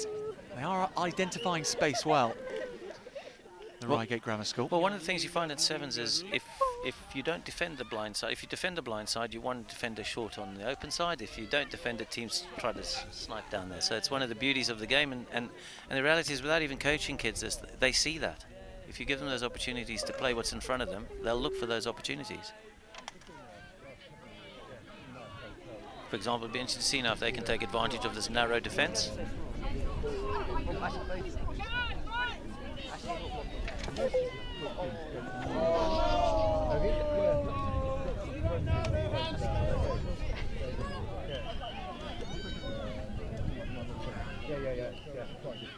Still keeping that alive well, didn't they? It was on for a moment, but that big hit came in. Hour and a bit away out of Geneva.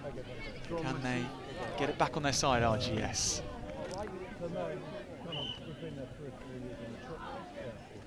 Well, that is the difference. Just a big hit from the winger. Otherwise it was looking like a try. Yeah, they just moved the ball a little bit slowly to take advantage of the narrow, and then he was able to put the big hit in. But one of the things you talk about as a coach in sevens is with players is when you're under physical pressure because of the isolation factor, we call it survival skills. How do you survive with the ball? What are the little tricks you can do to keep the ball alive for as long as possible till your support gets there? Because very similar to the defensive player, your players are also quite a way away from the ball. So because of that, we certainly at Hampton practice a lot of those sort of survival skills to try and keep the ball.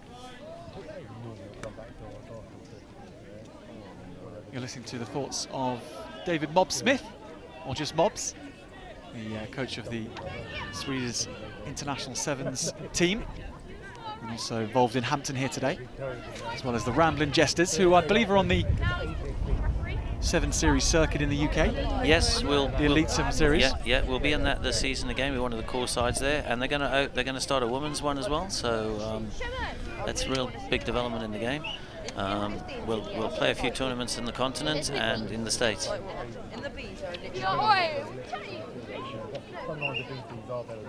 Still all tied up here between Epsom and Rygate.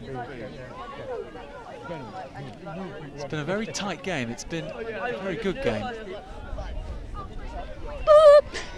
Epsom with the moment of individual magic so far. Rygate score more of a team effort coming from a scrum, a little bit like this, and in a similar area too. Stepping inside to within 3 metres. The offload is kept alive, and there's the score. Yeah, great little bit of footwork again there from the first receiver. Put pressure on their defence, narrowed them up, and then what was the beauty was how the outside player then ran on the inside of his marker to take that ball to score. What they do, they just struck it up.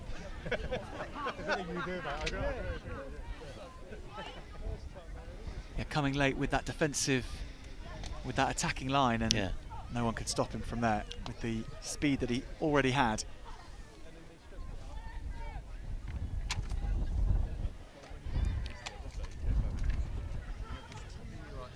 So Rygate go up 10 points to 5.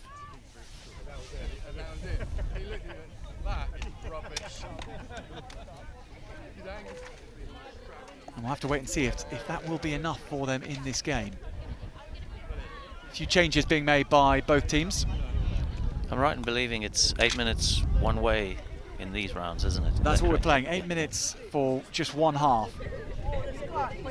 Really nice running up the midfield. Eventually they caught up with him, but still going, and still going again. Tigerish play. On the floor, Rygate looked to spoil, but Epsom, do they have it back? The hack through comes from Rygate. Still there for Epsom, just about. Now they have a chance to run at a very disorganised defence. There's numbers away to the right, and they identify that. Or even away to the left-hand side, I should say.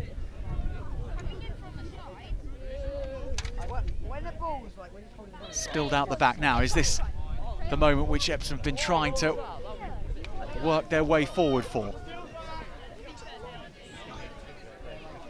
Counter-rucking is so strong from the boys in blue shirts. And this is a danger man. He has the first try and he's going to go in for a second to tie things up. Nothing Rygate could do about that there. Excellent spoiling work on the floor. Can't stop the flying Epsom player. I mean, that's one of the biggest fears you have in sevens, is once it gets a bit scrappy and your systems start to break down, then obviously the key individuals find the space. It's a bit like a shark swimming in water. I mean, and it sort of turns out really well for them usually. Once those systems are broken down because of that patch of untidy play, the last person you want to touch the ball's the match winner. Yeah, 3 hours, just under 3 hours. Phase after phase, just open things up for him. Really polite. And when you are a young player who is physically bigger than everyone else your age, how do you ensure that your development continues so that you do the right things, so that you don't get away with necessarily being bigger than your rivals? You can still work on your core skills and ensure that you're developing that sense. Well, that would be one of my arguments where sevens comes into the game, because this is where instead of him saying just playing at lock or him being the big winger who you just give the ball to, he can get much more involved in the decision-making process, because he's just going to touch the ball far more often in these 8 minutes than he might in a half an hour in a 15-a-side game. So he's just learning the other skills of the game other than just what he's good at. So I love sevens for that part. I think it's a brilliant tool to develop young players. Well, unlike what our graphic says, of course, the final score is 10 points all between Epsom and Rygate. Really thrilling game, and two very contrasting styles. Well, David, Mobs rather, Yep. Thanks very much for joining us. I dare say you may have duties to do, but if you don't, welcome to sit around with us up here. It's I think I have to go off and prepare for the game against Surrey, but it's been an absolute pleasure being up here. Thank you very much, and thanks for your insights. Just very brilliant that this is actually here and being live streamed and everything. It's superb. It really just helps the game. Thanks a lot. Well, thank Cheers. you.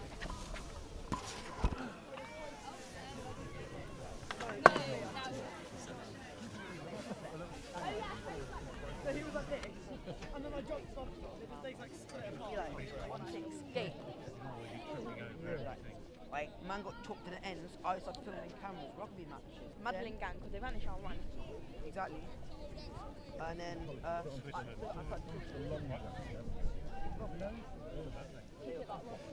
rugby, 18 punter. Then I got killed. What's this, Keen? What's this step? Keen, what's this step? Oh, that was a bar. That was a bar.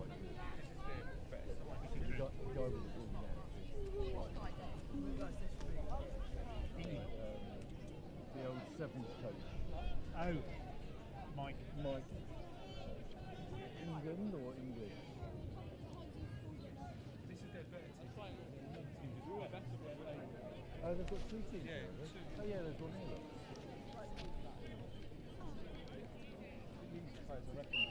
Yeah, these are the good ones. And obviously in our group.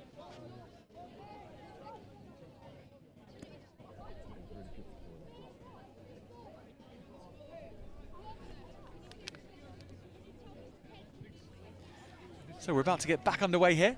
Trinity against Tiffin. Trinity, the home side here in Croydon. And we are waiting for a referee to join the teams, which should give us just enough time to thank our sponsors here for the day. Technical and Event Services, TES. They're a local company with over 25 years experience in providing turnkey bespoke technical solutions and production support for live events worldwide. And we really are hugely grateful to their involvement here today, as well as to Trinity School for allowing us to be here. It's that kind of support which allows us to be bringing pictures of under-13 sevens to the screens and to everyone watching. So thank you very much for your involvement, and anyone who is watching, thank you for getting involved too. And if you'd like to get further involved, you can join the conversation on Twitter, #Surrey7s, and let us know where you're watching from and who you're supporting, particularly because these events all become even more exciting when we know who's behind it and who's wishing players well from afar or from near. And if you are down here in Croydon, why not come down for the afternoon? The sun isn't here yet, but we promise it will be. How about that? finally have a referee approaching.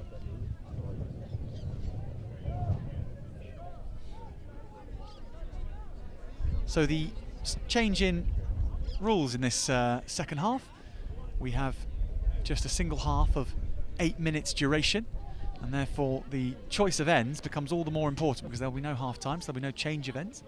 So selecting your half can have a significant advantage, especially with this kind of wind going on, and it is changing a bit now. So at the moment it's blowing into the faces of the Trinity College players, Trinity School rather.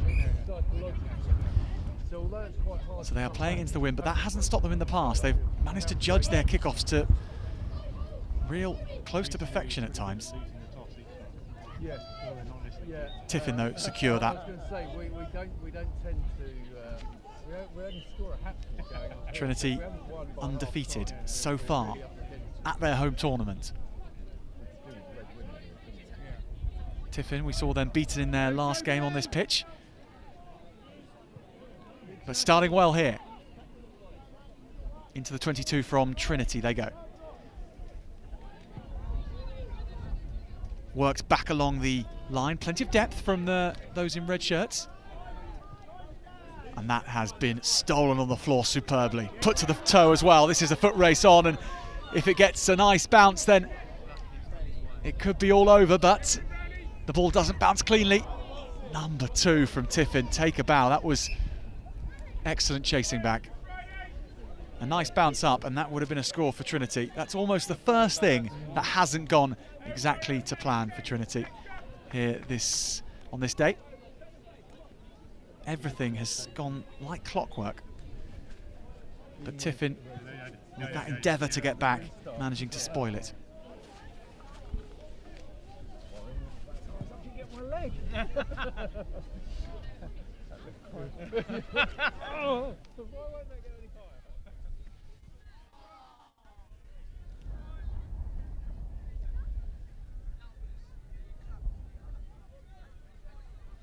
Tiffin all the numbers away to the left. Looping pass over the top to try and work some space for that flying winger, number 14. He juggles with it, goes back inside. The referee is happy for play to go on. Advantage to Trinity. Interception, almost. And we'll come back for the advantage, which Trinity had anyway.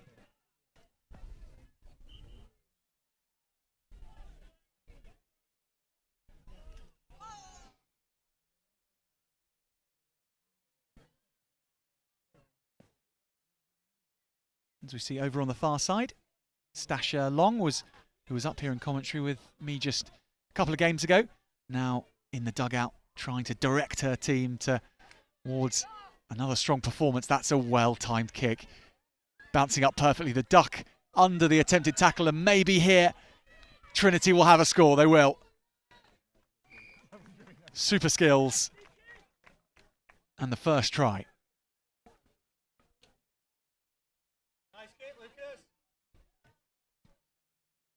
Glorious left-footed kick through, and the perfect weight on it to allow the bounce on this lovely pitch that Trinity have laid on for the tournament.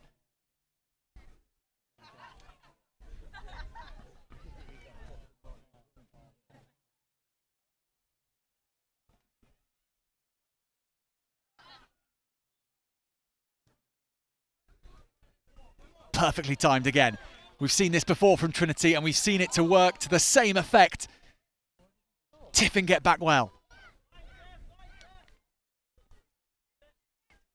Massive pump dummy.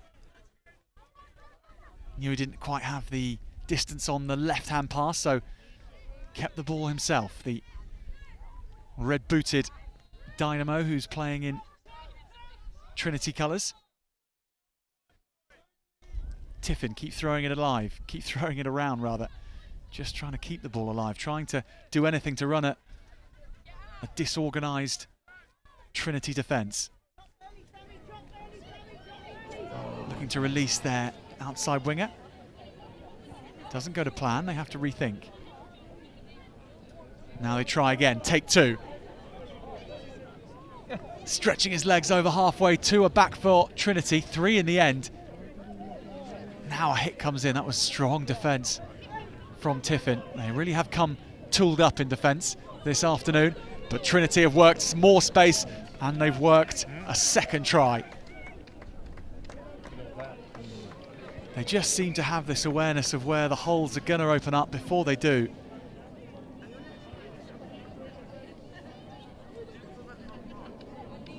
This was from the chase back, and then the change of direction, and Tiffin running out of the desire to make those tackles because Trinity coming at them from all angles.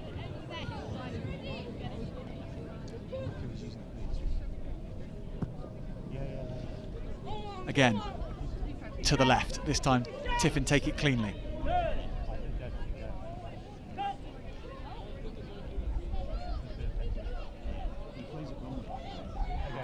Advantage to Trinity after the drop pass. Well, it's not getting any easier for Tiffin. They looked like they may have worked some space, but then the skills just letting them down. But that's okay. That's what these tournaments are about, finding out where mistakes can happen and then trying to work on them with their coaches to see if they can get better. The ethos of this tournament very much about development, not about results.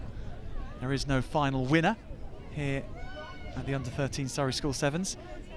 It is just about players playing their game, working together and trying to improve together as well. This is Tiffin who are having to defend here because Trinity asking more questions of them, and they try not to risk it alone. I know they have teammates further down the line. Those teammates now being tested. They're unable to get clean ball. Tiffin doing excellent work to spoil things in the tight, but there's good work, Tiffin. For a moment an opportunity before a big hit coming on from Tiffin.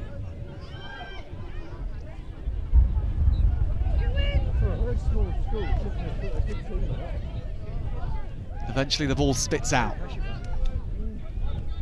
Bobbling around now. Will come back for a knock-on. Certainly for one of the first times today, Trinity not having everything their own way. They are being put under pressure by Tiffin.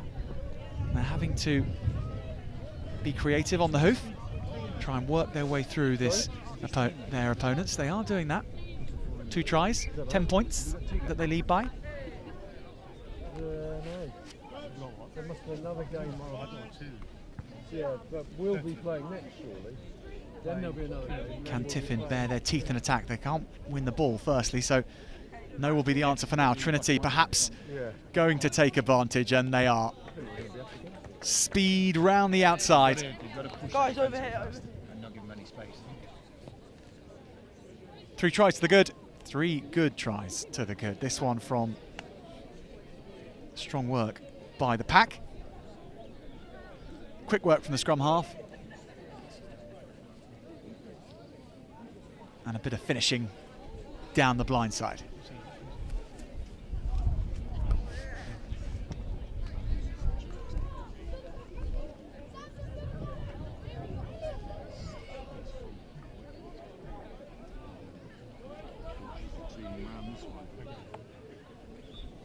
Now here we go, perhaps a chance for Tiffin. They've got an overlap. Now they work it back by hook or by crook, keeping the ball. Snaking off and then offloading out of contact.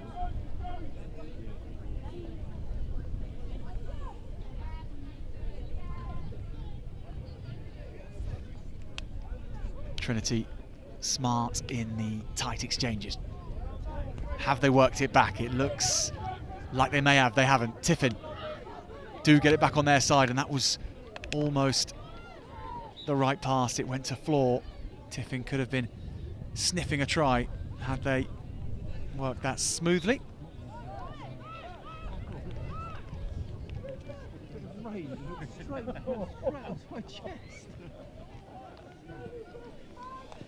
So with no line-outs in this form of sevens at under 13 level.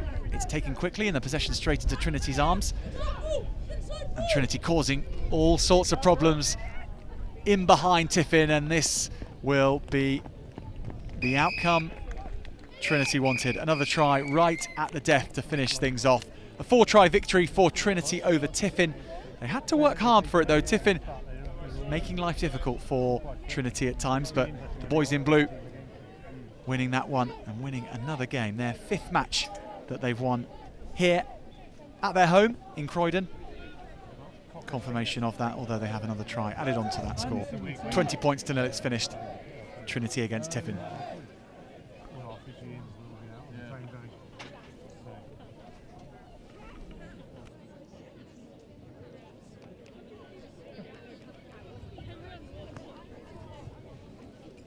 Mildly impressed by that.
So Richard Challener against Rygate Grammar School.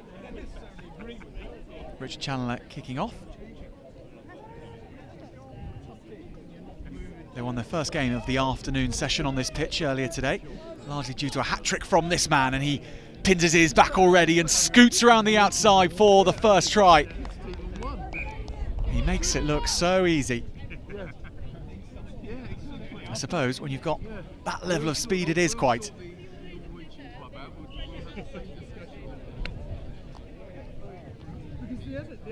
The hands were good. The defensive line just a little bit too slow to come forward, and that spotted and exploited. Yeah, and we all loved him, and he was one of us. As a man, you brought Billy Foreigner in. Johnny Foreigner. Yeah, but like a high profile. So Rygate Grammar School. Yeah. First chance for them to test this Richard Challener defence. They've worked it right, they work it back left. They switch in the midfield. Kick goes over the top. Turns Richard Challener well, and it could fall nicely. They get it back on. Do they almost? They will now have some defending to do instead. Straight up through the centre of the field, number 16. Knew he had his speedster out wide, but thought, you know what? I think I've got this one myself.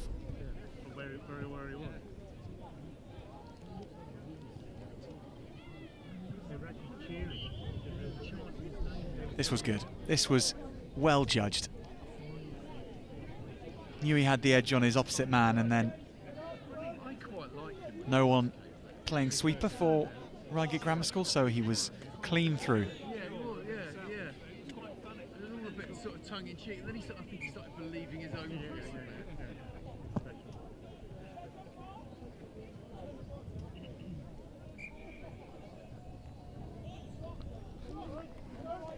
So a free kick back on halfway. The kick-off by Richard Challener, not going 10 metres. So that allows Rygate to go fast.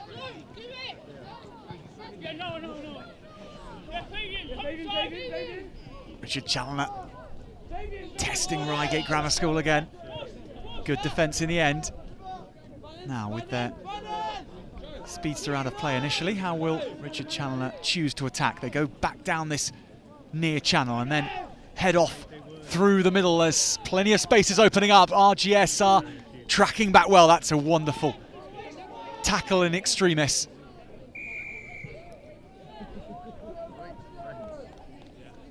RGS also picking up possession from that. That was a neat bit of defence.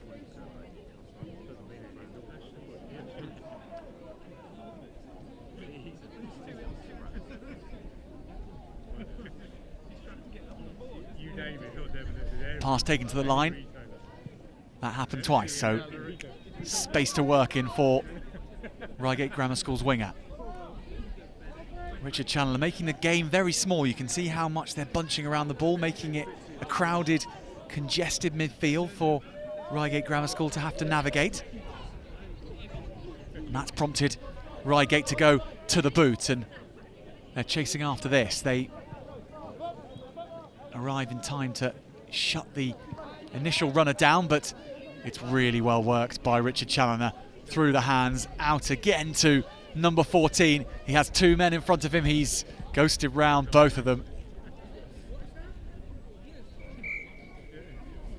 Give him any space at all, and that is the result. It's a harsh reality which Rygate Grammar School are having to learn about.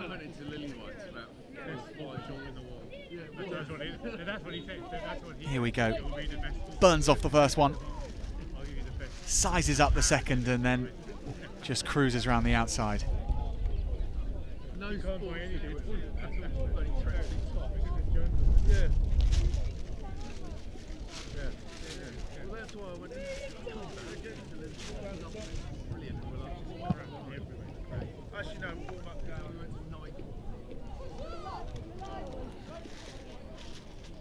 Deep kickoff.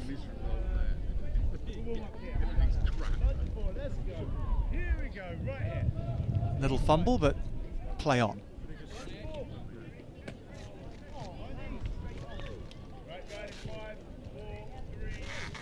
Rygate work it to the edge. And Richard Challener try and close down their horizons. They've worked it well. They've not allowed Richard Challener to make their game tight. They've kept width.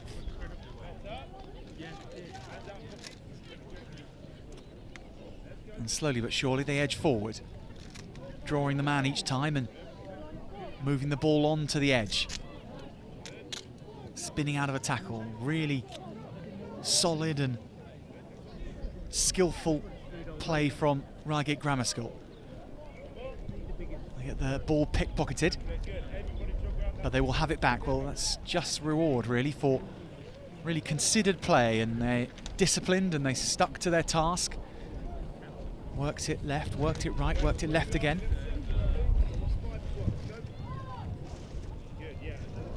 Conditions slightly changing here down in Croydon. A little bit of rain is beginning to come down.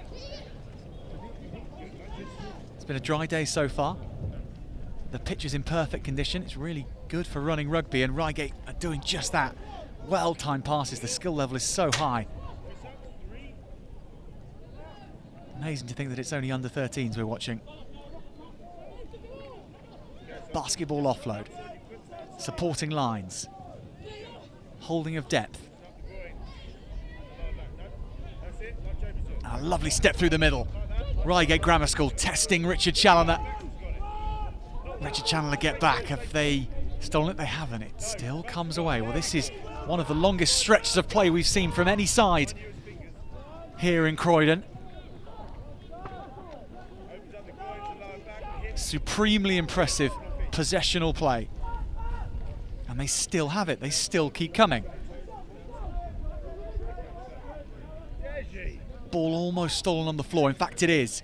Well, that phase ends with Richard Challener streaking away, and they will go on to score, and that is full credit to them, because as much as Rygate Grammar School were able to go through the phases, Richard Challener were able to soak them up and hit back. But so much credit has to go to those boys in blue shirts for that build-up play before this moment. And a lot of credit has to go to the try scorer here, of course. Took his moment, stole the ball, and then ran half the length of the field.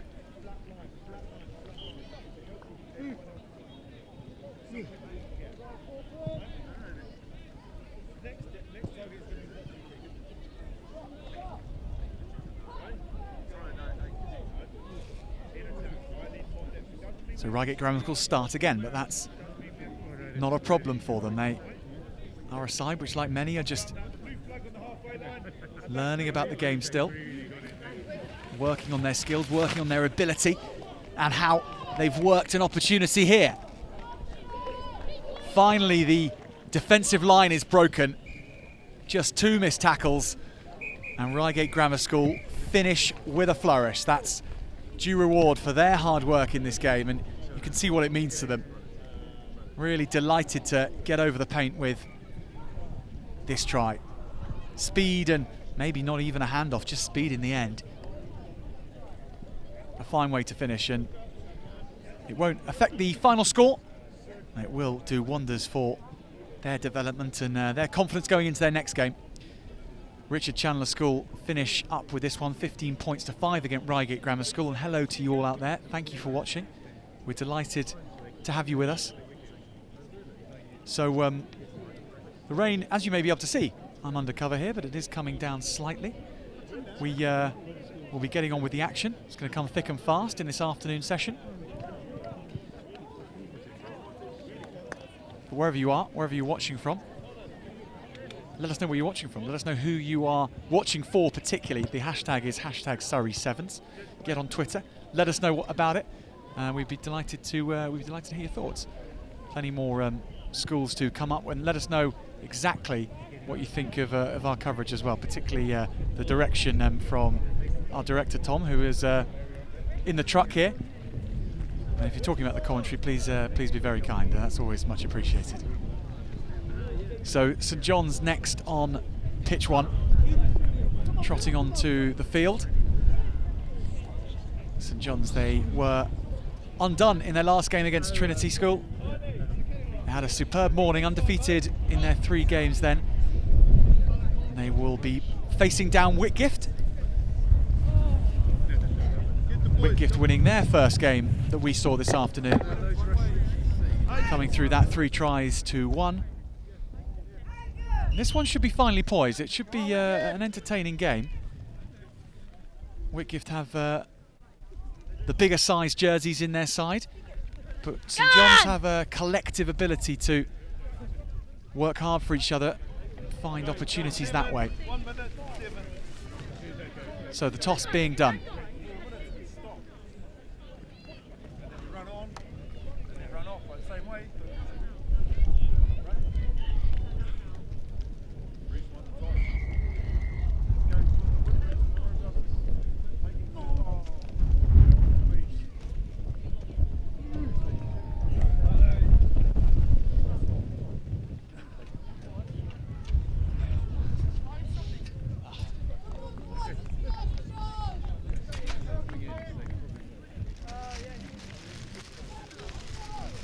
So St John's to kick off, which the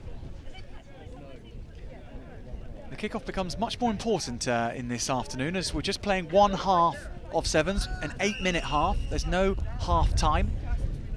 Okay, guys. So today And it means that St John's will be playing into this wind, into this rain that we're seeing come down here at Trinity. Whitgift with it at their backs, and they look to profit from that right from the off, and the power and the speed and the ability to shift his weight brought to bear there from the Whitgift winger.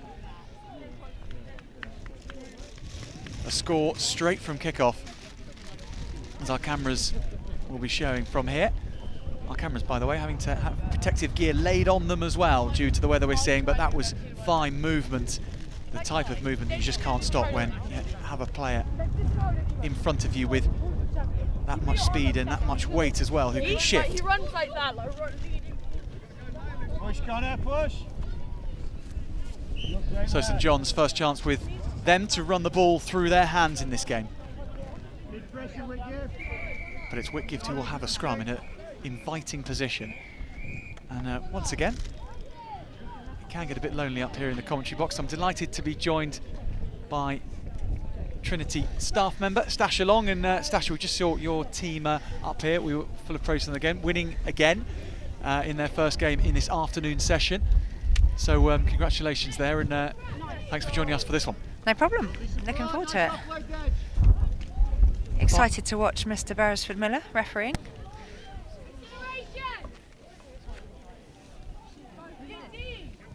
Whitgift 5-0 to the good, of course, with that first try.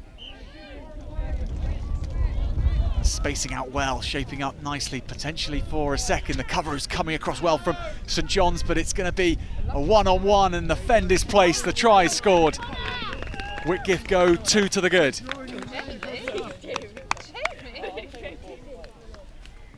Well, St John's just unable to deal with the power there from Whitgift's backs. Yeah, they just got caught a bit narrow there in defence. They needed to drift across a little bit earlier and just a bit bunched in the middle to start with. Winger tried his best to get across, but the ball was transferred well and the handoff was good.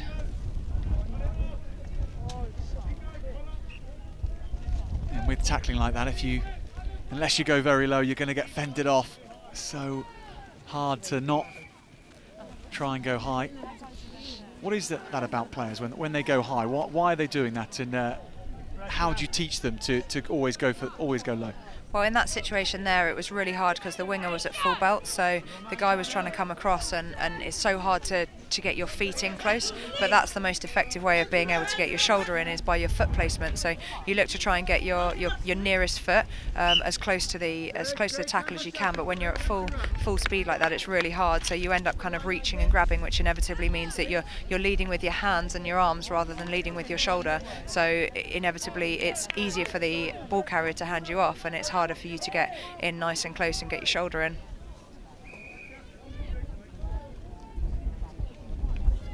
So here is someone who will be hard to stop again, I wager, going on the outside once more. He scored the first. He has now the third for Whitgift, and we've not yet played 3 minutes. That's swift work from the Whitgift backs, all lining up so well, weren't they?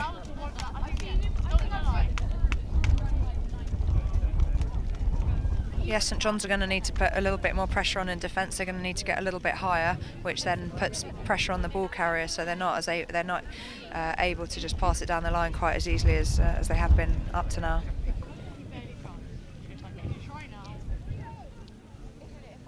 Kick-off bouncing kindly for St John's here. They may be able to strike back instantly, speeding away down the right-hand side.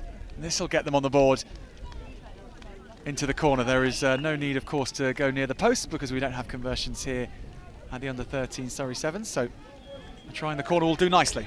Yeah, it came from the second of Whitgift's 2 kickoffs where they've tried a grubber kick instead of a drop kick. They're trying to kind of exploit the conditions in that it's very wet and windy here at the moment, so trying to force St John's into making a knock-on mistake, but unfortunately they weren't able to regather it, and St John's did really well, picked it up low off his bootlaces, and he was able to step past the only cover defence from the Whitgift winger.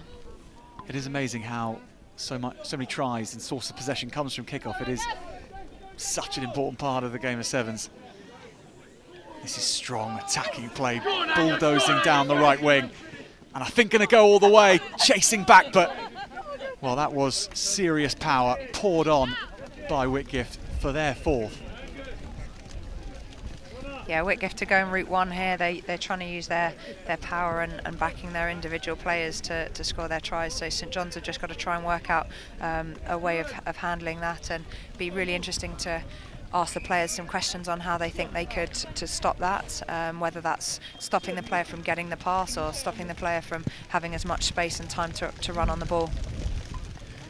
Must say full credit to the St John's player who had 3 goes at the Whitgift player to try and tackle him.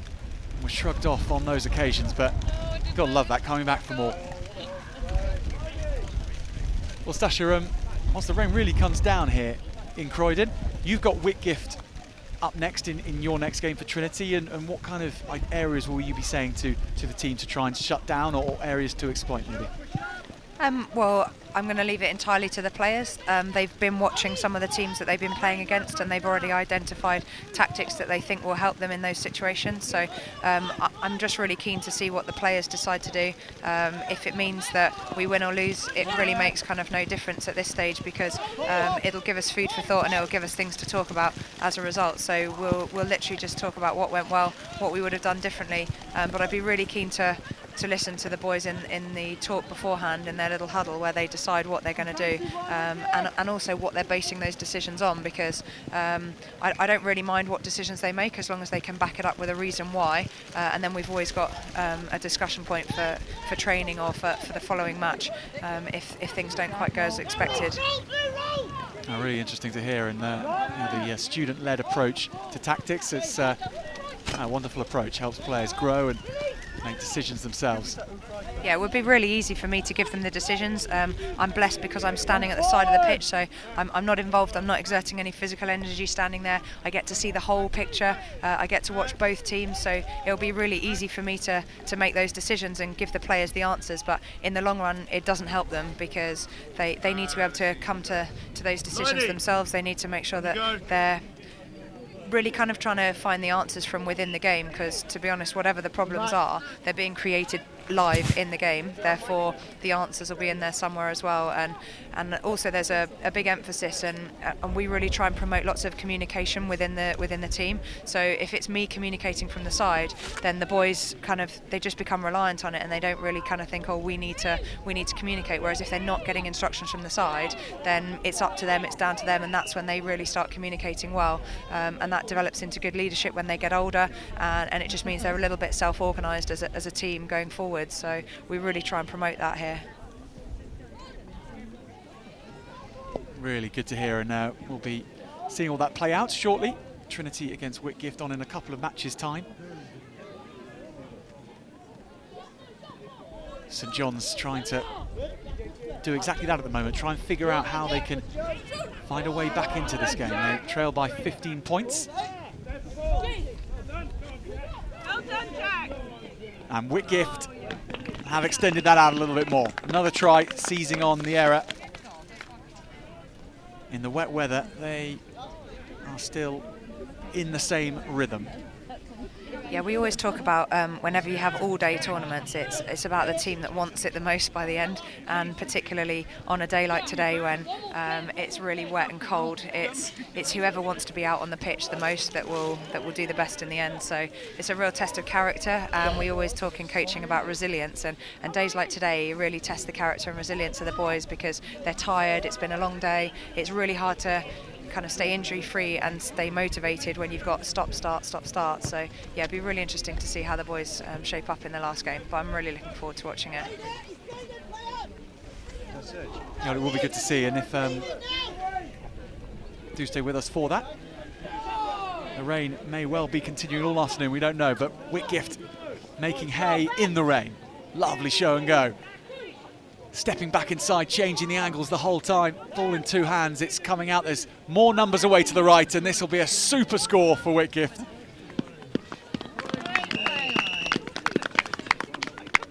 They are relishing this wet weather. The game comes to an end.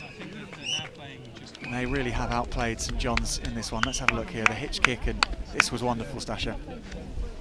Yeah, I thought he might have scuppered it a little bit then, but he had support on both sides, which was good from the players who were off the ball. And that's so key in sevens, is just working when you haven't got the ball. It's really easy as the ball carrier, but it's what the players do and what they anticipate the ball carrier is going to do. And we talk about supporting space. So the players did that really well then, in that he had space on either side of him, and they just filled those gaps, and it meant that the defenders didn't really know which way he was going to go and where they were going to position themselves. Well, the final score from pitch one with this one, Whitgift 25, St John's 5. And Stasha, if your team needs you, will understand. We'll give you license to go and do your job, go and do your coaching. Yeah, thank you very much again.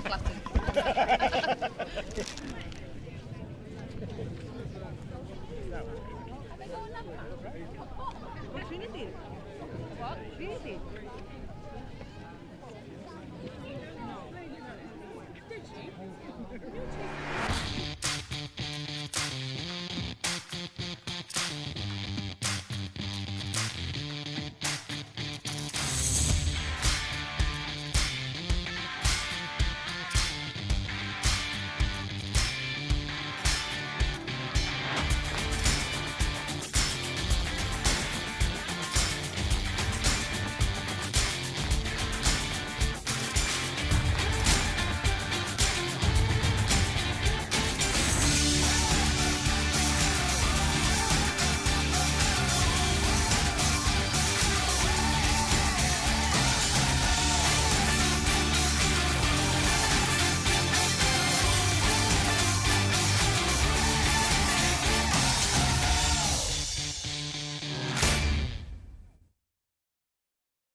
I was quite argumentative, aggressive, and I just didn't get on in like big classrooms with loads of people. I had quite a few fights. We're motivated to fund the Delalio Rugby Works programme so that we can help those young people, because they're the future. I mean, they need to see that there's people behind them today. I joined in a Delalio Rugby Works and I really enjoyed it. So as we're grinding up very challenging climbs, what we really draw on is the thought of helping these young people. I've got some good people here. They're not like just our coaches, they support us. I met Charlie, I saw that she was motivated to change her life. I've been accepted into Oxford College and I'm doing child social care. This programme's really helped us change our lives.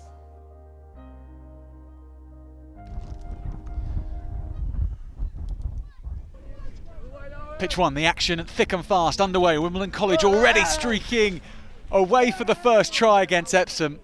That is the way to start a rugby match. Under 20 seconds, 5 points on the board.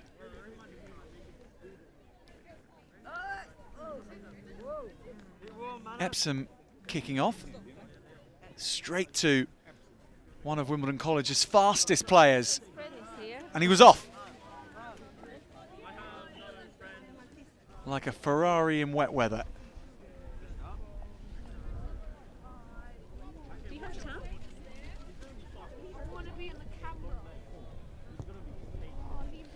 So as is always the way in rugby sevens, unlike in 15s, if you've just scored the try, you then kick off back to your opponents.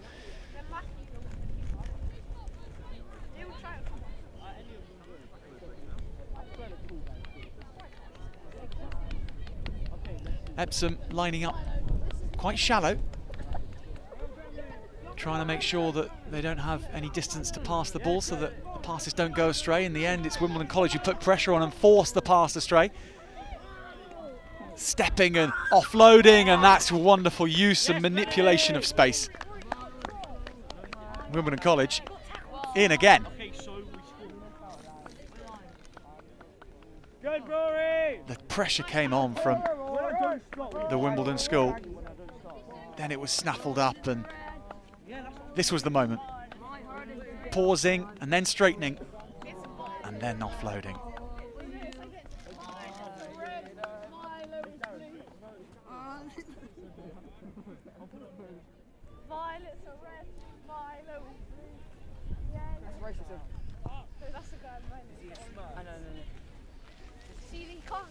It is a difficult ball to take in this weather, and Wimbledon putting all sorts of pressure onto Epsom. It's going to be play on, which I think Epsom have got a little bit lucky there. That was almost certainly a forward pass over the shoulder, but the ball is going to work back on Wimbledon's side, and this will be a slide in, will it? Oh, carefully placing it down instead. That corner over there has collected a little bit of rain and dying to see someone splash down for a try. Full credit to the switch of space though. It's just the try celebration which could have been glorious.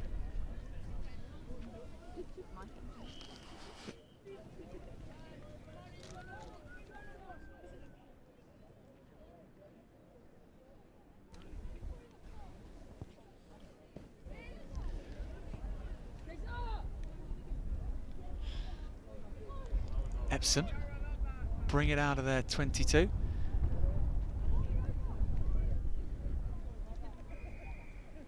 And they have a penalty. Tap and go. Saw there's space in behind. There's 2 in the game here for Epsom. Hacked on. Wimbledon College scrambling across, but it's picked up. And he steps out of the attempted tackle and he has another try. Such a difficult player to stop.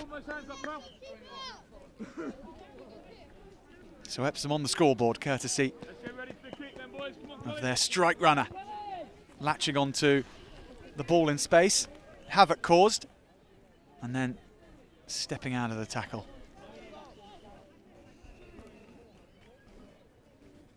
Well, wherever you're watching from, thanks very much for watching firstly, and we're delighted to have your company secondly.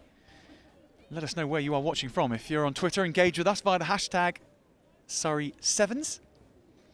Let us know who you're supporting and who you're rooting for. If you're tuning in for a certain game, we have a big one coming up. Trinity against Whitgift. Both sides undefeated so far. And although we are playing in a competition which doesn't have any ultimate winners in it, this game will be a grudge match. Both schools under the same group of schools.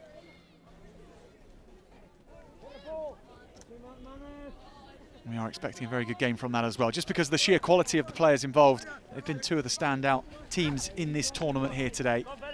And they are going head-to-head next on. Going head-to-head here on the wing are Epsom and Wimbledon College. Epsom's try scorer looking for a second. He puts it on the toe, picks it up himself. But a knock-on spotted in the process. Well, Wimbledon College have done well to stop Epsom there, because it would have been a quick-fire double had he gone over. And that would have made things very interesting indeed. The extra ambient noise we're picking up from our pitch-side microphones is the Wimbledon College team. That's why they were cheering when that knock-on was awarded.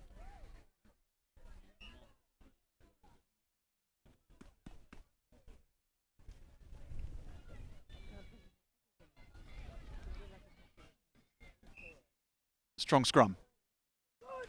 The left wing is the option for Wimbledon College. Foot races engaged in.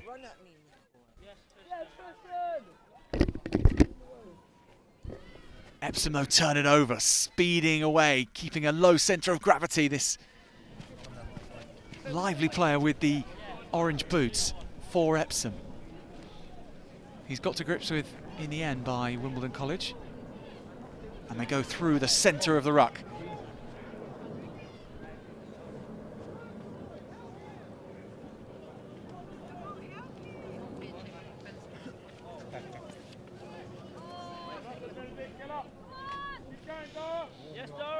Almost impossible to pick up in these conditions for Epsom, the ball's proving. They all get back though, and they all put their shoulder to the wheel to win the ball back. Wimbledon, however, come away with it. Epsom do their best. The ball is still there for Wimbledon. Taking on his man, he's hauled back by his shirt tails. And the error is spotted. Well, that is really impressive defence from Epsom College. It looked like Wimbledon were going to be in again for all money. Epsom, though, desperate defence, and they have a scrum from here.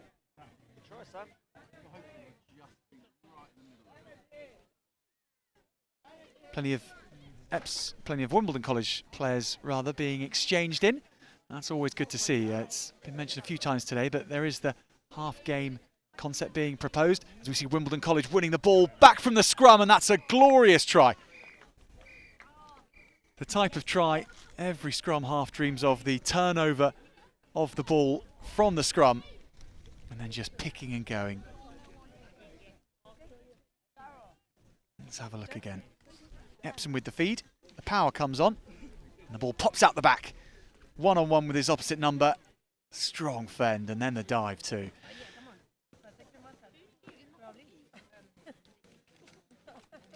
And that will be the final act of this game.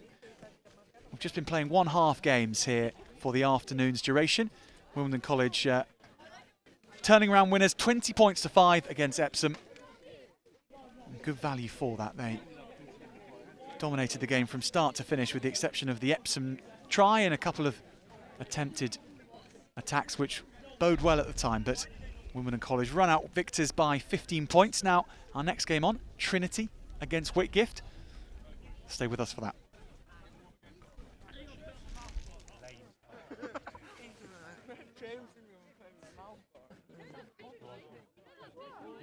Hello?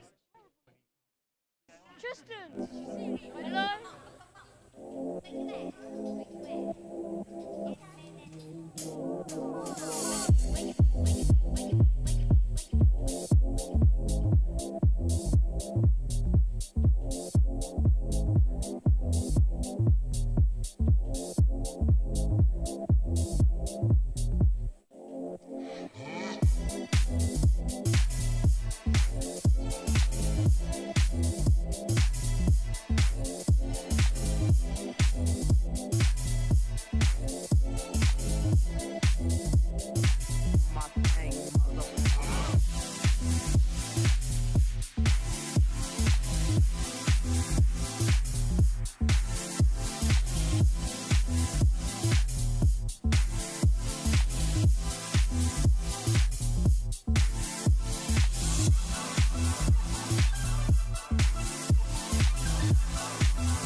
Now, the game of the afternoon about to commence. Whitgift against Trinity. The local rivals, they're under the same group of schools and they're playing against each other at the home of Trinity here in Croydon. Trinity straight off and challenging Whitgift. Puts it on the toe, well balanced kick to come back in field. Whitgift are back to collect and launch attack of their own. The game breaks up. Whitgift look to exploit, swerving around and into Trinity's half. This could be the first score for Whitgift. It's a foot race, chase back, but he will have the speed. That is a determined finish from Whitgift. Full credit to the Trinity player tracking back, but what a score this is.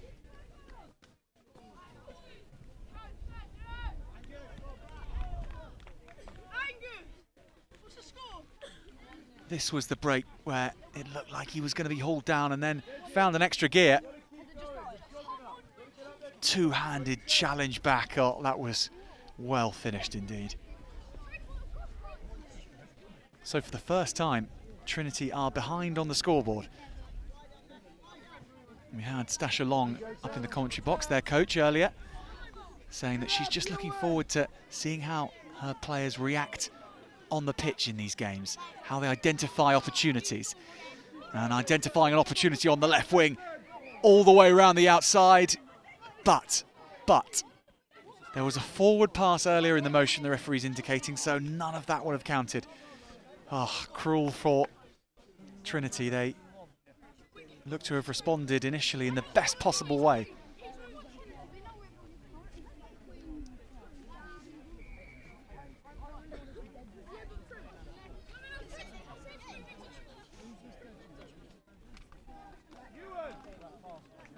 So this is how far we've had to come back, all the way into Trinity's half. Will be the Whitgift scrum half who gets the put into the scrum. It's in an inviting position behind the scrum. He has 2 players to his left on the open side, 1 to the blind, but the ball comes back on Trinity side. It'll be reset. Both these schools know each other so well, of course. Real grudge match, but also a friendly match as well, no doubt. Trinity set off again. That's a lovely break through the middle. The offload is superb. The hands just not quite there to bring it in by the winger. And Whitgift look to use their power. Trinity were live to the threat there. That was a lovely break and offload. Trinity keep playing. It's back on their side. Whitgift hammering through the middle. And Whitgift have kept it in play. Footballing skills from the left wing. He's hauled back, but his teammate is there to pick up. Second try for Whitgift.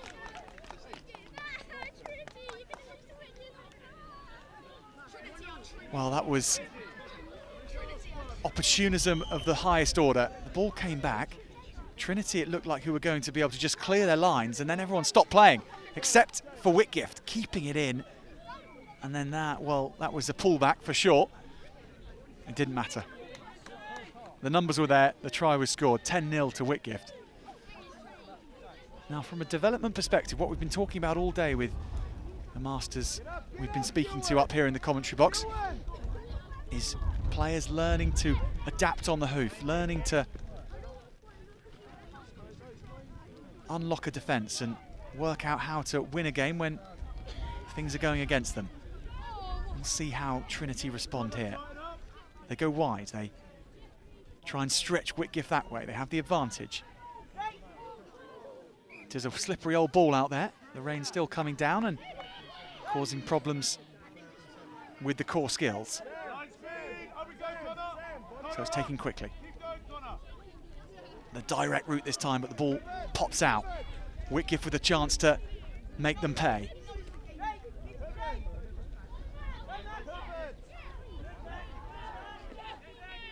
The break and the offload again. It's 2 steps one way and then 1 step back the other, and that is the 3rd try for Whitgift. They are causing Trinity a manner of problems.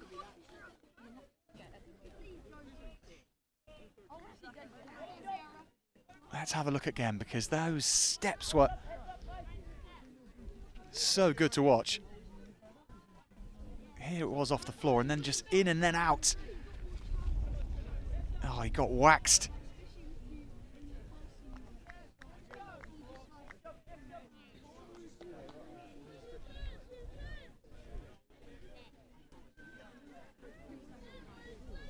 Well, full credit to Whitgift. The way they've started this game, it's what Trinity have been doing to teams all day. Just leaving them no options but to concede tries because of the quality of their attack. Pressure coming on to Trinity, but they have the advantage.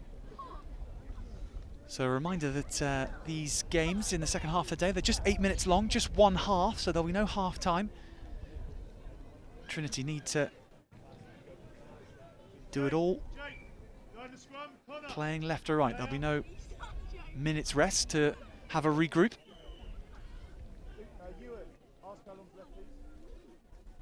We have seen some comebacks today from 10-0 down. We've not seen a comeback from 15-0 down. Now would be a good time to do it from a Trinity perspective. Stepping back, realising that there was more space over to the left, and indeed there was. Contact taken on the halfway.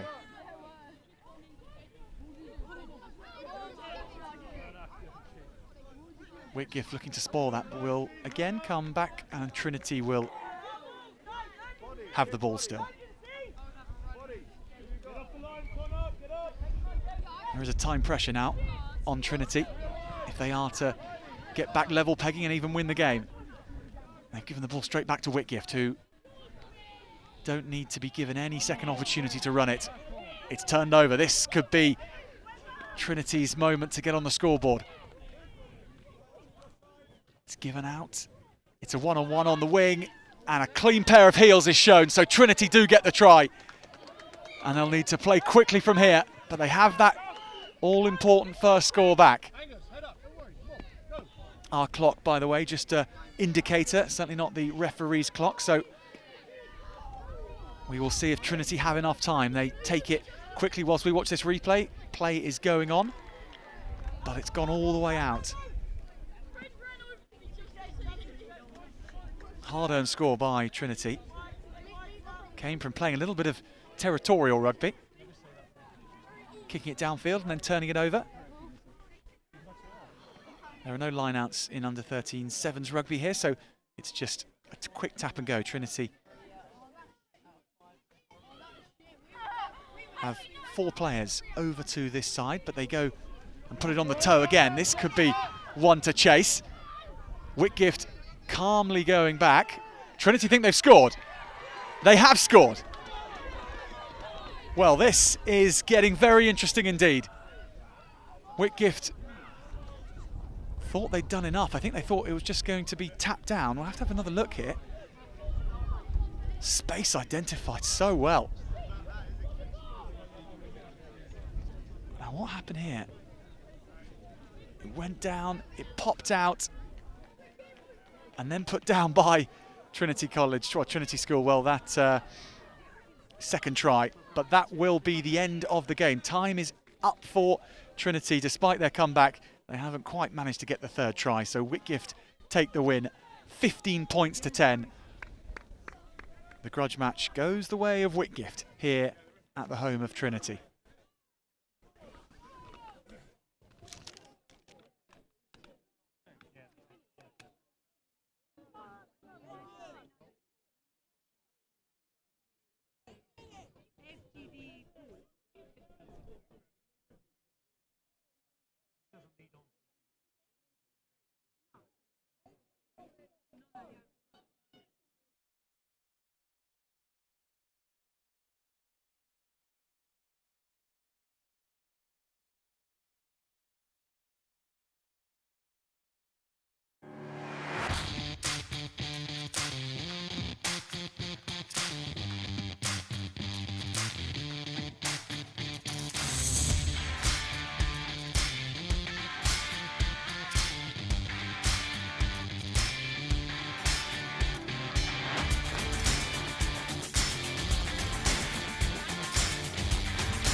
I was quite argumentative, aggressive. So the action keeps coming thick and fast here at Trinity. Richard Challener against Epsom College. Richard Challener to kick off. They go straight down the middle. It's possibly going to go a little too far, though Epsom play it and play it out from behind their own line. Just seen Epsom in action just a couple of matches ago, and they're getting into all sorts of problems here. Richard Challener, for a moment it looked like that was going to be the easiest score of the day for Richard Challener's number 14. But the wet ball, as we've seen over the course of the last 4 games, just proving a little too slippery.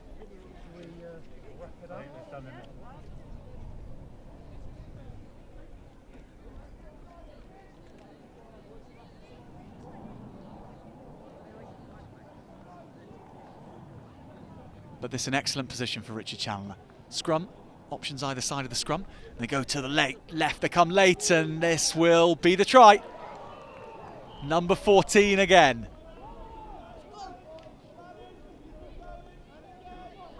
Quick start. from Richard Challener.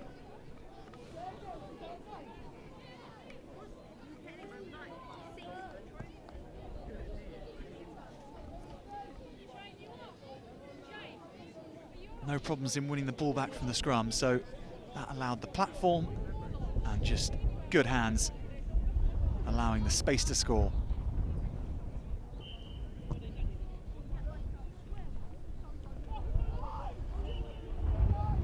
So Richard Challener having now scored, they now kick off again, and that allows them to put territorial pressure onto Epsom, and that has turned into a try, has it? It'll be called back, so penalty to Epsom.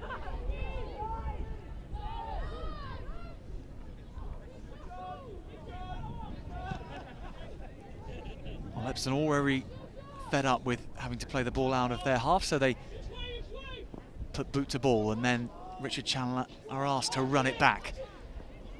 And this is languid running style, just sauntering upfield and then keeping it alive, and then the numbers come, and this, oh well, it will be to the floor and then out. So possession, I think, will come back to Epsom.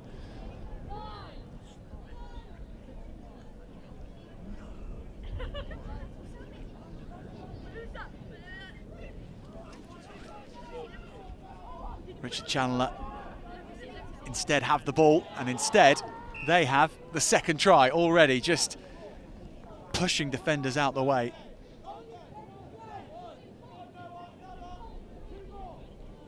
So with no line-outs in sevens at under 13s level, this was just a quick tap and go.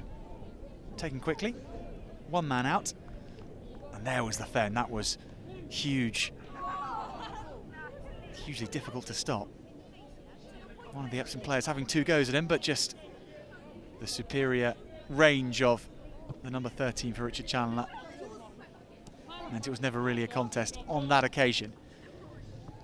Epsom knocking on from kickoff, so they will be penned into their 22 again. And sevens, as much as a game of fun and recognising space though it is, when it's not going your way, it can be a very difficult game to enjoy. Just penned into their 22, possession always going the way of Richard Challener. This is a real test for these Epsom players.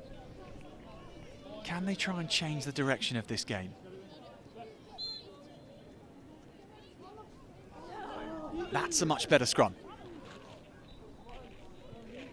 And they put it in the hands of their standout player. He's scored important tries before for them, but this is now one of the standout players for Richard Challener, who's escaped the first clutches. The ball goes to ground. Good pressure from Epsom.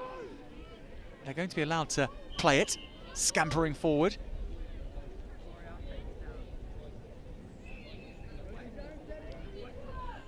But a knock-on spotted in the build-up, so we'll go back for a scrum to Epsom. Kudos to the Epsom scrum for that last encounter with Richard Challener. They won the ball back on their side, and that is why they are up in this much better territory. Wait, you have... But at that point, like, you know, that's when they lose the ball. Richard Challener Have you never seen it? setting off, going round the outside on one of these long individual runs right to the line. It is another score for Richard Challener. And it is a heartbreak type of try to have scored against you when you've done so much hard work to get out of your half, to be struck like this. He knew he had the legs on the outside man, and after that, no one was going to stop him.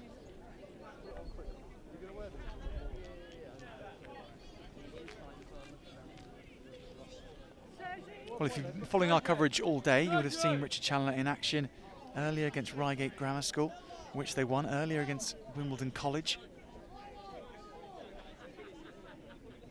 They've looked very decent, an all-round side with some individual stars.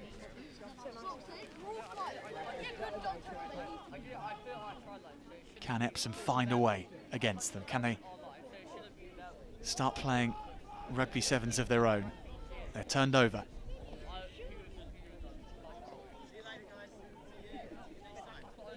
Richard Challener popping it up again. It's just knocked on.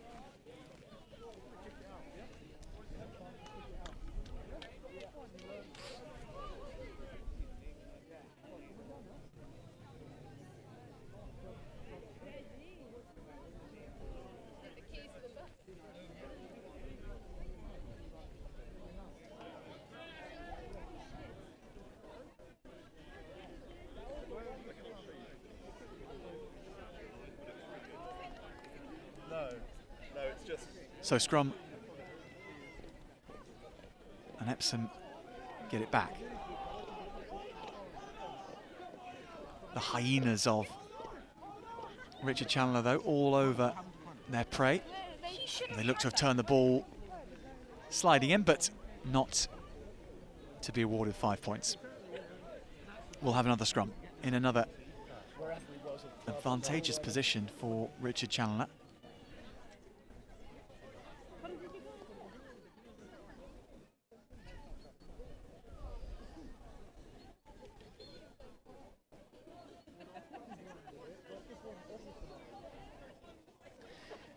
So Epsom's pack, they managed to turn one of their last scrums from underneath their post to their advantage. They'll have to do the same here. This will be a real test for them because Richard Challener will want another try.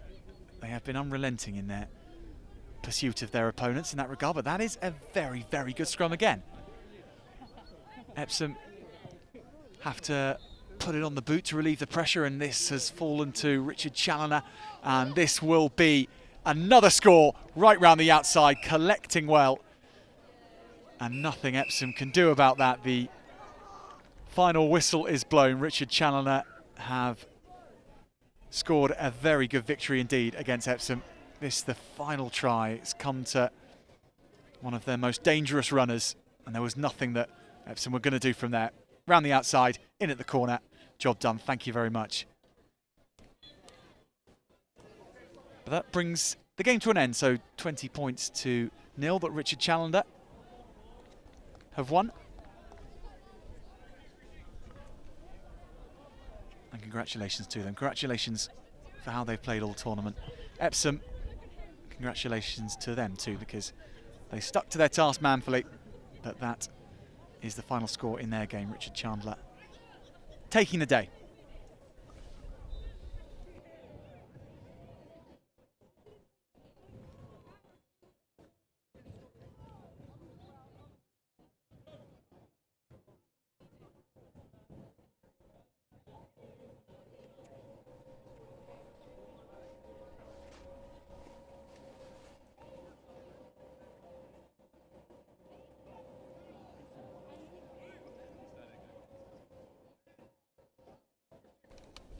Well, do stay with us here on the live stream. We have 2 more matches to go. Our next one will be coming up very shortly. It gives us just enough time to once again thank our sponsors here this afternoon.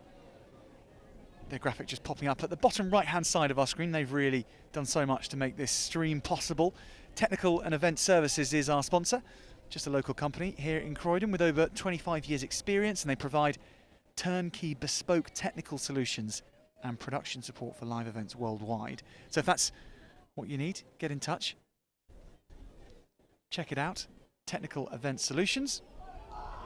To give you a bit more information about them, it's stuff like sound systems, lighting design, set and stage construction, live and recorded video, webcasting, computer systems, power distribution, everything you could really need to have a live stream up at a schoolboy rugby tournament, actually, when you come to think of it. But they've done so much to help us put this on, and we are indebted to them.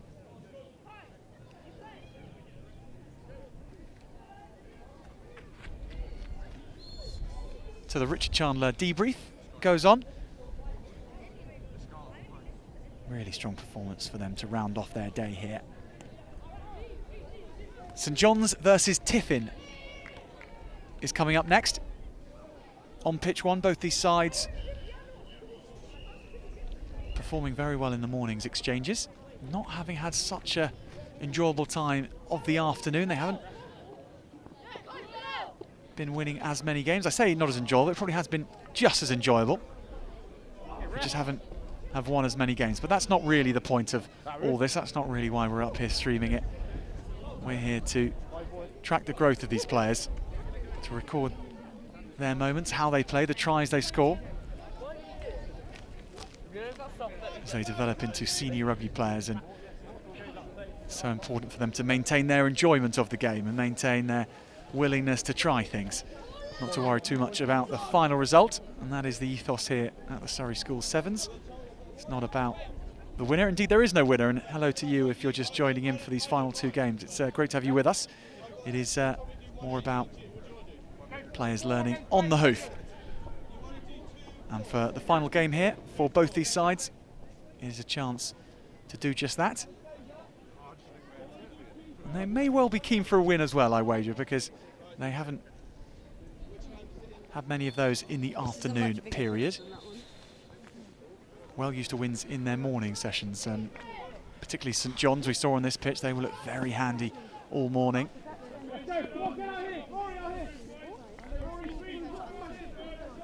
So St John's will kick us off. St John's in the green, Tiffin in the red. Just the one half of rugby. That's one of the unique aspects about this tournament. In the second half, we've had to shorten games a little bit to squeeze them all in. It's just one half of 8 minutes of rugby. Tiffin looking to waste no time at all. Back inside, the pass was good, and it's back outside. Nice little 1-2. Tiffin again in space and looking to get the ball further forward, coming inside. That's a lovely change of angle by Tiffin's number 9. First score to the boys in red. Hello. I saw that. Really fine effort. Space taken up in the midfield. This was the 1-2 which sucked in a lot of St John's players, and it was just worked out wide. And how about this for a swerve? Didn't really need the fend at all. Despairing dives from St John's. Tiffin 5 to the good. Tiffin kick off and St John's charging it back. These long sevens days, It's rewind time. they really start with a bang, don't they? Lots of enthusiasm for every player, but towards the end of the day, that's when things get a little more tricky, to keep the energy high, keep the enthusiasm once the body's a bit bruised. A few knocks in there as well. But I think for the coaches here, it is an opportunity for them to see how their players react, to try and come through the adversity. And we've certainly seen some adverse weather conditions here. St John's will know all about that. Their last game was almost a washout. Rain lashing down throughout. Tiffin, though, on the attack again. Lovely slip ball, but the ball drops to the floor. So it will be a St John's possession. Not from a throw-in, but from a tap and go, as we've been doing all day here. Pressure coming on from Tiffin. St John's, lovely pass out wide. That was too hot to handle, but will play on be allowed? No, it won't. Really good pass off the left hand of the St John's player.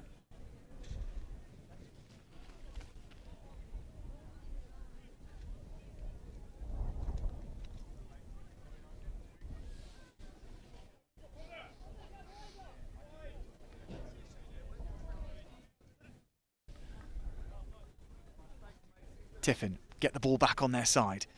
Their scrum half tries a little bit of physical stuff, and then the ball comes out wide. There is space here.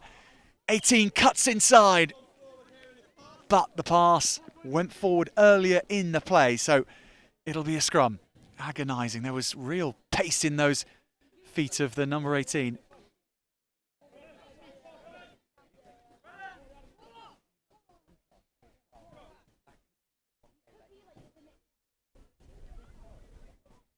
Solid enough scrum, but the Tiffin scrum half is live to the threat. He squashes his opposite man. Now St John's unable to free the shackles. They've been called back again.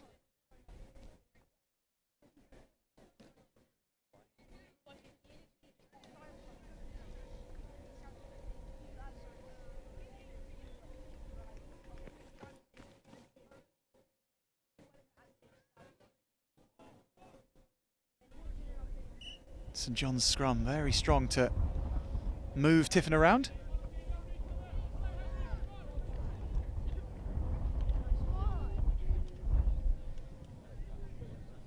And we'll have a reset. Excellent chance here. Centre field.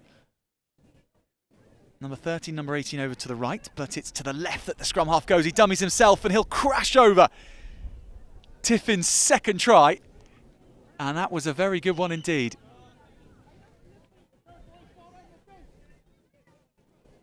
Let's have a look here, because it was well spotted, the opportunity. The scrum half just sensed there was an opening, went right with a little bit of a dummy, and then he saw the space. Dragged over in the end, so Tiffin go 2 tries up, and we're playing fast and loose with the format here. We're now back to half times. We've been playing 8-minute singular halves for most of this afternoon to catch up with the running order. We're a little bit behind from the morning session, so the decision was made to shorten games. But now we have another half time to entertain. That's okay.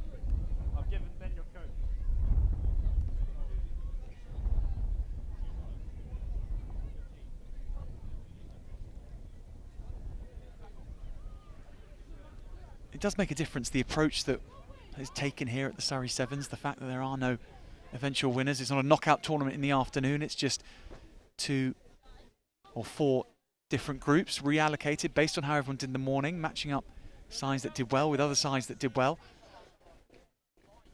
On pitch 1 we've been sticking with the sides that won their groups in the morning, and they've just been playing another league. There won't be any cups awarded or medals or awards dished out at the end. It's just all about the game, all about freeing up the players to play. Let the boys play is the mantra.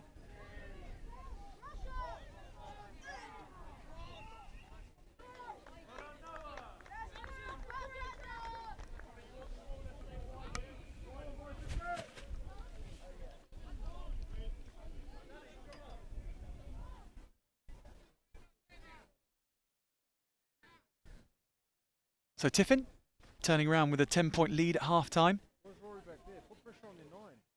Rory at 9! Put pressure on, Rory! St John's with work to do to get back on the level pegging. Tiffin working along to the edge, and this man has real wheels. We saw him in flashes in the first half. He sets off, he's marshalled well. Dragged back by his shirt tails, now keeps stepping. It's taken in, or sucked in for St John's defenders, and they're coming up fast again, although Tiffin have worked this very well along the line. There could be plenty of space here. Cutting inside, taking the straightened line. And then along back this way again, the longer pass, and the hands are good. The hammer goes down, 18 pins his ears back, and he's in for the 3rd try for Tiffin. Really well structured from the whole team. They knew they had their gas man out wide, but they had to ensure that there was space for him to run into firstly. So a whole team effort here, and good hands along this line here. Despite the wind and the rain and the slippery ball, Tiffin playing some good stuff.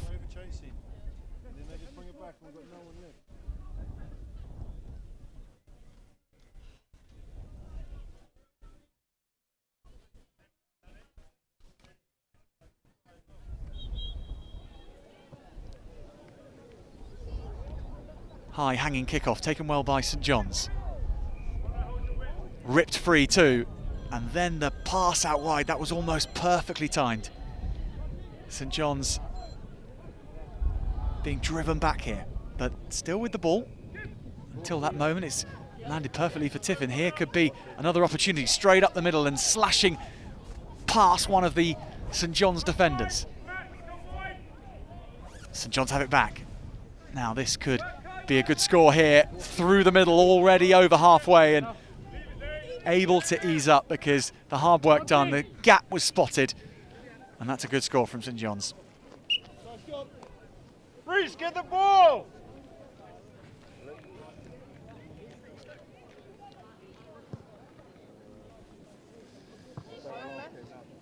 One step, ball in 2 hands, so that options were available to him should he have got tackled.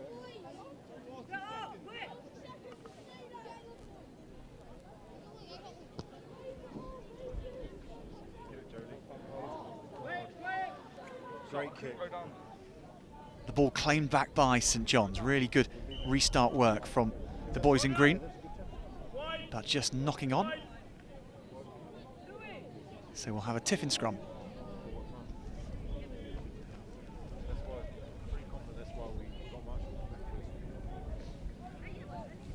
St John's coached by former All-Back Craig Newby, whose tones you can just hear on our ambient microphone, I believe. He was up in commentary earlier on today, giving us his expert view.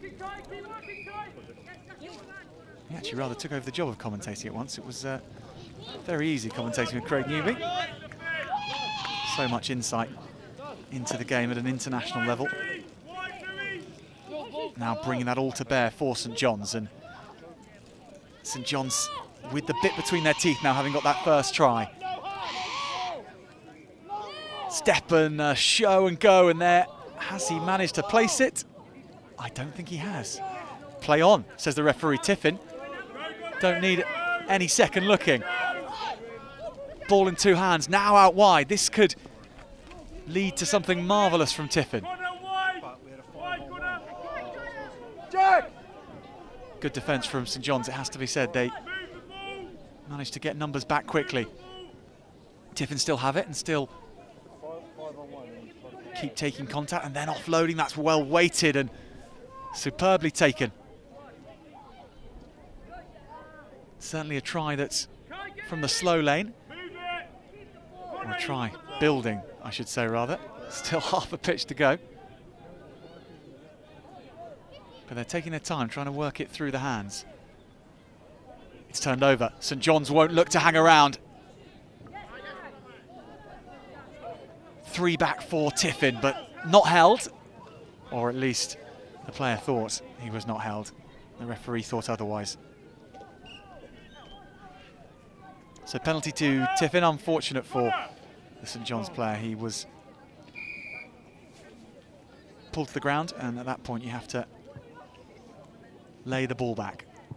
Not allowed to just get up again, if indeed you are held. If you're not held, then play on, but that was not the call.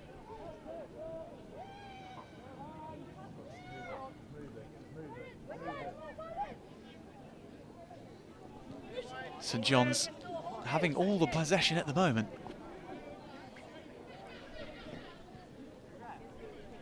Tiffin trying desperately to get to grips with the St John's, one of the St John's standout players throughout the course of the tournament. But it will be Tiffin who end on a high in this final game for them. 15 points to 5, they've beaten St John's, and they've just got better and better throughout the day, Tiffin.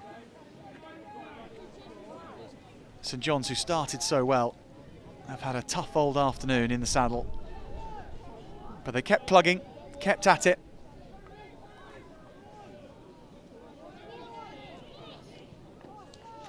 So just one more game to bring you here from Pitch 1 at the 2019 Surrey Sevens tournament. It will be between Wimbledon College and Rygate Grammar School, and it will be coming up very shortly.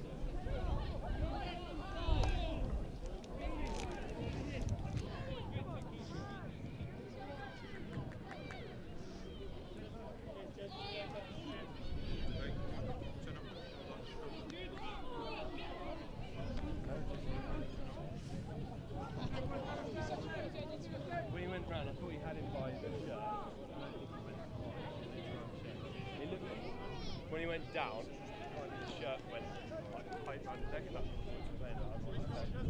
He said to me, I said to him, if I missed it, but to me it looked like shirts.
So kickoff underway in our final game. Wimbledon College against Rygate Grammar School. Two sides who have really impressed us up here in the gantry. Rygate spinning the ball away to the left. Ball in two hands. Excellent skills and space spotted back on the right hand side. Space spotted by you up in the gantry, Stash. You've come to join us again. Thank you very much. Stash along from Trinity School. Great to have you with us, Stash, all day really. Your third stint up here. Yeah, no, it's been really good, thank you. I just hope all the parents and spectators at home have enjoyed it. It's been fantastic to have you guys here and help us out with this. So hopefully the first of many live streamed matches and tournaments from Trinity. It's been fantastic for us and really great to get the inside perspective from the schoolmasters as well. Always good to know. We saw your school, Trinity, going down to Whitgift earlier on. Stash, it was a rainy old game, wasn't it? And the weather for this final game, verging on dry, verging on sunny, dare I say. I don't think it might quite get, I think getting ahead of myself there as we see Rygate spin the ball out to the left, and then Wimbledon College putting pressure on in defence. Nice little thank you there from the RGS Guildford boys that are going past underneath our tower. Yeah, we've had quite a few comments on the pitch side microphones. It's a hazard of the positioning of them, I think.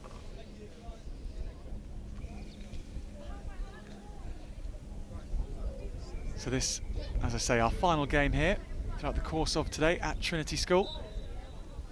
Rygate, who have a real team ethos running through their side. Don't have any standout players to necessarily go to, so they really look to use the collective ability of their 7 on the pitch, and they've isolated an opportunity on the left-hand side. They just ducked inside for that. There was a man outside, still might be. Yeah, just like to see them with a little bit more depth. I think then they could be running onto the ball when they get it. That would just make it a little bit harder for the defenders, because at the moment it's easy for them to just stand off and pick the attackers off as they get the ball. That ball there for the scrum half. Wimbledon College defence coming up fast. They certainly have some flyers in their ranks. If they manage to get their ball in their hands, it's still with Rygate Grammar School. Still kept alive.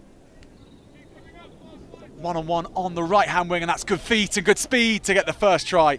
Well worked and hard work by Rygate Grammar School to work that opportunity, and then just a little bit of skill on the wing. Yeah, really good patience from them, I think. They struggled to have options because they were quite flat in attack, but some good individual feet and just a bit of tenacity.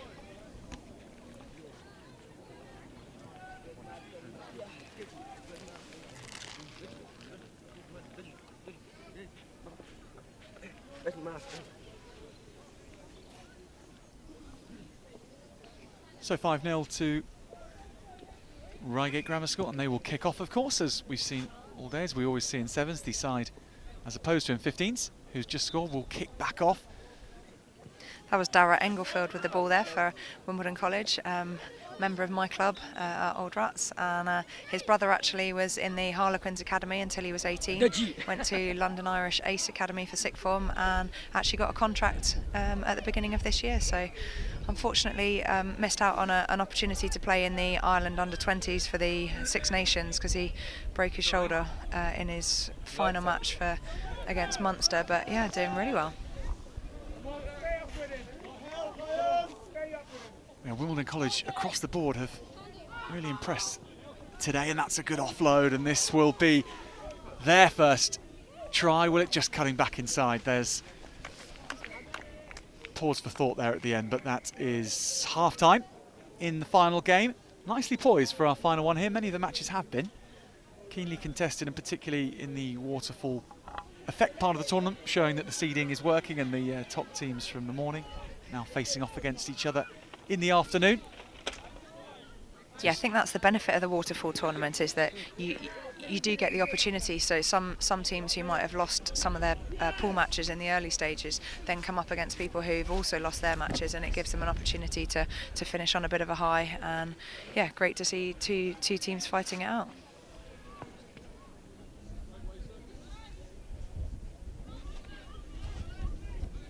Must say all the masters in charge and the referees have done a very good job here. Stasher always making themselves available, haven't they? There's not been I don't think there's been one delay for a referee who's not been available. No, I think it's really good. So the way we do it is we try to make sure that a coach is never refereeing just before their team are about to play, so they can always be with their team and help get them warmed up. And then we try to make sure that teams only referee twice in each of the morning and afternoon sessions, so that it's not any one school who gets stitched up with having to do lots of refereeing, particularly for those schools who only turn up with one member of staff.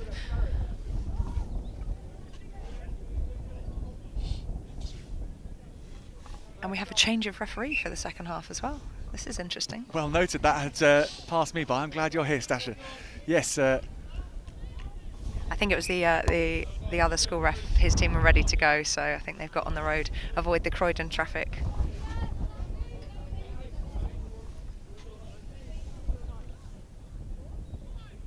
And it is our final game. We may as well dish out all the awards that we're going to give out. The groundsmen here have done a great job, haven't they? The ground has been solid throughout, whatever the weather came. It's been looking really good. Yeah, I think having seen some pictures of some of the other Sevens tournaments over the past couple of weeks, this is definitely the greenest of the pitches that I've seen. Others have been a bit of a mud bath. We're very lucky here at Trinity. We've got these 5 pitches at Sandylands, which is our external playing field, so our off-site playing fields. And then, as you've probably seen from some of the videos in between the matches, we're really lucky to have 3 further pitches, including our first team pitch on the school site, a football pitch. They're all grass pitches, and then 2 Astros as well. So it means that we can rotate the usage, but the ground staff are absolutely phenomenal. These pitches get so much use, and you just wouldn't know it. They're just always in tip-top condition, and yeah, massive thanks to the ground staff today, who've not only got the pitches set up and keep them in a brilliant way for us, but they've also done all the parking of all the minibuses and that kind of thing. So yeah, we're really grateful to them, and also the catering team, who we've received lots of credit from the lovely spread at lunchtime. Absolutely, yeah, I can vouch for that one. And at breakfast. And then I suppose just a massive thank you. Again, we wouldn't be here and we wouldn't be doing this live streaming if it wasn't for our sponsors, TES. So really grateful to those guys for making today possible in what was the first, but hopefully not the last of the live streamed events from Trinity. Yeah, and it's allowed for play to be consistently good across the board, across the day. This pitch still allowing for free-flowing rugby. Yeah, and great to see that we've had a real mixture of teams who've been able to play on pitch 1, and hopefully their parents and guardians have been able to watch them and enjoy seeing them if they're not able to be here today. Yeah, this live stream that we're coming to you from Croydon, we've had it beamed out far and wide. As far as Brazil, we're being told, we've had viewers, so if you're in Brazil, if you're watching right now, thank you very much. Do you know any Brazilian, Stasher, that we can Well, I think they speak Portuguese, so I'm going to go with obrigado, maybe. There we go. Much better than my language skills.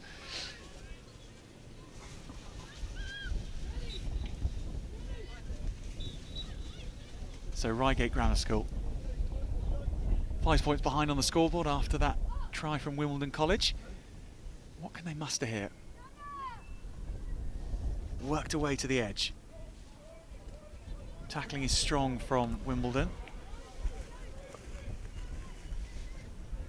But picking his way through the crowds there, around the ruck, and then good knowledge of the laws to leave the ball and then pick it up again after he'd been held. That was superb from the Rygate Grammar School player. It's found another 10 yards or so from that. Cutting through. Building nicely here, the boys in blue.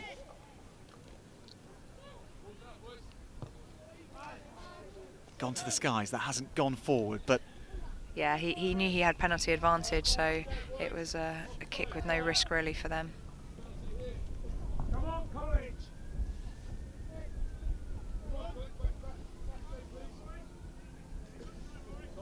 the inevitable thing about any Sevens tournament is that when it comes to the end of the day, there are less fans and players around to watch those final games. And here the lone support that we hear it from Wimbledon College. And they have to draw on that to try and shut out Rygate Grammar School here. It's one of the things that you have on the problem of the World Sevens series as well. Wherever you go, at the end of the day, when the finals come, then it is there's often less fans around to watch them, even at the elite level. I hope there's been less alcohol consumption here than there has been at the World Sevens. I think we may be able to say that one. From the crowd, obviously, not the players. So Wimbledon College on their line. Stepping out of a few tackles and maybe turning defence into attack here. Ships it on to the winger. He pins his ears back. RGS do well to cut back in field and force them to have to work it along the line. Really ambitious play this from Wimbledon College. They're not giving up. Despite there being ahead on the scoreboard, this could be the try which may seal it for them. Sprinting away, chased back though superbly by Rygate Grammar School, but the weaving run does eventually lead to the try line and to the final whistle as well. So Wimbledon College finished strongly in the final game here on pitch 1 at Trinity School in the Surrey Sevens. Big fen, let's just have a look at this and enjoy it for the final try. 3 big fens and then just all the speed he needed and the weaving way to put off the man who was chasing him.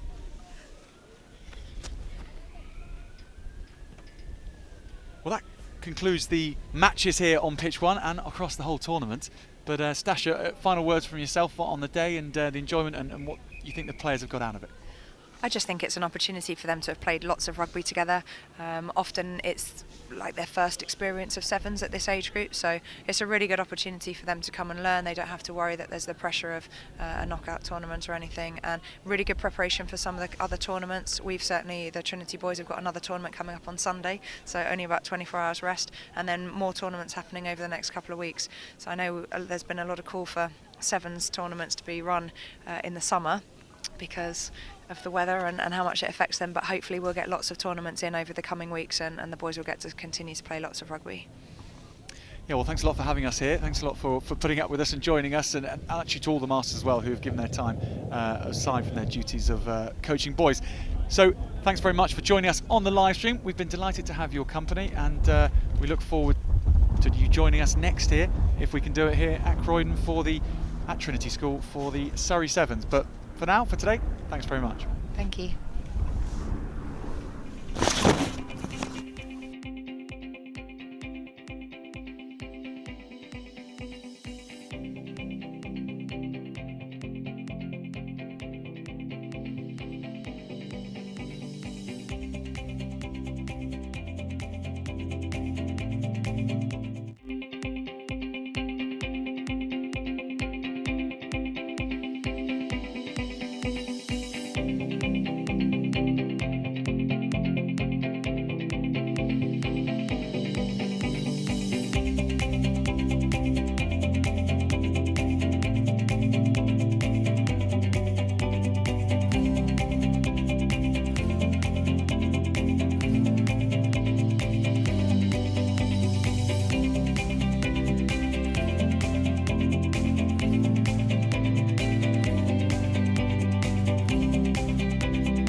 I was quite argumentative, aggressive, and I just didn't get on in like big classrooms with loads of people. I had quite a few fights. We're motivated to fund the Delalio Rugby Works programme so that we can help those young people, because they're the future. I mean, they need to see that there's people behind them today. I joined in the Delalio Rugby Works and I really enjoyed it. So as we're grinding up very challenging climbs, what we really draw on is the thought of helping these young people. I've got some good people here. They're not like just our coaches, they support us. I met Charlie. I saw that she was motivated to change her life. I've been accepted into Oxford College and I'm doing child social care. This programme's really helped us change our lives.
Organising your school's calendar is a daunting task, especially when you offer such a broad range of sports and co-curricular activities.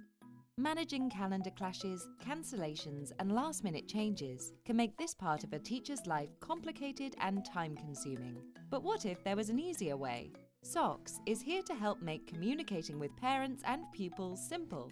The SOCS calendar will become the beating heart of your school. It's the place where teachers, parents and pupils can find out what's going on, where and when.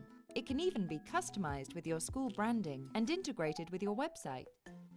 Setting up and managing co-curricular activities with the SOCS system is really simple. It's like an online activities fair. SOCS even takes care of registration and attendance reporting. SOCS Sport provides everything needed to manage and promote the sports programme at your school, while your own fully branded website provides live scores and updates, match schedules and announcements. SOCS is cloud-based, so you can access it from anywhere. It also integrates with all the leading EdTech systems and meets the latest data protection guidelines. SOCS is used by over 600 of the world's leading schools. Book a demo to find out why.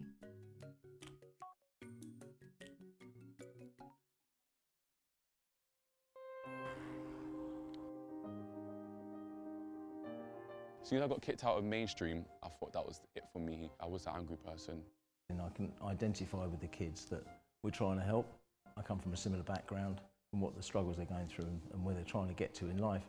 I was introduced to Delalio Rugby Works. They'll also teach us about how to control ourselves and how to work as a team and not just by yourself. Being an ex-rugby player myself, I also understand the values that rugby and sport have given to me, and I really identify with how Rugby Works can be used in the future to benefit these young boys and girls. If I feel like I have no one to talk to, I can pick up the phone. It doesn't feel like I'm just talking at him, I'm talking with him. Yeah, I think rugby's really changed me. It's really helped me a lot. It's a great charity to be involved with. For me, the efforts make a big difference to the children and give them a life that maybe they wouldn't have had without it. The future's looking good, it's looking bright. I would just say thank you, because without them, we wouldn't have gotten the grades that I got. So yeah, thank you. I'd say dig deep and let's try and raise that £1 million that we're looking at.